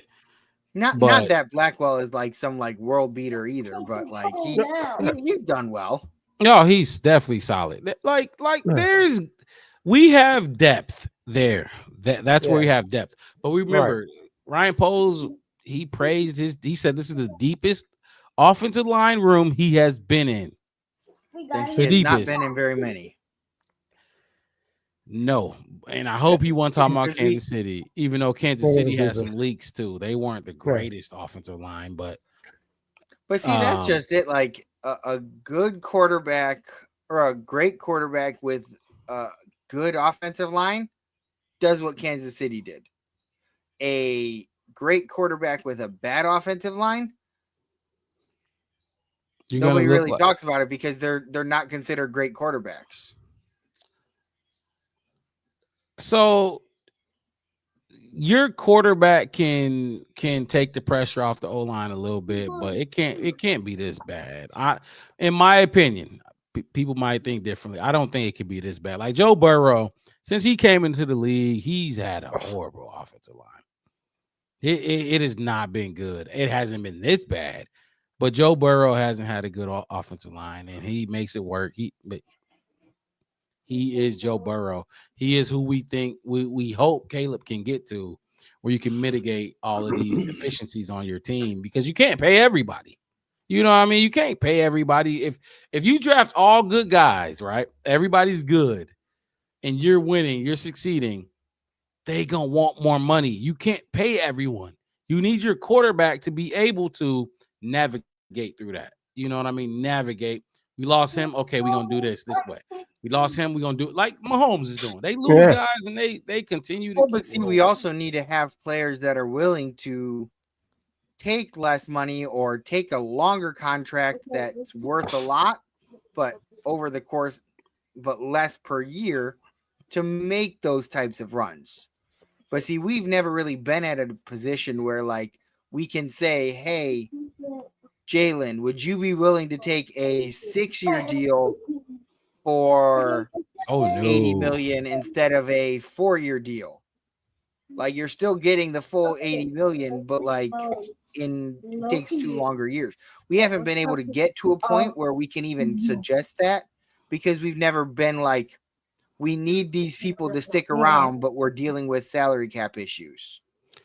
Not gonna happen in Chicago because first of all, if I'm coming to Chicago, you're gonna pay me more. You know what I mean? I know how dysfunctional y'all are. I And need see, more that's to just stay it. here. Like You know, you nowadays you don't win a championship unless you have players that are willing to take less than what they're worth in order to get a championship. But in order to get to that point, you have to prove that you can. Like you have to prove that the team that you have can get like all the way to that NFC conference or NFC championship game, and maybe you lose in that game. But if you do, then you look at, okay, there is this player that they leave after this year and we can't get back without them. But we can't afford to pay them the whole thing that we need. But all I'm saying is like not in the sports world nowadays, you can't, like, everybody is trying to get as much money as possible. And the teams that actually succeed are the teams that can get the star caliber players for less. Because if they try to pay too much, or if they try to ask for too much, they'll either one, go to another team because that team is willing to pay them, and then neither team wins because let's face it, like, you don't, like Jalen Johnson, if he gets paid $120 million somewhere else, he's going to take that. yes, But for sure. But he is going to be the highest paid player on that team, and that team is going nowhere because he is a team is not one player. And we got to remember, Jalen Johnson did request a trade. Yeah, I repeat, he did request. I will say that, like, Jalen has, like, when he requested a trade last year, I was thinking, okay, let's just trade him because of the fact that he seems to want out. Let's try to get something for him. And I'm glad that I was wrong. I'm glad that Poles decided to work through it and pay him what he felt he was worth. But Ryan Poles also has talked about the fact that, like, he sets a number of what he is willing to pay somebody, and he keeps that number to himself, and then he negotiates. He will not go above that number that he has written down for that person, or I'm guessing position. He probably has a number that he's willing, that he writes down for like a room, like a positional room. And as long as that negotiation makes it so that he's still able to keep them within that room, then he's good. But if they ask for too much, he'll move on. Yeah, I was just gonna say, I think we got to get functional. We got to, like you were saying, don't nobody want to come to Chicago because it's so dysfunctional. Once you get functional, once you look good on all levels and everywhere else, you're gonna attract those people. If somebody want to go somewhere else, guess what? If you winning and you look good, and somebody say, hey, like you were just saying, Mark, if we can't pay everybody, right? And if we're winning and we look good, everybody gonna want to get paid. Yes. But also people on bad teams who, like, man, I'm the best, I'm top 5 corner in the league, and I'm over here in New England losing, or and New York and losing. Chicago look like that. I'll go over there because I want their cornerback more than me. Yeah, I can go over there. I can go over there. I'll take less to win, because after a while, at some point in time, it's like your performance is going to dictate your bag. And if your whole team look bad, then you might not get paid. You know what I mean? Like, why am I paying you and we suck? And we suck. Are you here helping us win? Oh yeah, well, no, you don't. So you're not gonna get paid. So you, like I said, once we get that whole, like I said, I feel like we're this close. Like I said, just get that O-line right, get that that defensive line reinforced and attract everybody. That everybody gonna start coming. You got, like I said, you got the generational quarterback, Caleb. Everybody knows how talented Caleb is. Everybody knows why he's looked this way. Like, it's not a secret. We talk about it because It's not a secret that our O-line sucks. Yeah, but when if he fixes it and now it looks good, and then Caleb's look better, and Caleb looked like, man, he could take them to a Super Bowl. Who wouldn't want to say, hey, look, I heard they finna trade Jalen Johnson. Now I'm finna have my agent call Chicago and say, hey, don't y'all need a number 1 corner? I'm top 10. Jalen is 3. I'm 6. We on that kind of list, and you can just start, you know what I mean, attracting those veterans or bringing in that number 1 corner that's coming out of college that just ready to play.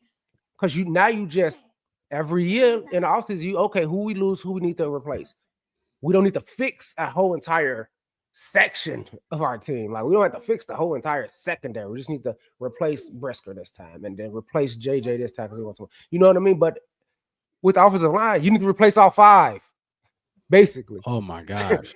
You know what I mean? So you have to address that. Like, I get looking in the future and all that kind of stuff. But one, I'm not gonna mortgage our future because we did that how many times? Trying to be cute, mortgage our future, pay these people at least 6.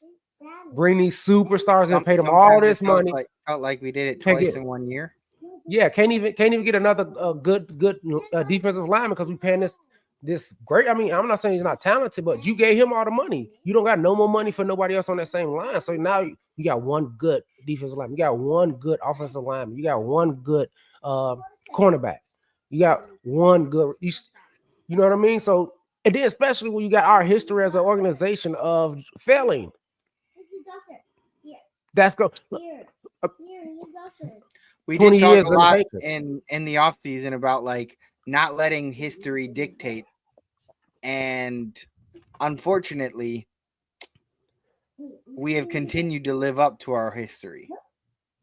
So, well, look, I'll tell you what, and we're reaching 4 hours, so it's time to wrap this show up. I'll tell you what, we better not lose to the Patriots tomorrow. And if we lose to the Patriots tomorrow, everybody tuning in, look, hit the like button, subscribe to the channel, the Black Bear Podcast. We will be here tomorrow, post-game show after the game. So tune into that. Look, we better not lose tomorrow. We may be having if we went easy tonight, we might be a little bit more aggressive tomorrow. We spared some dudes tonight. We spared some people because we the season isn't over yet. You know what I mean? When we feel like it's over, we will really hold people's feet to the fire. Look, fellas, y'all got any other things y'all want to say and get off y'all chest about this team? I mean, and I'll just go first. I had one last little point, like you was just saying, because you said it. I want to throw it out there. We 8th in the NFC. Oh, 1 spot away from a playoff spot right now at 4-4. Now, if you look at the entire NFC, like everybody knows the NFC North is the best division. Like, we're the last ones, but we're the middle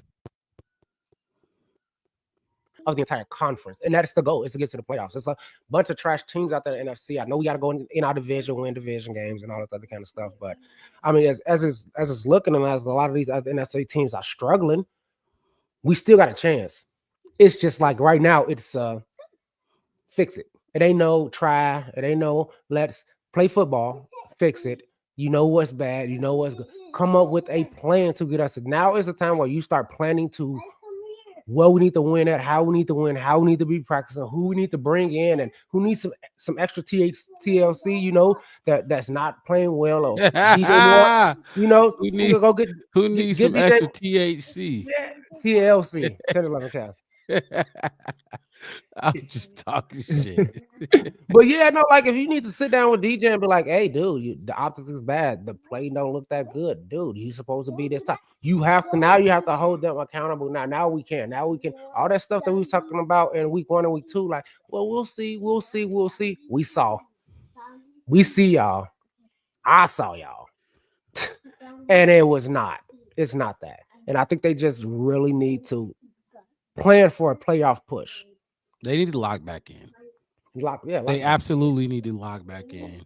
They came into the season acting like look, I don't know if Hard Knocks boosted their head up or whether it was just what they look like on paper, but they have not played how they haven't played up to that standard. So they have to play better. They better beat the dog shit out of the Patriots. Honestly, from what I've seen from the offense, I wouldn't predict the offense to score too many points, but the defense better show up again. Or not again, but they better show up like how they've been showing up. Or Flus, regardless of what Adam Rank says or any report, Flus is probably going to be out of here. So not that Now, game, but I after do have one question real quick before we pack things up. So we've kind of talked a lot about Flus being on the hot seat and stuff like that. What could he possibly do in these last handful of games? Because we're only 8 games into the season and it's 17 games, right? So what could he possibly do to turn the season basically to keep his job? And because for me, if the season ended today, he probably wouldn't keep his job based on how things have gone. And so what could you see him doing to possibly keep his job? Well, so based off it, look, if the season ended today, the way Ryan Poles thinks, I think he would still be here. I'm not me personally, I wouldn't, but 4-4. I'm going with like your opinion. What would he have to do for you to be comfortable keeping him next year? Look, the dude win this game and beat Green Bay the next game. It's that simple for me. Win this game and you can lose the rest of the games after Green Bay, but you can't look incompetent. That's my thing with Matt Eberflus. Okay, so for you, the way that he could keep his job is whether he loses or wins, let it be lost by the skill of the players on the field, not the incompetency of the coach. Yes. And you better beat Green Bay. You better don't wait. You beat Green Bay. You have to. Yeah, we have to. Absolutely have to. Put out a good product. That's what you got to do. The one that's coming up, that's the home game one, right? Yep, that's the one I want to win. The away one, the week 18, I don't care about. You better win against Green Bay week 11. For me, like you said, the incompetence and this. He got to win. I think they should win the next 3. All 3 are home games. You ain't traveling for 20-something plus days. You're going to be at home all 3 of those games. You should. You show that you can win at home. If you, like I said about Poles, like you can't mess this up, dude. You shouldn't be messing this up. Y'all show that y'all strong. It's in Soldier Field. You got the Patriots. You got Green Bay, who was not looking like everybody keep calling them. They won't admit that they don't. They're not that good. You know, like he seems to have thrown picks this year, and it seems to be getting pretty bad. Like, yeah. And I forgot who's out capitalize on that. Who we got after Green Bay? You talking about the schedule? Vikings. I think the Lions or Vikings. The Lions or Vikings. The Vikings. We got the Packers, then the Vikings, and then 4 days later we got the Lions on Thanksgiving. There you go. There you go, right there. So I'm saying if he really want to keep his job, it's the Vikings. I think win those 3. Win those 3. Beat New England. Beat Green Bay. Minnesota is playing good, but I think they're showing some cracks as we've seen over the last few weeks. That way, when you go to Detroit, it's like, okay, well, what you expect? You know what I mean? But right. If you looking bad, you looking bad. You know what I mean? On Thanksgiving in Detroit, after you don't look bad. I mean, if you're looking bad going into that Thanksgiving game, I mean, if I'm Flus, I already made my decision. You know, and that's either whether you win or lose. I say win all 3 to guarantee it. But if you go out there and you just look bad, like you barely beat New England, you just let Green Bay do what Green Bay always seem to freaking do. And then let Minnesota roll into town a few days later and do the same thing. It's like, you might as well just, take your plate to go. You ain't welcome Thanksgiving, dog. You can't look far behind. If you do lose to Green Bay or Minnesota or Detroit, because we got a rally of them, like we just looked at, you can't look like you're that far behind them. If you're far behind those teams in year 3 of Matt Eberflus, right? Year 3, Yeah. you can't like, you just can't. I don't care about the other games. You can't be far behind your division. At all. You cannot be, because it starts there. Nothing you do matters outside of the division. Honestly, I think that's why they traded Justin, because that last Green Bay game, that ending of the season against Green Bay, when we just didn't, it just was ugly. It's like, yeah, you're not the one, dog. You know. So that's how I feel about the same thing with him. We gotta win these 3 home games. 7-4, going in on Thanksgiving. I think that's his best look right now. And if he wants people to be able to debate to keep him, look good, even in these next 3 games. At least like look that good. question. That was a good question, Devin. I mean, we were talking about him being on the hot seat all day, and I mean, he is, but he isn't fired. So until he is, he should be trying his best. And see, that's the problem that people have had with this season was you should have gotten a new head coach. And I was one of the people that I was okay with them keeping him in the offseason. And I have since looked back and said it probably would have been a better idea to get a new head coach for the express reason of you don't want the head coach to be worried about winning games when you are focusing on developing your quarterback. Exactly. That was my only thing. That was the only reason I wanted to reset everything. I didn't want to continue that cycle. Now they're going to have to keep Flus to keep that cycle from continuing, which we talked about earlier. So that was a great question, Devin. If y'all got anything else y'all want to touch on before we get up out of here, I think that's a good place to wrap it up. Yeah, man. Look, appreciate everybody tuning into the Black Bear Podcast. I'm your host, Mark Rod, with my guys, my co-host in the building with me, Devin. To the right of me, and my guy Chef West at the bottom of the map, as usual. Yeah. So hit that like button, subscribe to the channel. We will be back for the post-game show, home game against the Patriots tomorrow to break down that game. Time. Look, either we gonna be, I don't think we're gonna be happy if we win, but if we win, we gonna feel a little bit better. Now, if we lose, if we go in and we like crush them, I'm gonna be pretty happy. Be pretty happy, but it's gonna be like, especially because I'm gonna be coming in compared. I'm gonna be comparing it to how we were coming in the last 2 games, and it's gonna make me feel a bit happier. Right, and look, you should always feel happy about a win, especially from this team. So, look, and I ain't going to no more games. I'm not going no more. That's it. Done for the season. Yeah, we keeping him away from Bears games for the rest of the season. So y'all can look forward to that. Look, like I said, appreciate y'all tuning in. We will see y'all tomorrow on the Black Bear Podcast. One word, no spaces.